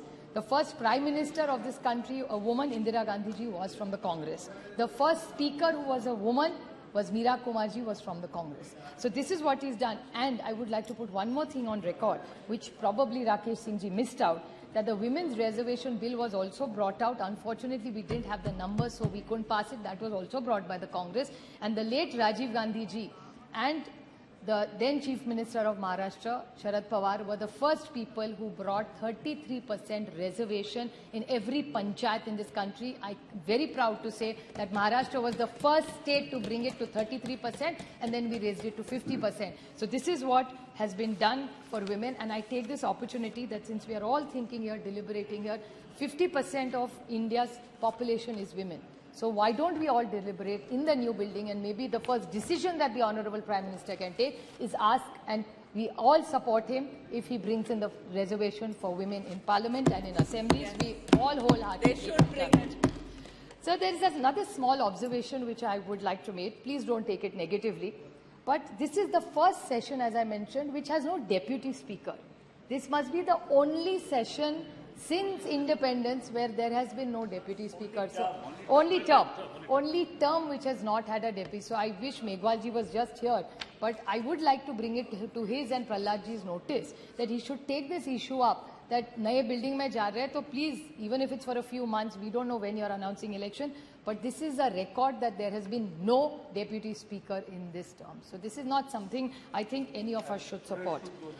And Lok Sabha seatings, sir. This is another suggestion I'd very humbly like to make, that the Lok Sabha seatings keep going up and down. In 1956 was the longest, which is 151 days. So why can't we have more days? We are all happy to, whatever we get elected for, to come here and deliberate and make sure we serve the nation. So isn't there something we can, Supreme Court also works, and sometimes these ordinances which this government constantly brings, this is a record the amount of ordinances this government has got. So why don't we have more parliament dates? Why does government need to bring so many ordinances? And if there are such hurry, call for parliament. Instead of having 4 sessions, have 6 sessions. What is the problem? The other thing is the number of voters have gone up. So constituencies are becoming huge now. So is that something that the government would, this is a very positive suggestion I'd like to make the government. The constituencies are going from 23 lakhs to 25 lakhs. Impossible for an MP to manage even with the MP lads that we get. So is there something that we can all deliberate in and see? Because anyway there are more seats coming there. Can there be another suggestion is stronger committees? The committees are wonderful, they do very good work. But can we have stronger committees, give them more authority? Could that be another suggestion? Another suggestion I'd like to make is question hour, sir. Question hour is something even Om Birla ji has always recommended in our all-party meetings. That can we find a consensus that that's 1 hour I would like to recommend as an MP I would write. That's one place we can really take the government to task. So can we unanimously suggest this, that no question hour, whoever sitting on which side should be disrupted. So this is something we should all consider, I think. Even when you're here. Even when you're here. We have seen him in the, well, many times, sir. Sir, another suggestion I'd like to make is private members' bill. Private members' bill, don't be hubris. Private members' bill, sir. It is, a lot of MPs work very hard and do a lot of work to bring those bills, but they're almost toothless. So can we strengthen that part where there is more meaning, more visibility, more authority in those bills? Maybe we can debate them, deliberate them and come. Otherwise, it's just a piece of document that we argue with it, but it goes nowhere. So I think that's one legislation we must look into and see what more we can do. Sir, even the opposition, I know it's a numbers game, but many times they are in a treasury bench. They get hours to discuss. Their ministers speak for 90 minutes sometime. And we are the opposition. So if Rakesh Singh ji really wants, there is a saksham opposition chahiye, like Madhu Dandaote ji, hame aur thoda waqt de dijiye. We will make some very good suggestions which will be productive. I have only not criticized. I have only given you suggestions. तो मुझसे अकेले नहीं, सबको थोड़ा विश्वास रखिए हम पे, हम लोग और दे देंगे. Sir, I think another thing which we need to do is the media. The Honorable Prime Minister was very gracious to the media today. And he said that the media we need to encourage for the time they put in. The media is not allowed here. So why can't we see what more visibility or what better way we can work with the media? Sir, another point I'd like to make is the support team, the secretarial, library and research work. With new technology coming in, is there more ways we can find out where the research team can work better with every parliamentarian here, where the funds need to go up? India has a large budget, so why not we spend more money on the research and the library more for research people in this thing? I think that would really make a lot of help and support to all the members of parliament, sir. Sir, another point I would like to bring to your notice is that Maharashtra has contributed substantially to the chair. I mean, the Honorable Prime Minister was very kind to take Malvankar ji's name, but I would like to put it on record that Shivraj Patil ji, Manoj Joshi sir, Sumitra Mahajan ji, he mentioned, but she was Miss Maharashtra, Mrs. Madhya Pradesh. So she was our daughter from Maharashtra who got married into Madhya Pradesh. So we have had a long legacy of very good parliamentary work. So I feel that Maharashtra has contributed substantially and we are very proud to be integrated in this temple of democracy, for it to be fair and to be just. That's what which our constitution wants. Now, Rakesh ji's 2 small points I'd like to clarify. He talked about Bhrashtachar. Rakesh ji, I'm completely with you. आप भ्रष्टाचार के लिए कौन सी भी inquiry लगा दीजिए, we will support you 100% because I remember the Honorable Prime Minister coming to Maharashtra आए थे और तब एनसीपी के बारे में उन्होंने एक स्टेटमेंट किया था प्राइम मिनिस्टर जी ने कि it's a naturally corrupt party, और उन्होंने 2 इंक्वायरी के बारे में कहा था, एक इरिगेशन स्कैम के बारे में और दूसरा एक बैंक के बारे में. I request you with folded hands, with full humility कि माननीय प्रधानमंत्री जी की जो इच्छा है आप पूरी कर दीजिए. I will support it wholeheartedly. So आपने जो भ्रष्टाचार का जो उठाया था, प्लीज आप कर लीजिए, we will support you wholeheartedly. ये दोनों नहीं और 4 भी है, कोई एसीबी जी है और बहुत सारे हैं। Another thing that you said about the Congress, which I repeat that this is not about relationships. भाई तो मेरे 800 भाई है पार्लियामेंट में, एक थोड़ी है। So my suggestion to you is there are many such cases which the Honorable Prime Minister was very deeply pained by. So I understand his pain. उनका जो दुख है भ्रष्टाचार के बारे में, उनको जो करना है वो पूरी ताकत से हम उनके साथ खड़े रहेंगे. So is any such things he wants to do in Maharashtra, we will wholeheartedly support him and we will want to see where is these debates gone. And another thing that he said, that Congress के बारे में सबसे ज्यादा BJP का आप देखें तो it's very Congress heavy. आज अगर आप महाराष्ट्र में या इधर यहाँ भी जब देखें ना, तब बीजेपी कांग्रेस के वाले पुराने एनसीपी पुराने वो आपके यहाँ हमारे से ज्यादा है. हमारे यहाँ नए लोग आ रहे हैं लेकिन आपके यहाँ ज्यादा है. So I think you really need to reinspect. जैसे 60 साल में आपने किया 60 साल में जिन्होंने जो किया ना, वो आप सारी वॉशिंग मशीन उस साइड में है, इस साइड में अभी कोई नहीं रहा. So we are very happy because we are completely with you, because we are mostly very honest, committed to the cause why we joined politics. Why did we all come to this temple of democracy? We came to this temple of democracy not here to just do a tutu meme. We genuinely wanted to influence policy to serve this nation for the betterment. यहाँ बैठो या यहाँ बैठो, अच्छा ही सोचेंगे ना देश के लिए, ऐसा थोड़ी कहेंगे कि एक दूसरे के खिलाफ कुछ सोचेंगे. So I think the larger picture, I would like to finish my speech by quoting Somnath Chatterjee ji, who was here for 10 terms. I said the greatness of Parliament lies not just in the majestic building, but is derived from sustained by quality of debates that take place inside the House. Thank you very much. So I think we take this opportunity that I'm eternally grateful, and people from Baramati who gave me this opportunity to stand here, because I have no identity here. My identity is my constituency and people. So I'm eternally grateful to be a part of this esteemed place, which is a temple of democracy, and I commit myself to working here and working within the rules of the Constitution. Thank you, madam. Thank you very much. Shri Girish Chandar ji.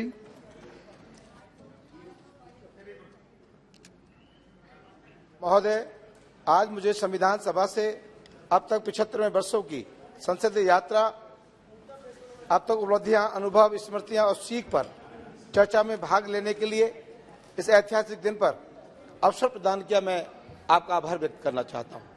आपके साथ साथ Bahujan Samaj party की राष्ट्रीय अध्यक्षा आदरणीय बहन जी का भी आभार व्यक्त करना चाहता हूं. महोदय, आज हम धन्य हैं कि हमारे बीच बाबा साहब डॉक्टर भीमराव अम्बेडकर साहब का जन्म हुआ, जिन्होंने उस जमाने में अपने इस भारत देश में फैली कुरीतियां, भेदभाव, ऊंच नीच, सामाजिक, आर्थिक, शैक्षणिक विषमताओं को समाप्त करने के लिए जीवन के अपने अंतिम समय तक कार्य करते रहे. हमारे प्रदेश में तो एक कहावत भी है, जाके पैर में फटे बिवाई, सो का जाने पीर पराई. कहने का तात्पर्य यह है कि बाबा साहब ने स्वयं छुआछूत, ऊंच नीच और उत्पीड़न को सहा, जिसलिए उनको जब संविधान सभा में मौका मिला तो पिछड़ों, दलितों, महिलाओं के लिए संविधान में उन्हें हक दिलाने का काम किया. महोदय, लेकिन बाबा साहब अम्बेडकर साहब ने संविधान सभा की अंतिम सभा की बैठक में यह भी कहा था कि संविधान कितना भी अच्छा क्यों ना हो, लेकिन उसके मानने वाले लोगों की नियत साफ नहीं है तो संविधान कभी अच्छा नहीं हो सकता. बाबा साहब ने इस संविधान को लिखकर 1950 में जब बाबा साहब संविधान को सौंप कर निकल रहे थे, उस वक्त में कांग्रेस के अध्यक्ष आचार्य कृपलानी हुआ करते थे. तो आचार्य कृपलानी ने कहा कि अम्बेडकर, तुम आज बहुत खुश हो.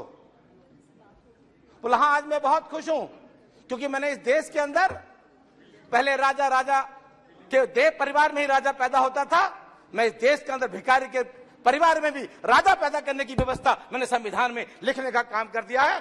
देश में राजा के घर में राजा पैदा नहीं होगा, एक गरीब परिवार में भी राजा पैदा होने की व्यवस्था इस देश के अंदर मैं लागू करने का काम करता हूं.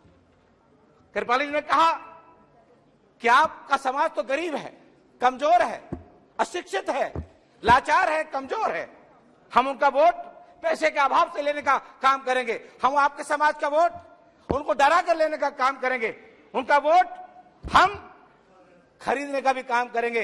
लेकिन बाबा साहब ने आचार्य कृपलानी जी को एक बात कही, ये बात सही है आपकी कि मेरा समाज गरीब है, कमजोर है, पिछड़ा है, शोषित है, अशिक्षित है, लाचार है। लेकिन एक बात याद रहे कृपलानी जी, जिस दिन मेरा समाज अपने वोट की कीमत को समझ जाएगा तो तुम्हें भी लाचार बनाने का काम करेगा। और साथ ही जब अब उनका समाज ने वोट का महत्व समझा, अब वोट का महत्व समझने के बाद 1952 में जो पहला चुनाव हुआ, इस देश में जिस व्यक्ति ने देश का संविधान लिखा हो, देश में गैर बराबरी की व्यवस्था को खत्म किया हो, इस देश में समतामूलक समाज की स्थापना की हो, इस देश के अंदर भाईचारा कायम किया हो, इस देश में सभी को बराबरी का हक दिया हो, इस देश में राजा की वोट की कीमत एक तो भिखारी की वोट की कीमत भी एक करने का काम किया हो, ऐसे व्यक्ति को जब चुनाव में गए तो उस वक्त में कांग्रेस में जवाहरलाल नेहरू जी की हवा थी, उनका संदेश था पूरे देश में। लेकिन बड़े दुख की बात है कि ऐसे नेता को हराने के लिए जवाहरलाल नेहरू जी ने उनका विरोध करके और उनके पीए कजरोलकर को चुनाव जिताकर बाबा साहब को चुनाव हराने का काम किया। ये कितने दुख की बात है कि जो आज परम पूज्य बाबा साहब अम्बेडकर साहब की बातें तो करते हैं, लेकिन बाबा साहब के साथ जो शोषण कांग्रेस ने किया, मैं समझता हूं किसी और ने तो शोषण करने का काम नहीं किया। बाबा साहब अम्बेडकर साहब तो पहले चुनाव में हारे, कजरोलकर में हारे, तो मैं बधाई देना चाहता हूं उस मुस्लिम समाज के उस व्यक्ति को जो बंगाल से चुनाव जीत कर आए थे। खलीकुज्जुमा साहब चुनाव जीत कर आए थे, खलीकुज्जुमा साहब ने इस्तीफा दिया और इस्तीफा देने के बाद बाबा साहब को चुनाव जिताकर संविधान भेजने का लोकसभा में काम किया और बाबा साहब फिर उसके बाद यहाँ कानून मंत्री बने। लेकिन सरकार में रिमोट किसके हाथ में था? आज इधर के लोग बड़े रिमोट की बात करते हैं, लेकिन उस वक्त भी रिमोट किसके हाथ में था? कानून मंत्री थे। बाबा साहब चाहते थे देश के अंदर कि अगर पुरुष को प्रधान देश माना जाता है देश, पुरुषों को अधिकार हो तो महिलाओं को भी पूर्ण अधिकार इस देश के अंदर मिलना चाहिए। ये बाबा साहब इस देश के अंदर हिंदू कोड बिल लेकर आए और हिंदू कोड बिल लाकर देश में उन्होंने व्यवस्था दी कि देश के अंदर महिला चपरासी बनेगी तो इस देश के अंदर महिला अधिकारी बनने का भी काम करेगी। ये देश में महिला प्रधान बनेगी तो देश के प्रधानमंत्री भी एक महिला बनेगी। ऐसी व्यवस्था परम पूज्य बाबा साहब अम्बेडकर साहब ने हिंदू कोड बिल में व्यवस्था देने का काम किया था। लेकिन दुर्भाग्य है उस वक्त की सरकार ने बाबा साहब को इतना परेशान करने का काम किया, उन्होंने अंत में आकर कानून मंत्री से इस्तीफा कांग्रेस को देने का काम किया। दुर्भाग्य की बात है। लेकिन साथियों, उसके बाद बहुजन समाज पार्टी के राष्ट्रीय अध्यक्ष इस देश में बाबा साहब ने आर्टिकल 340 में पिछड़ों को 27% का आरक्षण दिया, 341 और 342 में SC ST को 15%, 7.5% का आरक्षण देने की बात कही। 1952 में सरकार बनी, बाबा साहब ने अनुसूचित जाति अनुसूचित जाति के लोगों के लिए तो आरक्षण दिलाने की व्यवस्था कर दी। जब उन्होंने पिछड़ों की बात कही तो कांग्रेस ने कमीशन काका कालेकर के नाम से कमीशन बनाने का काम कर दिया। आरक्षण देने की बात नहीं करी, जो 27% आरक्षण मिलना चाहिए था काका कालेकर की कमीशन बनाने का काम कर दिया। उसके बाद मंडल कमीशन को बनाने का काम कर दिया। लेकिन 1989 में देश में फिर लोकसभा का 9वीं लोकसभा का चुनाव हुआ। उसमें बहुजन समाज पार्टी के राष्ट्रीय अध्यक्ष आदरणीय बहन कुमारी महती जी, जिस जनपद से मैं चुनकर आया हूं, आदरणीय बहन कुमारी महती उसी 89 में बहुजन समाज पार्टी की राष्ट्रीय अध्यक्ष लोकसभा 9वीं लोकसभा चुनकर आई। जब 9वीं लोकसभा में चुनकर आई उस वक्त में बीपी सिंह देश के प्रधानमंत्री बनने वाले थे, लेकिन उनके पास 3 वोटों की कमी पड़ रही थी, 3 सांसदों की कमी थी। माननीय काशीराम साहब से बहन कुमारी महती से आदरणीय बीपी सिंह जी मिले। उन्होंने कहा कि आप हमें 3 वोटों का समर्थन दे दो, पत्र हमें दे दो, इस देश के प्रधानमंत्री पे मैं पहुंच जाऊंगा। तो परम पूज्य बाबा साहब मानव काशीराम साहब ने कहा ठीक है, बोले इसके बदले कोई मंत्री ले लो, मंत्री पद ले लो। बोला मुझे मंत्री पद नहीं चाहिए, मैं चाहता हूं इस देश में मेरी 3 मांगे, अगर इस बात अगर आप मांगेंगे तो मैं आपको समर्थन पत्र दे दूंगा। ये बड़ी खेद की बात है कि कांग्रेस के इतने लंबे समय से इस देश के अंदर कांग्रेस की सरकार ने नाचने वालों को, गाने वाले को, खेलने वालों को तो भारत रत्न की उपाधि सम्मानित करने का काम किया, लेकिन जिस व्यक्ति ने देश का संविधान लिखा उसे भारत रत्न की उपाधि सम्मानित करने का काम कांग्रेस ने नहीं किया। मैं चाहता हूं, मैं समर्थन आपको दे दूंगा, लेकिन आपको सबसे पहले परम पूज्य बाबा साहब अम्बेडकर साहब को भारत रत्न की उपाधि से सम्मानित करना पड़ेगा। बीपी सिंह जी ने कहा ठीक है, मैं आपकी शर्त को मानता हूं। दूसरी हमारी मांग है, ये देश धर्मनिरपेक्ष देश के नाम से जाना जाता है, इस देश पे सबको बराबरी का अधिकार है, संविधान के तहत सबको बराबरी का हक है, ये देश सभी धर्मों का सम्मान करता है, इसलिए किसी भी धर्म को ये इजाजत नहीं कि दूसरे धर्म का शोषण ये देश के अंदर करने का काम कोई व्यक्ति करे। और तीसरी मांग, मानव काशीराम साहब ने कहा कि जो मंडल कमीशन की रिपोर्ट ये देश में अभी तक लागू नहीं हुई, परम पूज्य बाबा साहब अम्बेडकर साहब ने संविधान में 27% का आरक्षण इन पिछड़े समाज के लोगों को दिया है। मैं चाहता हूं देश के अंदर कि मंडल कमीशन की रिपोर्ट लागू हो और पिछड़े समाज को तो आर्टिकल 340 में ये व्यवस्था दी थी कि 27%, चाहे वो नौकरी में हो चाहे वो राजनीतिक में हो, उनको हक और अधिकार मिले।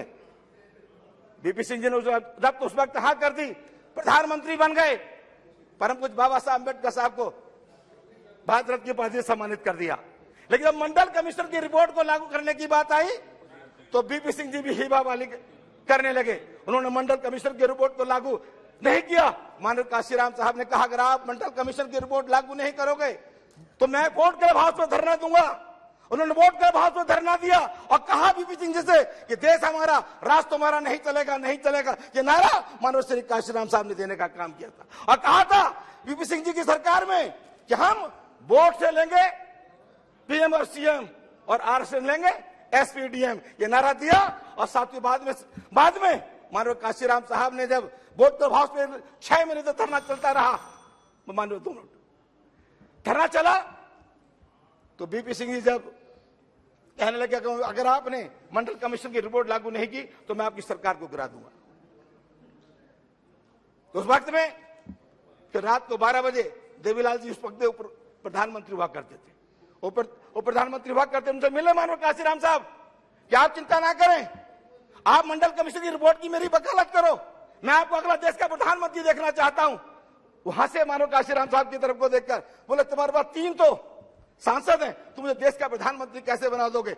बोले मैं ऐसे बना दूंगा कि मैं 5.5% खुद बैठा हूं और 54% की वकालत कर रहा हूं पिछड़ों को वोट का अधिकार, पिछड़ों का आरक्षण को लागू करने के लिए। तो सारे 85% के लोग तुम्हें वोट देंगे, तुम्हें देश का प्रधानमंत्री बनने से कोई रोक नहीं सकता। तब ये बात चली पता बीपी सिंह को। बीपी सिंह ने रात को 12 बजे माननीय प्रधानमंत्री जी ने अपनी कैबिनेट को बुलाया और देश के अंदर 27% का आरक्षण मंडल कमीशन की रिपोर्ट को लागू करने का काम किया। कांग्रेस चाहती इस मंडल कमीशन की रिपोर्ट को, तो आज पिछड़े समाज के लोग तो बात करते हैं कि अगर पिछड़े समाज के लोगों को 27% का आरक्षण, चाहे वो हिंदू हो चाहे हमारे मुस्लिम भाई हो, 27% के आरक्षण की बदौलत जो आज नौकरी और जो पा रहे हैं, तो आज नगर निगम, नगर पालिका, जिला पंचायत, अध्यक्ष जिला पंचायत पे चुनाव जीत कर जा रहे हैं, ये किसी और की बदौलत नहीं, परम पूज्य बाबा साहब अम्बेडकर साहब के आर्टिकल 340 के 27% के आरक्षण की बदौलत ये लोग जीत कर जा रहे हैं। तो मैं चाहते ना कहते मानवर आपसे इतना कहना चाहता हूं, आज 75 साल इस देश की आजादी को हो गए हम लोग। कृपया समाप्त कीजिए।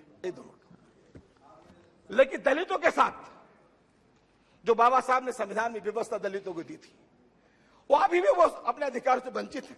बड़ा दुर्भाग्य के साथ मैं कहना चाहता हूं कि राजस्थान जहां एक दलित समाज का युवक मूछ रखना तो रखता है, उसकी हत्या कर दी जाती है। मध्य प्रदेश में दलित के ऊपर पेशाब करने की घटना घटित होती है। पूरे देश में दलितों के ऊपर जो शोषण हो रहा है, तो मैं आपके माध्यम से सरकार से कहना चाहता हूं कि ये देश में अगर आप चाहते हैं कि तरक्की बढ़े तो आप दलितों के शोषण को रोकने का काम करो, दलितों को उनके बराबरी का अधिकार में लाओ और दलितों की लड़ाई को अपनी लड़ाई की लड़ो, वो भी आपके अपने परिवार के हैं।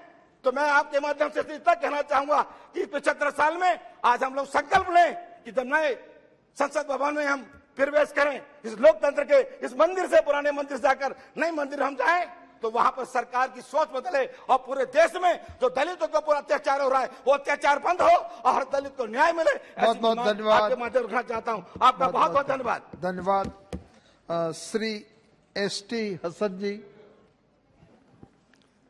बहुत बहुत शुक्रिया सर, आपने मुझे इस डिबेट में बोलने का मौका दिया। 75 साल का इतिहास सुबह से हम लोग सुन रहे हैं। अच्छी बातें भी हैं, मीठी भी हैं, खट्टी भी हैं, सभी कुछ है।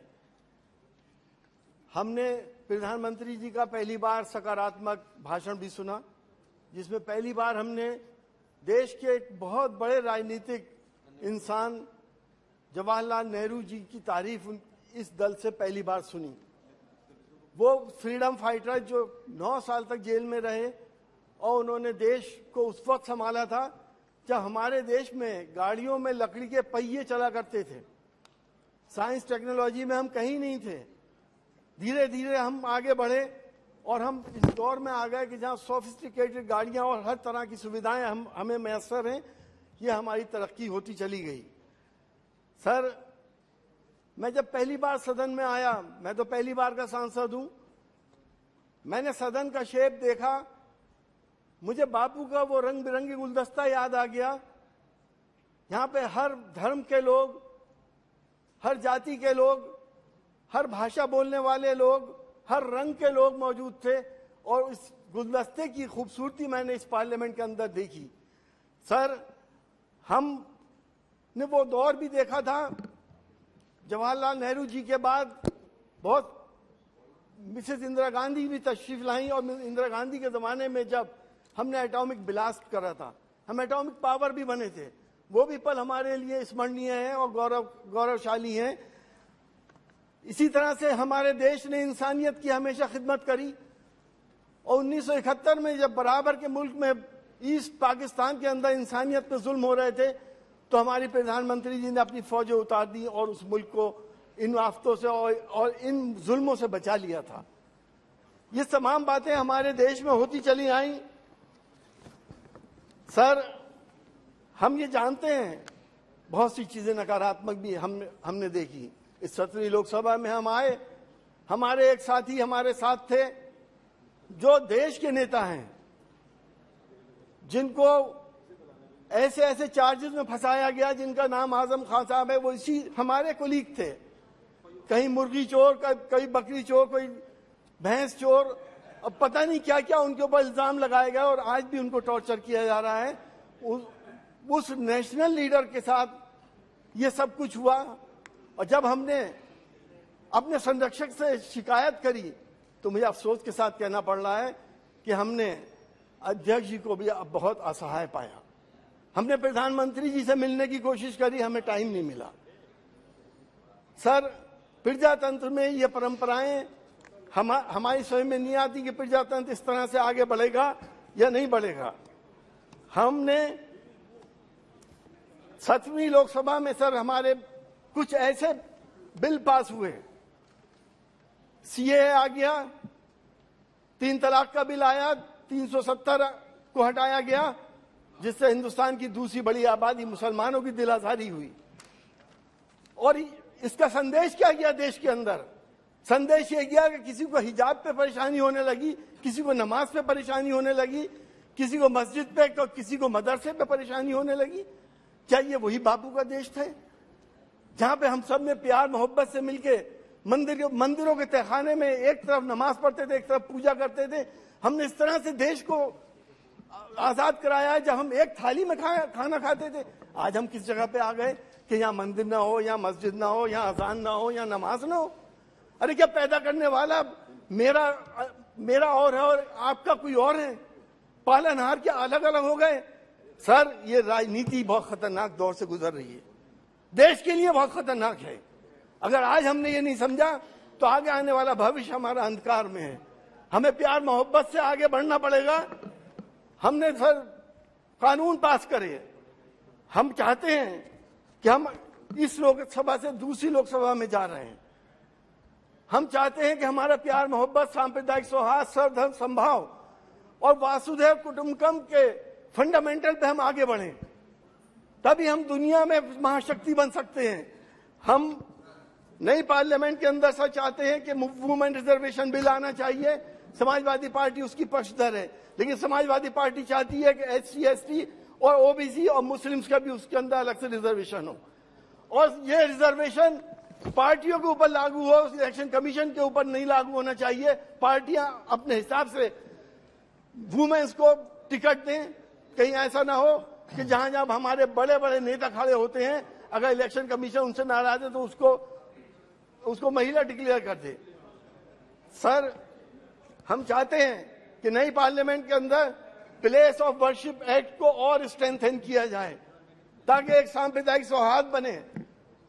लोग मौका उठा रहे हैं देश के सांप्रदायिक सौहार्द बिगाड़ने का। अगर प्लेस ऑफ वर्शिप एक्ट को आप और स्ट्रेंथन करेंगे, प्लीज सुन लिए, स्ट्रेंथन करेंगे तो हम प्यार मोहब्बत से, एकता से और सांप्रदायिक सौहार्द और गंगा जमनी तहजीब से अपनी नस्लों को ये तहजीब दे के चले जाएंगे। वरना हमारी नस्लें, यकीन जानिएगा, हमें कभी याद नहीं करेंगी, वो हालात पैदा ना हो जाएं। आज देश की दूसरी बड़ी आबादी मुसलमान बहुत फिक्रमंद है, बहुत परेशान है कि हमारी नस्लों का आगे क्या होगा, कहां हमें इंसाफ मिलेगा और कहां हमारी बात सुनने वाला कोई होगा या नहीं होगा। हालांकि मैंने देखा इस पार्लियामेंट के अंदर, मैं धन्यवाद देता हूं अपने स्टेजी बेंच वालों को कि जब भी हमने कोई समस्या, लोगों की समस्या की बात करी तो इन्होंने हमारी मदद करी। जब भी हमने कोई क्वेरीज करी तो इन्होंने हमारी मदद करी। हमारे मनभेद हरगिज नहीं है, हमारे मतभेद जरूर हैं, वो हम पार्लियामेंट के अंदर हैं और बाहर हम सब एक हैं। सर, G20 हुआ, हमें खुशी है कि देश का नाम आगे बढ़ा। ऐसे आयोजन पहले भी बहुत हुए थे और होते रहने चाहिए। G20 से हमें किसी बात की कोई परेशानी नहीं है। नॉन अलाइंड मूवमेंट भी हुआ था यहाँ पर, उसकी भी बहुत बड़ी एक इवेंट हुई थी। सर, मैं आपसे ये कहना चाहता हूं कि हमारे देश के फंडामेंटल है सर्वधर्म समभाव, वासुदेव कुटुंबकम।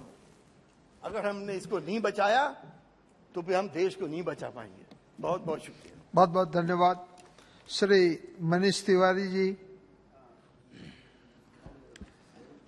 सभापति महोदय, आपका बहुत धन्यवाद कि आपने मुझे ये जो हमारा संसदीय सफर रहा है पिछले 7 दशकों का, उसके ऊपर जो इस सदन में चर्चा हो रही है उसमें भाग लेने का मौका दिया। 9 दिसंबर 1946 को पहली बार भारत की जो संवैधानिक सभा है उसकी बैठक यहीं इसी सेंट्रल हॉल में हुई थी, पर उसका एक परिपेक्ष था। अगस्त 1945 में दूसरे महायुद्ध की समाप्ति हुई। पहली बार जो परमाणु शक्ति है उसका उपयोग किया गया और लाखों लोग पूरी दुनिया में 1939 से लेकर 1945 तक मारे गए। और उस परिपेक्ष में जब भारत के आजादी का संग्राम चल रहा था, इस संविधान सभा की बैठक हुई। पर वो जो संघर्ष था जिसने उस संवैधानिक सभा को जन्म दिया, वो संघर्ष 90 वर्ष पहले शुरू हुआ था।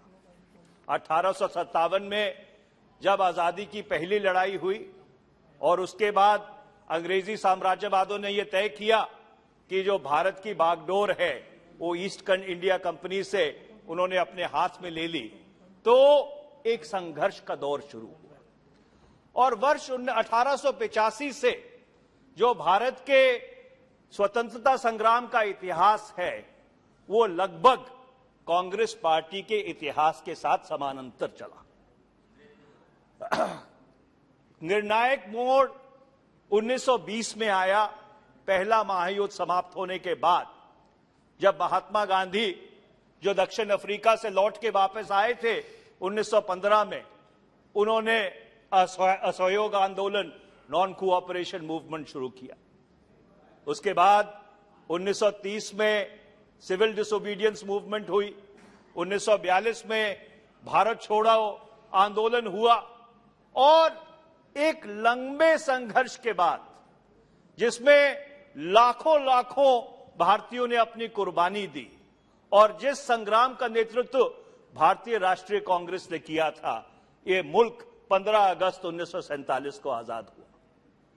पर उस आजादी के साथ साथ एक आपदा भी आई कि धर्म के नाम पर इस देश का विभाजन हो गया।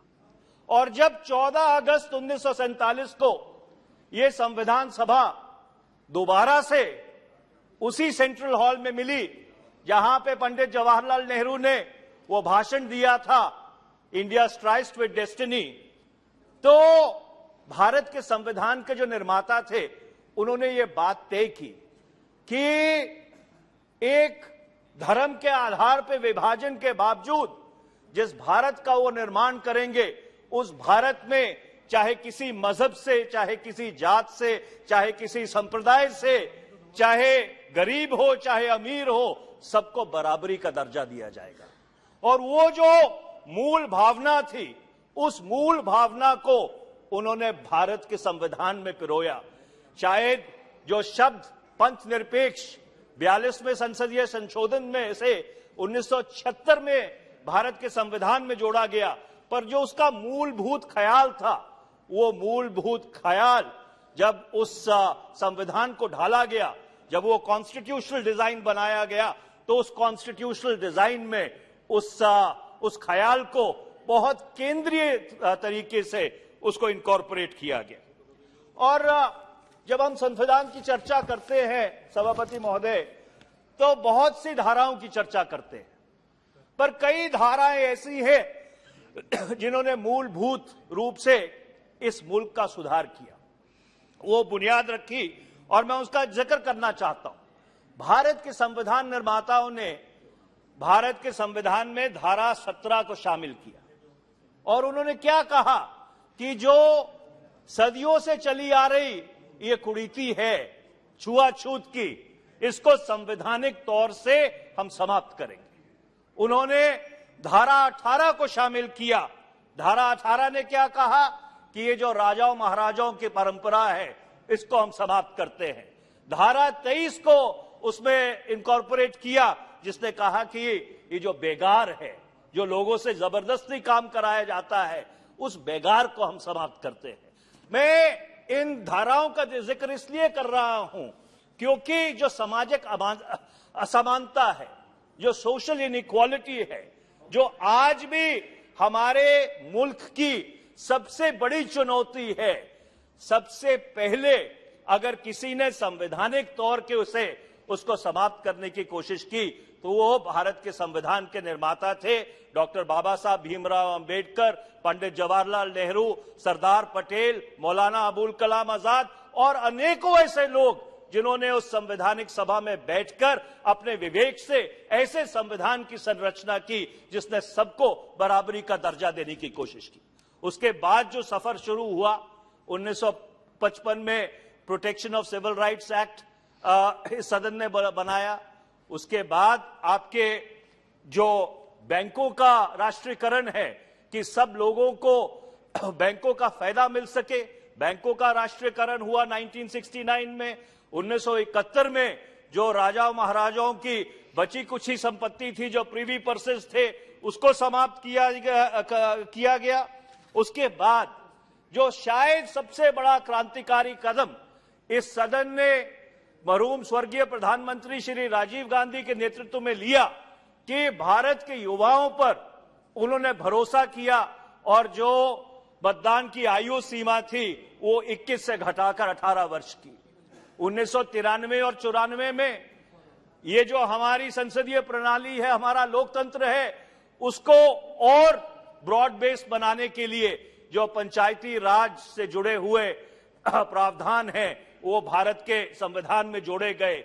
जहां पे पहले एक समय भारत का जो लोकतंत्र था वो 543 जो लोकसभा में सदस्य बैठते थे, 250 सदस्य राज्यसभा में बैठते थे और जो विधानसभाओं और विधान परिषदों में चुन के आते थे उन तक सीमित रह जाता था। संवैधानिक तौर पे यह सुनिश्चित किया गया कि लाखों लाख लोग जो हमारी पंचायती राज व्यवस्था है उसमें चुन के आए और उससे जो भारत का लोकतंत्र है उसको मजबूत किया गया। 2004 में आरटीआई का कानून, 2005 में आरटीआई का कानून, 2006 में मनरेगा का कानून, 2009 में निःशुल्क शिक्षा का कानून, 2013 में फूड सिक्योरिटी एक्ट, ऐसे कई क्रांतिकारी कदम इस सदन में उठाए गए। और मुझे इसके कहने में गर्व है कि कई इन सब जो क्रांतिकारी कदम उठाए गए उन सब में अधिकतर तौर पर सर्वसम्मति से इस सदन ने उन कानूनों को पारित किया। ये भारत की जो लोकतंत्र है उसकी सही जो क्षमता है, जो सही उसकी शक्ति है, उसको दर्शाती है। मैं अपनी बात खत्म करने से पहले सभापति महोदय 2-3 बातों का जिक्र जरूर करना चाहूंगा। सुप्रिया सुले जी ने भी उन बातों का जिक्र किया था।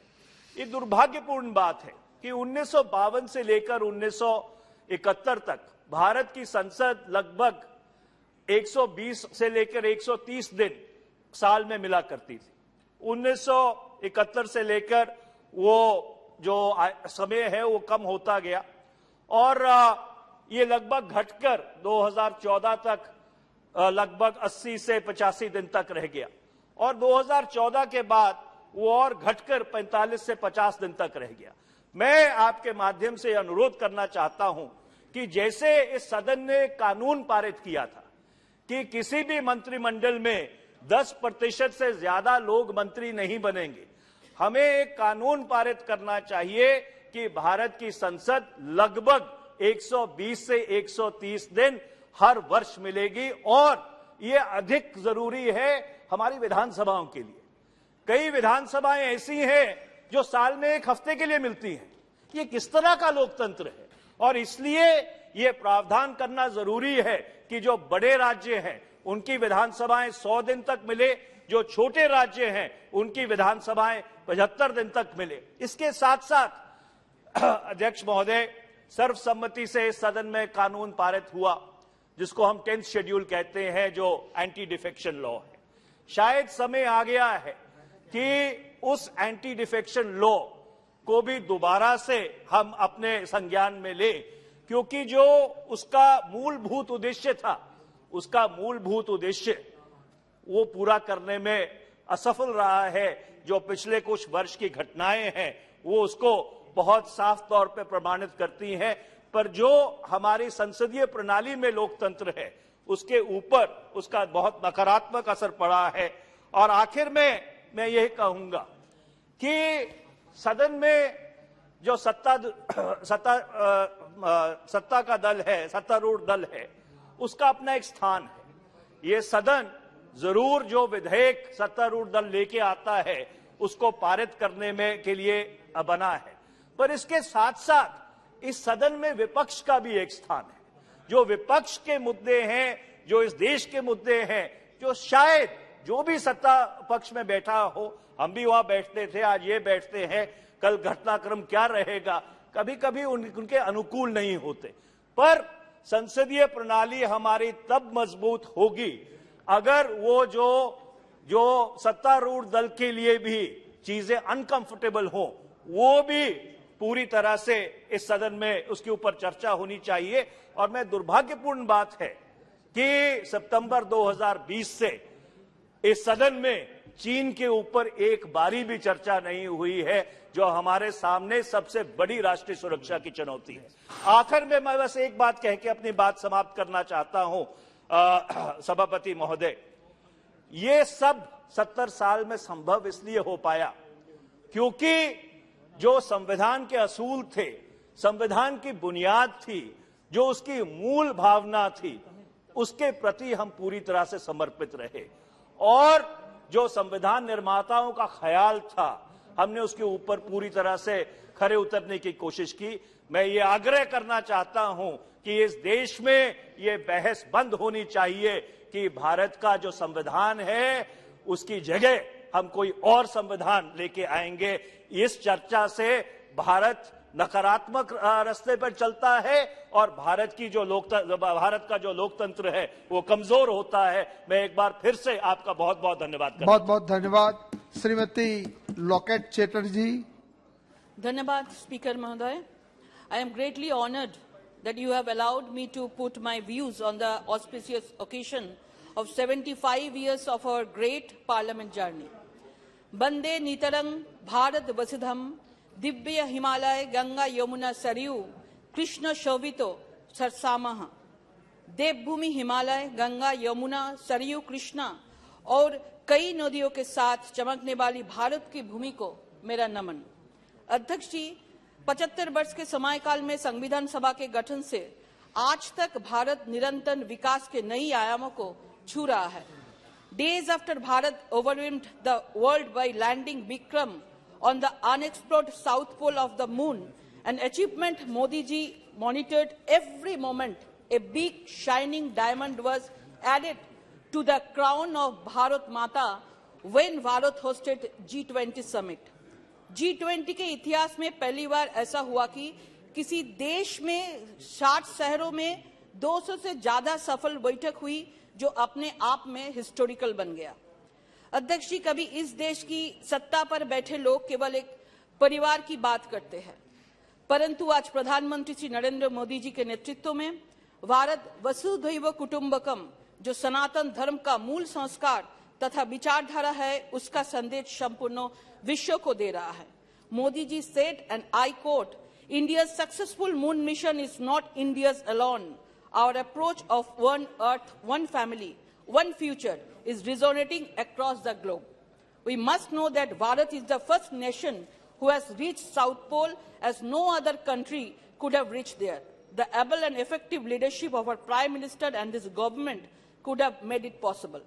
Atul Prasad Sen had written, Bharat abar jagot sabhay shreshto ashono lobe. Bharat will once again reclaim her seat in the world stage. Bharatvarsha সূর্যের এক নাম, আমরা রয়েছি সেই সূর্যের দেশে। आज वही सूर्य पर आप भारत आदित्य L1 लॉन्च कर सूर्य का अध्ययन कर रहा है।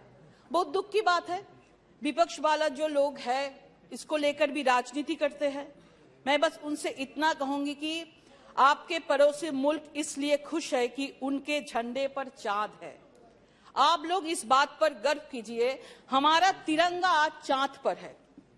विश्व के जो अब देश भारत आएंगे वो सपेरे का खेल नहीं देखेंगे, बल्कि स्पेस टेक्नोलॉजी में भारत के कद को बढ़ना देखेंगे। Following Bharat's independence from the British rule in 1947, its members served as the nation's first parliament as the provisional parliament of Bharat. The assembly met for the first time in New Delhi on 9 December 1946, and its last session was held on 24th January 1950. The first task of the assembly is to free Bharat through a new constitution, to feed the starving people and to clothe the naked masses, and to give every Bharatiya the fullest opportunity to develop himself according to his capacity. This is certainly a great task. आज हम यहाँ बैठे हैं, एक दिन हमारे पूर्वज भी यहाँ बैठकर देश का संविधान को निर्माण किया था। मैं इसको नमन करती हूँ। अध्यक्ष जी, आजादी के बाद से अच्छे बुरे हर प्रकार के कालखंड को इस देश को लोगों ने देखा है, परंतु हमारा लोकतंत्र और लोकतांत्रिक व्यवस्था में विश्वास सदैव अटल रहा है। किसी ने कहा है कि मुश्किलों से कह दो उलझा ना करे हमसे, हर हालत में जीने का हुनर आता है हमें। 1952 में हुई लोकसभा बैठक में तत्कालीन प्रधानमंत्री ने, नेहरू जी ने इसी सदन में ये कह दिया था कि I will crash the Jansangh, और उसका जवाब देते हुए हमारे आदर्श डॉक्टर श्यामा प्रसाद मुखर्जी ने कहा था कि I will crash this crashing mentality. किसी भी लोकतंत्र में पक्ष और विपक्ष दोनों को ही महत्वपूर्ण भूमिका होती है। हम एक लंबे कालखंड एक विपक्ष में रहे हैं। हमने तो वो समय भी देखा है जब हमारे मात्र 2 सदस्य होते हैं और पक्ष के लोग हम दो हमारे दो बोल के मजाक उड़ाते थे। वही अटल जी ने कहा था, अंधेरा छटेगा, सूरज निकलेगा और कमल खिलेगा। और आज भी वो भविष्यवाणी सच होती जा रही है। इस देश की 140 करोड़ जनता ने हमें लोकतंत्र के इस मंदिर में लगातार दो बार बहुमत से भेजा है। अध्यक्ष जी, हमने इसी संसदीय यात्रा में एक समय वो अभी देखा है जहां 1962 का युद्ध हारने के बाद नेहरू जी की शांति नीति के विरोध में उनके द्वारा नामित सांसद और प्रसिद्ध कवि दिनकर जी ने संसद में अपनी नाराजगी व्यक्त करने कहा था कि रे रोग युधिष्ठिर कौन है यहाँ, जाने दे उनको स्वर्ग धीर, पर फिरा हमें गांडीव गदा, लौटा दे अर्जुन भीमवीर, कह दे शंकर से आज करे वे प्रलय नृत्य, फिर एक बार सारे भारत में गुंजे उठे हर हर बम बम का फिर महोच्चार। जो विपक्ष आज लोकतंत्र पर बड़े बड़े भाषण करते हैं, वो विपक्ष इमरजेंसी पर क्यों मौन है? जिस विपक्ष के युवराज आज विदेश में जाके भारत में लोकतंत्र समाप्त हो गया बोल के भाषण देते हैं, आज मैं उसको याद दिलाना चाहती हूं, उनका दादी ने अपनी सत्ता बचाने के लिए इस देश में इमरजेंसी लेके आया था। अध्यक्ष जी, 1975 में एक व्यक्ति की सत्ता बचाने के लिए लोकतंत्र का गला घोटने का प्रयास किया गया। अटल जी, लाल कृष्ण आडवाणी जी, जयप्रकाश नारायण जी, मुरली मनोहर जोशी जी जैसे विपक्ष के नेताओं और समाज के प्रमुख लोगों को जेल जाना पड़ा। यहां तक कि इस सदन में अधिकारों को भी समाप्त कर दिया था, मीडिया पर भी प्रतिबंध लगा दिया था। परंतु उन लोगों के शायद इतिहास को समझ में कम आती थी कि ये तानाशाही यहाँ पे स्वीकार नहीं होगा। ये देश लोकतांत्रिक मूल्यों का जीता जागता उदाहरण है। अत्यंत परिणाम आपके और हमारे सामने हैं। कबीर का एक दोहा है जो शायद वर्तमान में विपक्ष पर सटीक बैठता है, बुरा जो देखन में चला, बुरा ना मिलिया कोई, जो दिल खोजा अपना, मुझसे बुरा ना कोई। अध्यक्ष जी, मुझे कहने में संकोच नहीं है कि 1986 में प्रधानमंत्री राजीव गांधी शाहबानो केस में सुप्रीम कोर्ट के आदेश के केवल राजनीति के कारण इस सदन के माध्यम से पलट दिया था और मुस्लिम महिलाओं को उनके अधिकारों को वंचित कर दिया था।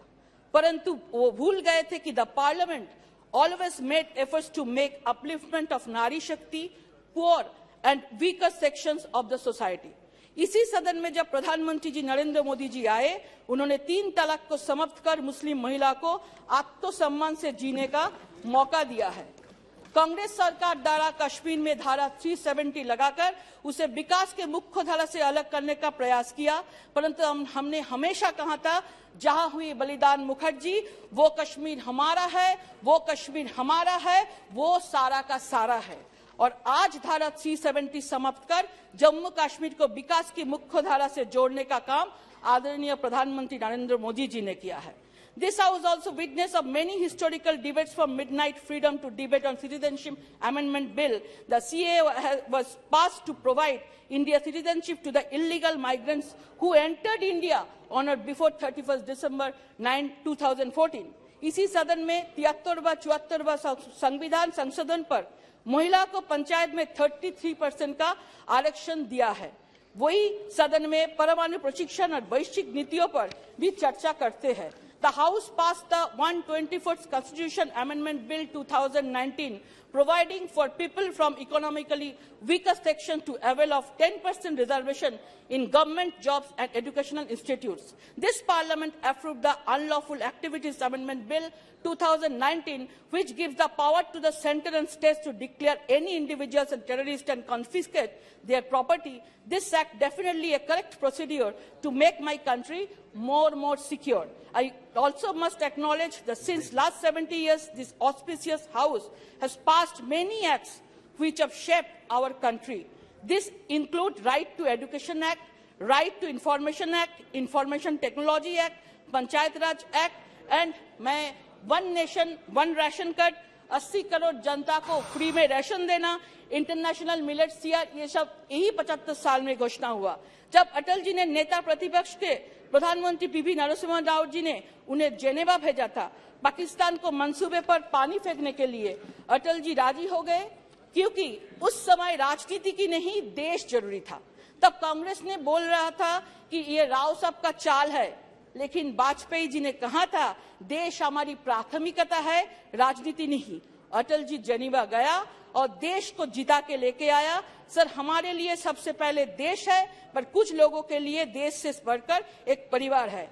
इसी सदन में देखा है कैसे 1971 में पाक से युद्ध के दौरान वैचारिक मतभेद होते हुए भी कैसे जब राष्ट्र की बात आए तो तब हमारे वरिष्ठ नेता, तत्कालीन नेता विपक्ष अटल जी ने सदन में माध्यम से इंदिरा जी का सरकार को समर्थन किया है।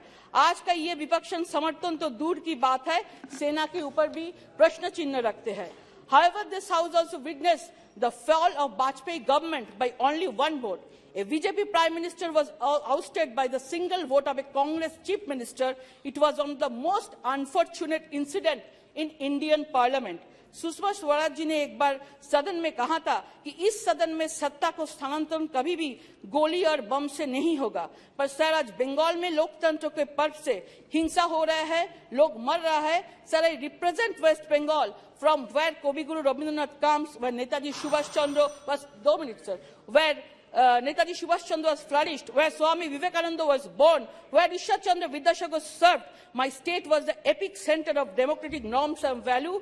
ये हमारे वेस्ट बंगाल से बहुत सारा सीनियर जनप्रतिनिधि ये 75 सालों में यहाँ पे प्रतिनिधित्व किया। डॉक्टर श्यामा प्रसाद मुखर्जी, एनसी चैटर्जी, हिरेन मुखर्जी, प्रणब मुखर्जी, ज्योतिर्मय बसु, सोमनाथ चैटर्जी, इंद्रजीत गुप्त, प्रियरंजन दासमुंशी, गणिकांत चौधरी, तपन shikdar. When I speak of crisis, one cannot ignore the threats Bharat and the world continues to face. The recent sacrifice of our brave soldiers at Anantnag is a reminder that our enemies are still not ready to backtrack despite the losses they have suffered when Modi ji gave an effective reply to the 2019 Pulwama attack. No Congress government had ever dared to send its soldiers across the LOC to destroy the terrorist camps on Pakistan soil. But Modi ji ने पाकिस्तान को जवाब दिया, तब evidence मांगने लगे। Sir, ये तो वो लोग हैं, एक मिनट, और ना मैं पॉलिटिक्स कर रहा है, लोगों ने वैक्सीन तक भी पॉलिटिक्स किया था।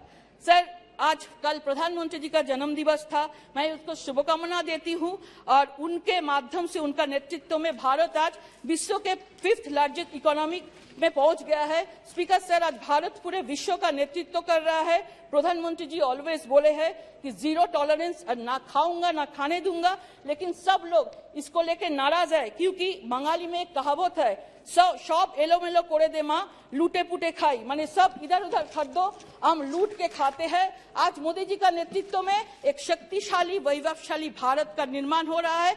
मुझे एक गाना याद आ रहा है, भारत आमार भारतवर्ष, स्वदेश आमार स्वप्न गो, তোমাতে আমরা লোভিয়া জন্ম, ধন্য হয়েছি ধন্য গো, কিরীটধারিণী তৃষার সিংহ সবুজে সাজানো তোমার দেশ, তোমার উপমা তুমি তোমার রূপের নাহি তো শেষ। সগন গহন তমসা সহসা নেমে আসি যদি আকাশে তোর, হাতে হাত রেখে মিলি একসাথে আমরা আনিব নতুন ভোর। শক্তি দাইনি দাও মা শক্তি, ঘুচাও দীনতা ভীরু আবেশ, আধার জননী ভয় কি জননী, আমরা বাঁচাবো এ মহাদেশ। রবীন্দ্রনাথ বিবেকানন্দ বীর সুভাষের মহান দেশ, নাহি তো ভাবনা করি না চিন্তা, হৃদয়ে নাহি তো ভয়ের lace. Thank you very much. Thank you very much. Bharat माता की जय। श्री नमो Nageshwar Rao ji. Thank you, Chairman, for giving this opportunity to speak on 75 years journey of this country in this house. आज के दिन में आखिरी दिन है, ये हाउस को छोड़ के हम लोग नया बिल्डिंग में, नया पार्लियामेंट में जा रहा है। ये 75 साल में जो कंट्री को इंडिपेंडेंस मिलने के बाद कई बिल्स ये हाउस में पास हुआ है। वो बिल्स का वजह से कुछ डेवलपमेंट भी है, कुछ तकलीफ भी है। इधर का लोग उधर हो गया है, उधर का लोग इधर हो गया है, मगर देश जो है ना एक तरह से आगे बढ़ रहा है। इस टाइम में हम लोग मॉर्निंग में ऑनरेबल प्राइम मिनिस्टर का भी जो स्पीच हम काफी अच्छी तरह से सुना है। वो भी इस मामला में एक देश को एक वादा देना चाहता है, आने वाला टाइम में हम लोग सब मिलके नया बिल्डिंग में नई तरीके से ये कंट्री को आगे ले जाने के लिए। और हम लोग पिछले हिस्ट्री अगर देखें तो जब जो राज्यांग निर्माता बाबा साहेब अंबेडकर जी ने जो राज्यांग लिखा था, उस टाइम में जवाहरलाल नेहरू जी, सरदार पटेल जी, ये सब महान भाव लोग वो राज्यांग का वजह से वो डेमोक्रेसी आज तक चला है। वो चलने का जो मंदिर जो प्लेस है, ये प्लेस बन गया। उसमें अगर देखने से जो 75 साल में जो पहले जो स्पीकर था, जो बलवंकर साहब से लेकर अभी हम लोग ऑनरेबल स्पीकर ओम बिरला जी तक 17 लोगों को ये अवकाश मिला है। उसमें हमारा तेलुगु का फ्राइडे तेलुगु का भी 3 आदमी को 3 दफा हम लोगों को अवकाश मिला है। उसमें नीलम संजीव रेड्डी जी का, बाल योगी जी का और नीलम संजीव रेड्डी जी को 2 दफा अवकाश मिला है। उसी तरह से देखने से हम लोग का प्रधानमंत्री का भी जो पिछले 15 प्रधानमंत्री में ये हाउस में पीवी नरसिम्हा राव जी को हम लोग का तेलुगु का प्राइड है, तेलुगु का एक प्रधानमंत्री भी बन गया।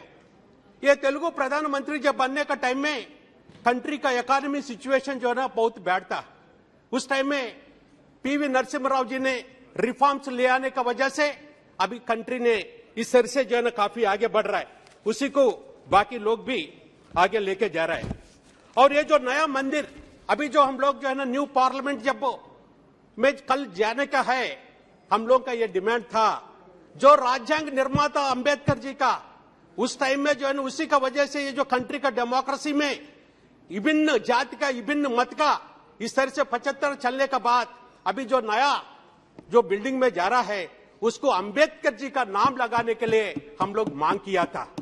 अभी हम लोग हमारा तेलंगाना बनने के बाद उसी अंबेडकर जी का 125 फीट का स्टैचू भी जो है ना इंडिया में पहले स्टैचू हम लोग लगाया था 125 फीट का। हम लोग ये डिमांड को अभी भी कम से कम कल इसको अंबेडकर जी का नाम से बाबा साहब अंबेडकर जी का नाम ये अगर नया पार्लियामेंट में आने से उसमें अच्छा रहेगा बोल के हम लोगों का मांग है। उसका साथ अगर दलित का बारे में जो बात कर रहे हैं, पहले दफा हमारे जो तेलंगाना का में दलित बंधु बोल के एक फैमिली को 10 लाख रुपीस हम लोग दे रहा है। 10 लाख रुपए दलित लोगों को दे रहा है, वो भी एक थोड़ा ये करे। और आने वाले में अभी 75 साल में अगर हिस्ट्री अगर देखने से पिछले पार्लियामेंट में हम लोग को 150 डेज तक पार्लियामेंट चलता था। अभी ये बात को कहीं जो है ना हमारा साथ भी बताया था। आज के दिन में जो पार्लियामेंट का जो डेज गिरते गिरते 56 डेज तक आ रहा है, इसका बारे में भी थोड़ा देखना चाहिए। और उसका जो है हम लोग का इसी हाउस में कुछ बिल्स ऐसा बिल्स आया था, फार्मर्स का बिल, सब 2 मिनट, फार्मर्स का बिल्स आया था, फार्मर का बिल्स को पास भी किया है इसी हाउस में जो है फार्मर का बिल्स को भी वित्ड्रॉ किया है। This is the peoples power, people का पावर का वजह से ये सब हुआ है, ये भी जो है ना हम लोग जानना चाहिए। उसी तरह से हमारा डेमोक्रेसी का ब्यूटी, ये हाउस का ब्यूटी देखिए, 2 आदमी था बीजेपी का, 2 एमपी का बीजेपी, आज के दिन में जो है ना देश को पाल रहा है।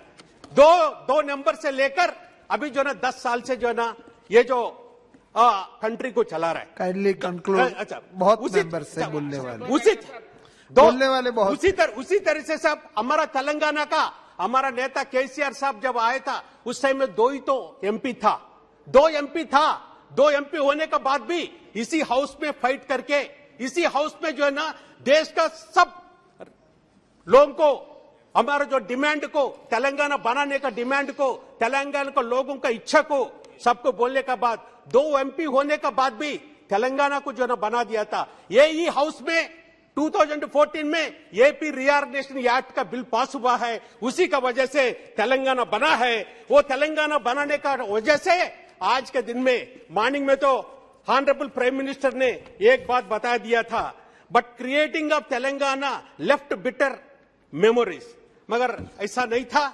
आज के दिन में तेलंगाना देश में नंबर 1 है, तेलंगाना सब में नंबर 1 है। 24 आवर्स फ्री करंट जो है ना दे रहा है, 24 आवर्स फ्री करंट तेलंगाना दे रहा है।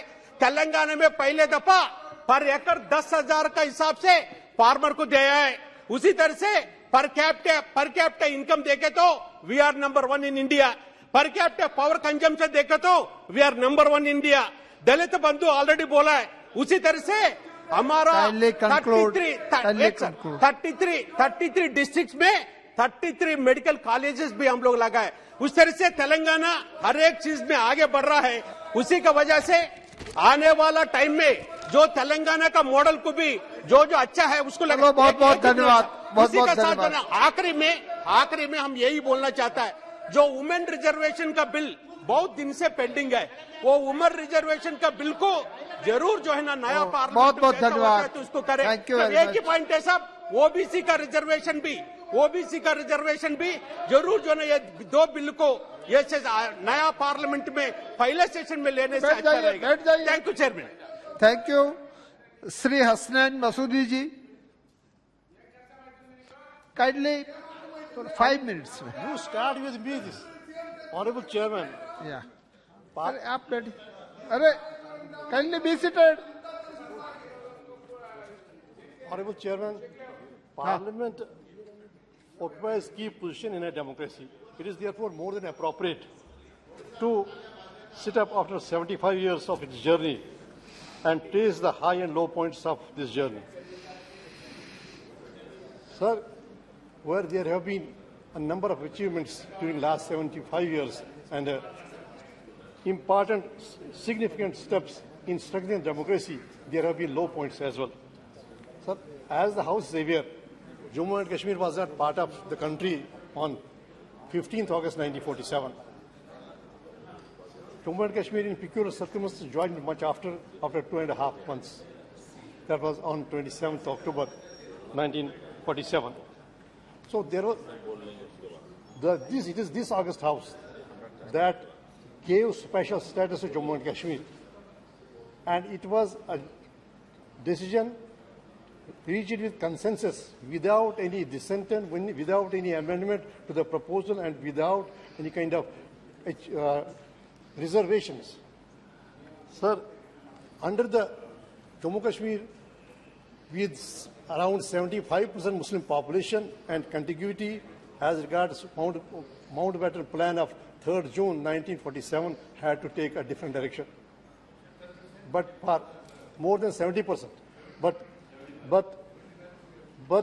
it took a different journey, and as I said, in a particular background. And our party, though not party to our Jammu and Kashmir National Conference, though not a party to the accession, but all the same did favor it, under the belief that it is better, the people of Jammu and Kashmir will be better off if they join a democratic country, a country having belief in secularism and in rule of law.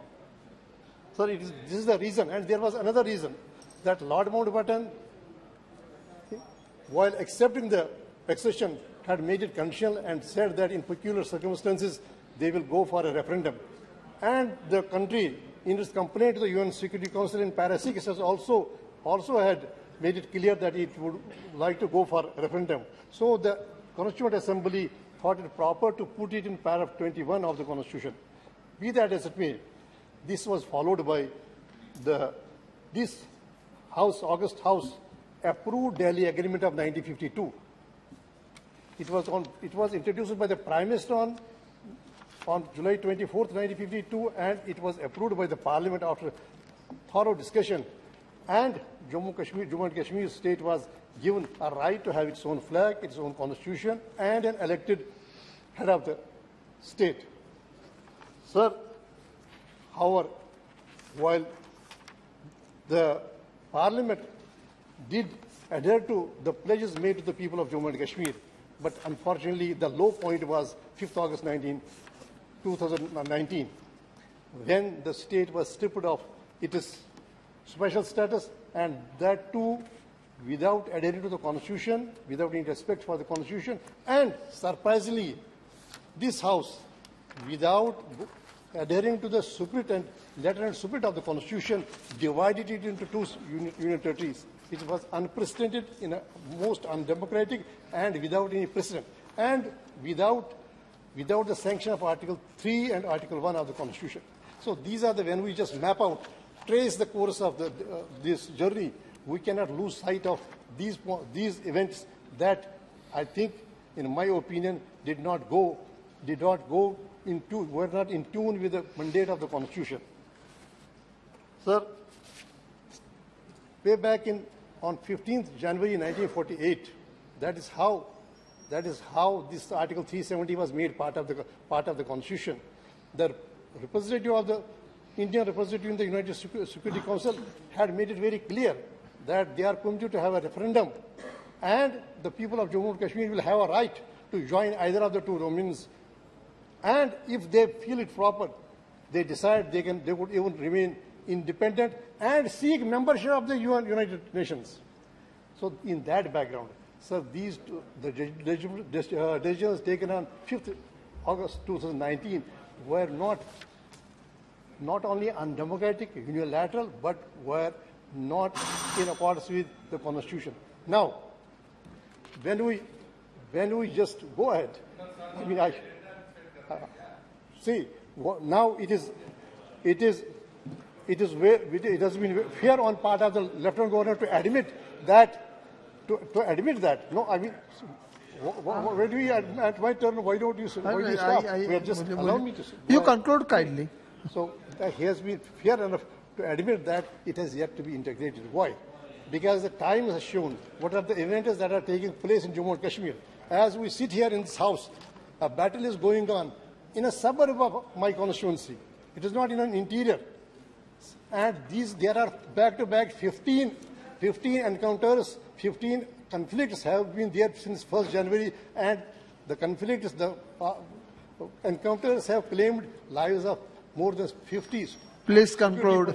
And the civilians. Sir, so we have not achieved anything by taking the decisions that were on 5th August. So this Parliament, this House, while taking those decisions, is under an obligation to go for an introspection. Thank you very much. Seconds. Just wait for 2 minutes. Give me 2 minutes. Sir, then... We are having so many members. No, just 2 minutes. Sir, I fully support the suggestions made by Madam Supriya ji and also... Thank you. Shri Chirag Paswan ji. Just 2 minutes. Ek second. Within 2 minutes. Paswan ji, conclude in 1 minute. Within 2 minutes. Conclude. Chirag ji, ek second. Within 2 minutes. Conclude कीजिए.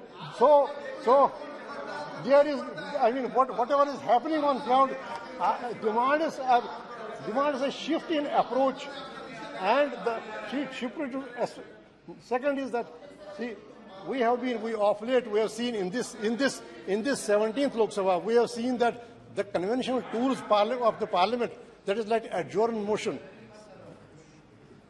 I come to the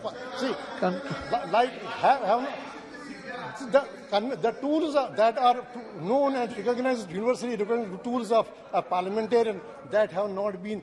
Thank you very much, Shri Chirag Paswan.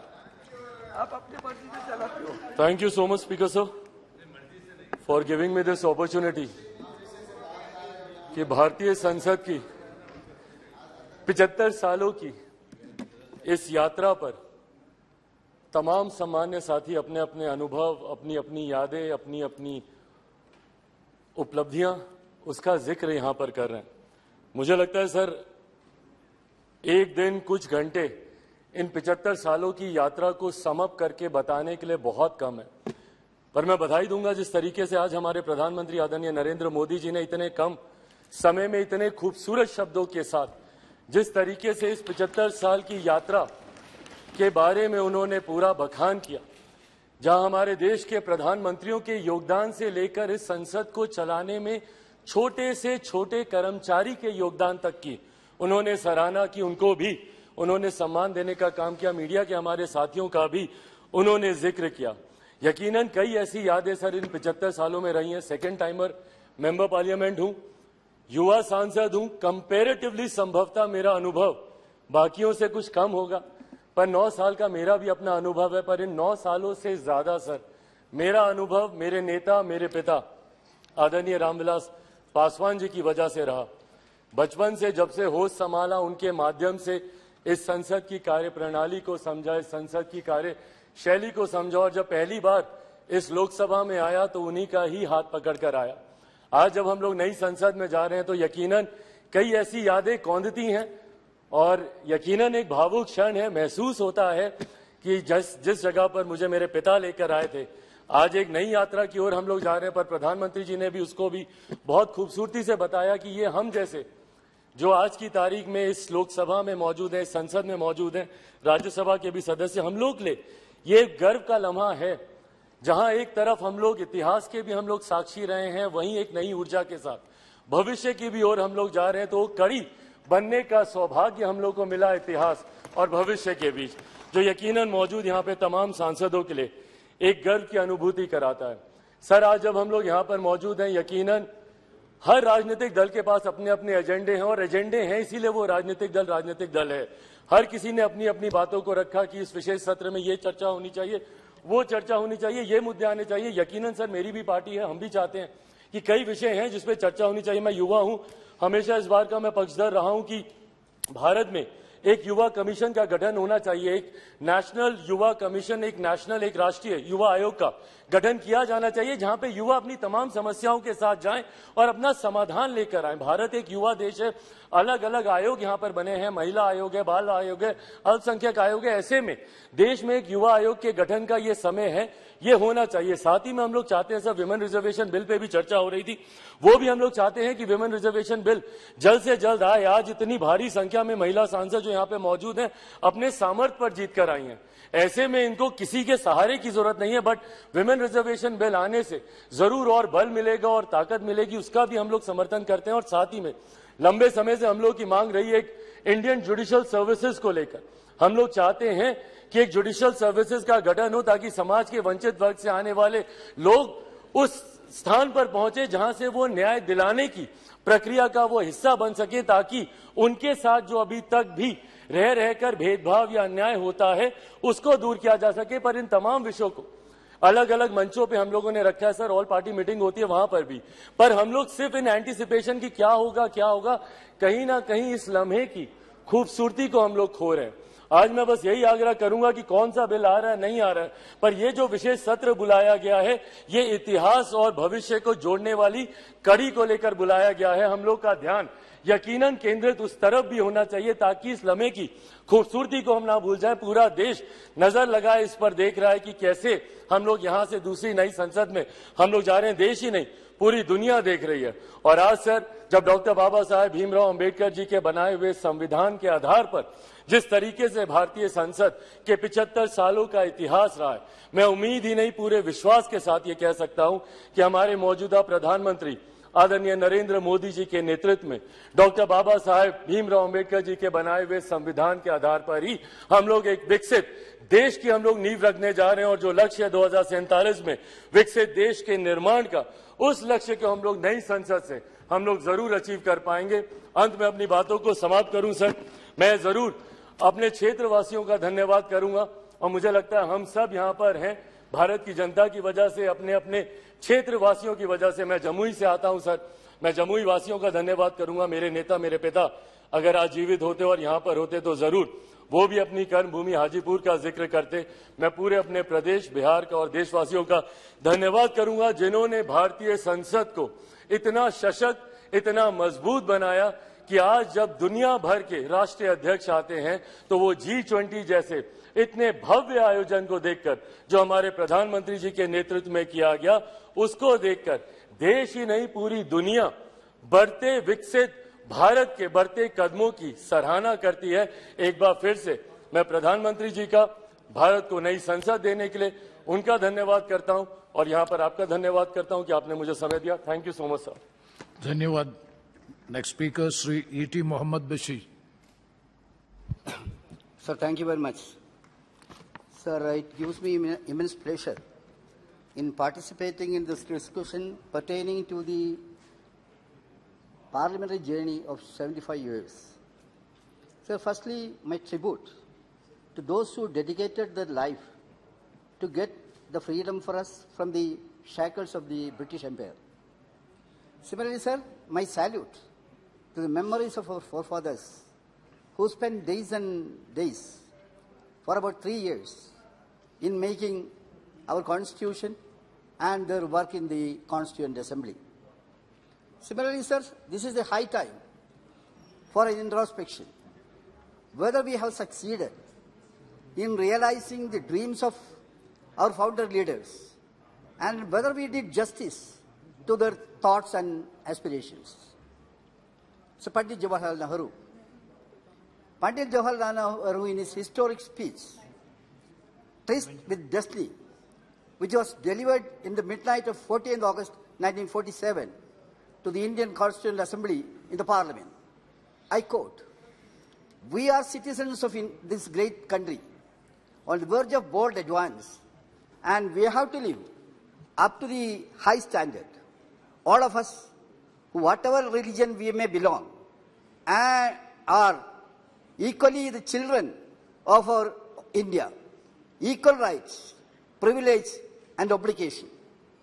Sir, he also added, we cannot encourage communalism or narrow-mindedness, for no nation can be great whose people are narrow in thoughts, in action.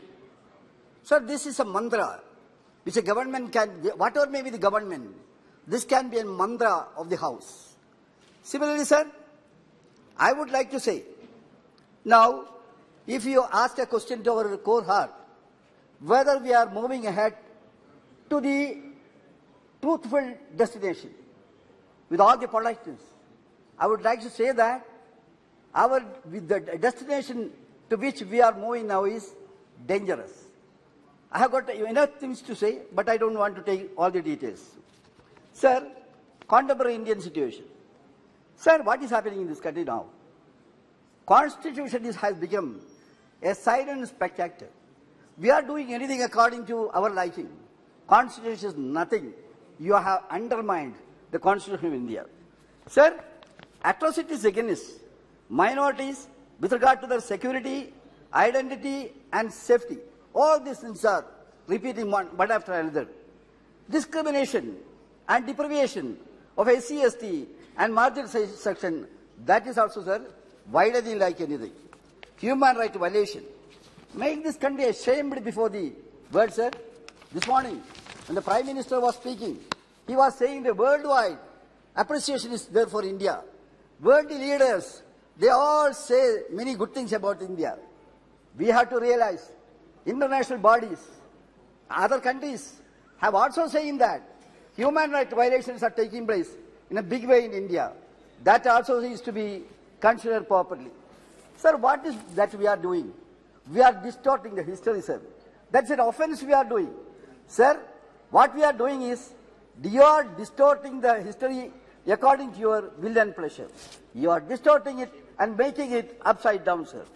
Communal polarization, destruction of secularism, disrespect to the democratic principle happening with the blessing of the government. Sir, we have to realize, we were always arguing for federalism. That also is suffering a lot. Selling out the wealth of the nation to big business tycoon, that also is taking place in this country, sir. Yes, Mr. We are, kindly give me 2-3 minutes, sir. Because we are renaming the places and institutions, and we are forgetting or we are wiping out the names of the forefathers. Now India controversy, Bharat. See, nobody is against Bharat, sir. What is wrong with India? This was there forever. But what I am asking is, if this India terminology give you any kind of sleepless nights, that's something different. There is no cure for that. That's another thing. Sir, we have to agrarian crisis. In fact, government is not at all democratic way they are doing. Sir, new threat. A new threat. I will be taking only this point, sir. Yes. What is that new threat? Political parties and other system. You are threatening them, saying that enforcement agencies, investigation agencies and things like that. I remember Mahatma Gandhi.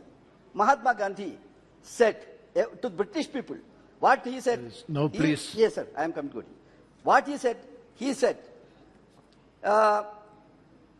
you can chain me. Mahatma Gandhi said, you can chain me. You can torture me. You can even destroy this body. But you will never imprison my mind. Thank you. So that was this. I am concluding. So what I am asking is, another thing, the last point is that, sir. Now a new threat. What is that? Encroachment on this challenge against this freedom of expression. So what is happening? Freedom of expression is the strongest pillar as far as the Constitution is concerned. Sir, what is happening in that? If a man speak, a political leader speak something against the government, then the government says that you will be under prison. How many journalists are languishing in Indian jails? That also may kindly be considered. So that is the thing. Sir, I would like to say that. Conclude, please. This government, you are spoiling the democratic principle. You are far away from the democratic principle. But you are very close to the draconian kind of Srimati administration. I would like to conclude with saying that you had to correct your mistake. You are doing a lot of injustice for this great country. With this few words, sir, I conclude. Thank you. Thank you very much. Thank you. Thank you. Srimati Harsimrat Kaur Badal ji. Thank you, sir. Sir, I stand here today on the 75th year of our democracy in this parliament, probably the last day in this August House, in the four walls of this August House. I stand here as a woman that represents 50% of your population.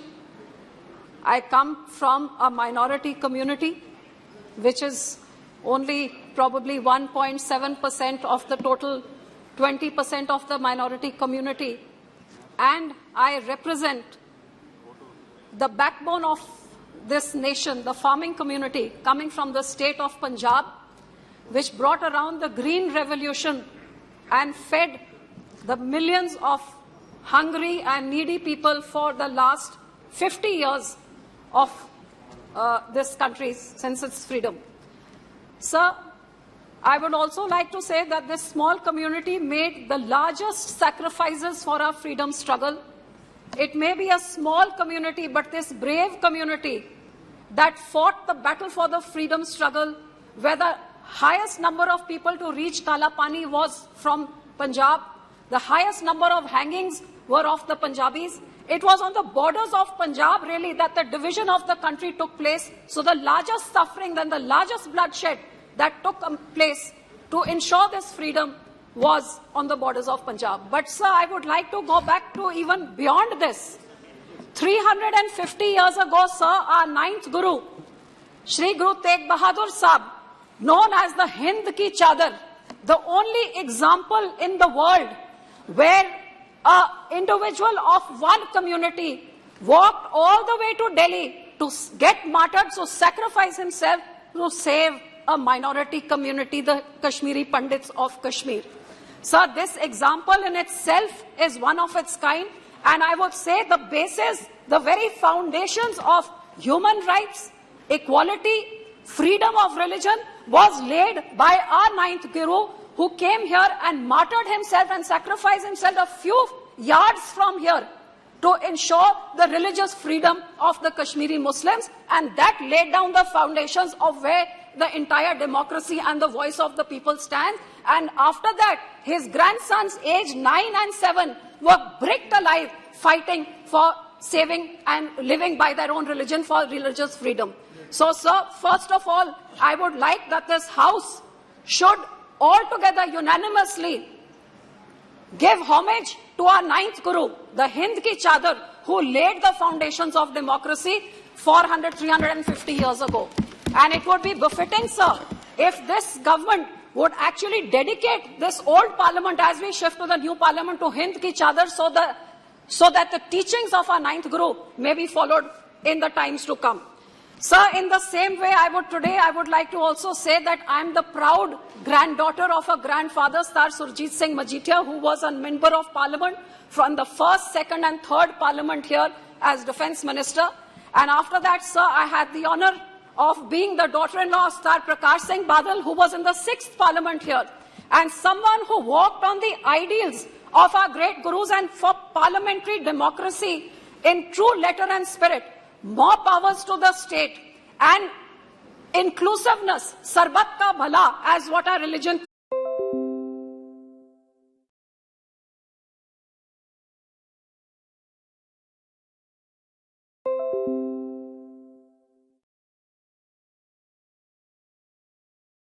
entire life was dedicated towards more powers to the state and strengthening the federal structure. Sir, today I also take this opportunity to salute both these men, and I would say that they have been a role model in inspiring what parliamentary democracy stands for. Sir, as a woman, I would definitely like to say that in my time in the last years of what I have understood of Parliament, if there was one thing which I saw in my lifetime, which I never thought that I would even get a chance to voice in this House, was as a young 18-year-old who saw the murder of democracy the murder of minorities and the murder of religious freedom in 1984 when the genocide of the Sikhs took place. As an 18-year-old, I was a victim of this. My community was a victim. It is shocking that in a free and independent India, the state itself, the Congress government, would stoop down to killing an entire generation of Sikhs because of whatever reasons, what they may have thought. This is the Congress which attacked our holy shrines, which put in tanks and bullets into our Akal Takht Sahib, killed innocent people over there, and then murdered thousands of Sikhs. Sir, this state-sponsored genocide is unheard of in the history of our country. And if this government had ensured justice, which after 40 years we have still not got, if they had ensured justice, maybe bigger tragedies would not have happened. Sir, I also ask this government that before we finish and shut the doors of this parliament, this house needs to unanimously condemn the Sikh genocide. No, sir, very important, 2, 3. Unanimously condemn the 1984 Sikh genocide, which has not been done till date, and nor have they received justice till date.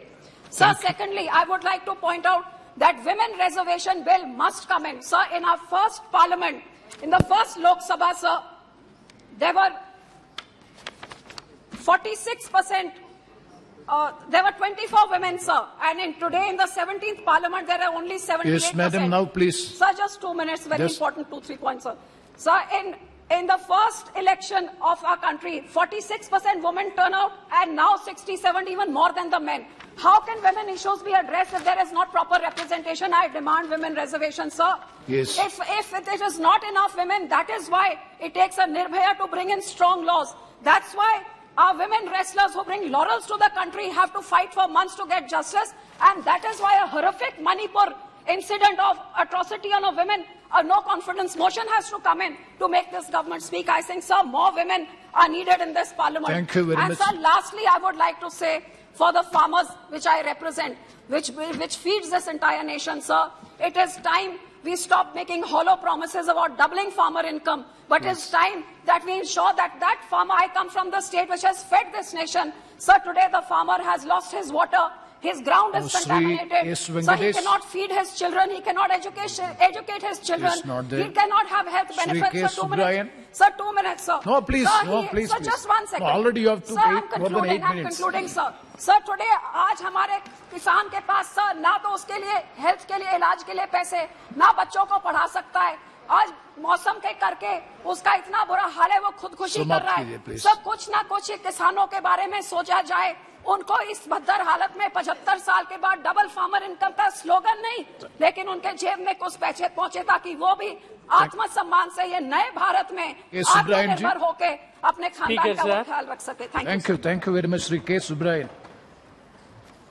ஜனநாயக அரசியல் அமைப்பின் 75 ஆண்டுகால அனுபவங்களை பரிசீலிக்கின்ற நிகழ்வாக இது நடந்து கொண்டிருக்கிறது. தேசிய விடுதலை இயக்கத்திலும் தேசிய விடுதலைக்கு பின்னர் இந்திய வளர்ச்சியிலும் பெரும் பங்காற்றிய இந்திய கம்யூனிஸ்ட் கட்சியின் சார்பில் நான் சில கருத்துக்களை சொல்ல விரும்புகிறேன். 75 ஆண்டு கால அனுபவங்கள் என்பது துயரம் நிறைந்தது இருக்கிறது, மகிழ்ச்சி தரத்தக்க அம்சங்களும் இருக்கின்றன. ஆனால் அம்பேத்கர் சொன்ன ஒரு விஷயத்தை நான் இந்த நேரத்தில் நினைவுபடுத்த விரும்புகிறேன். 1949 நவம்பர் 25, 26 அரசியல் நிர்ணய சபையில் அரசியல் சட்டம்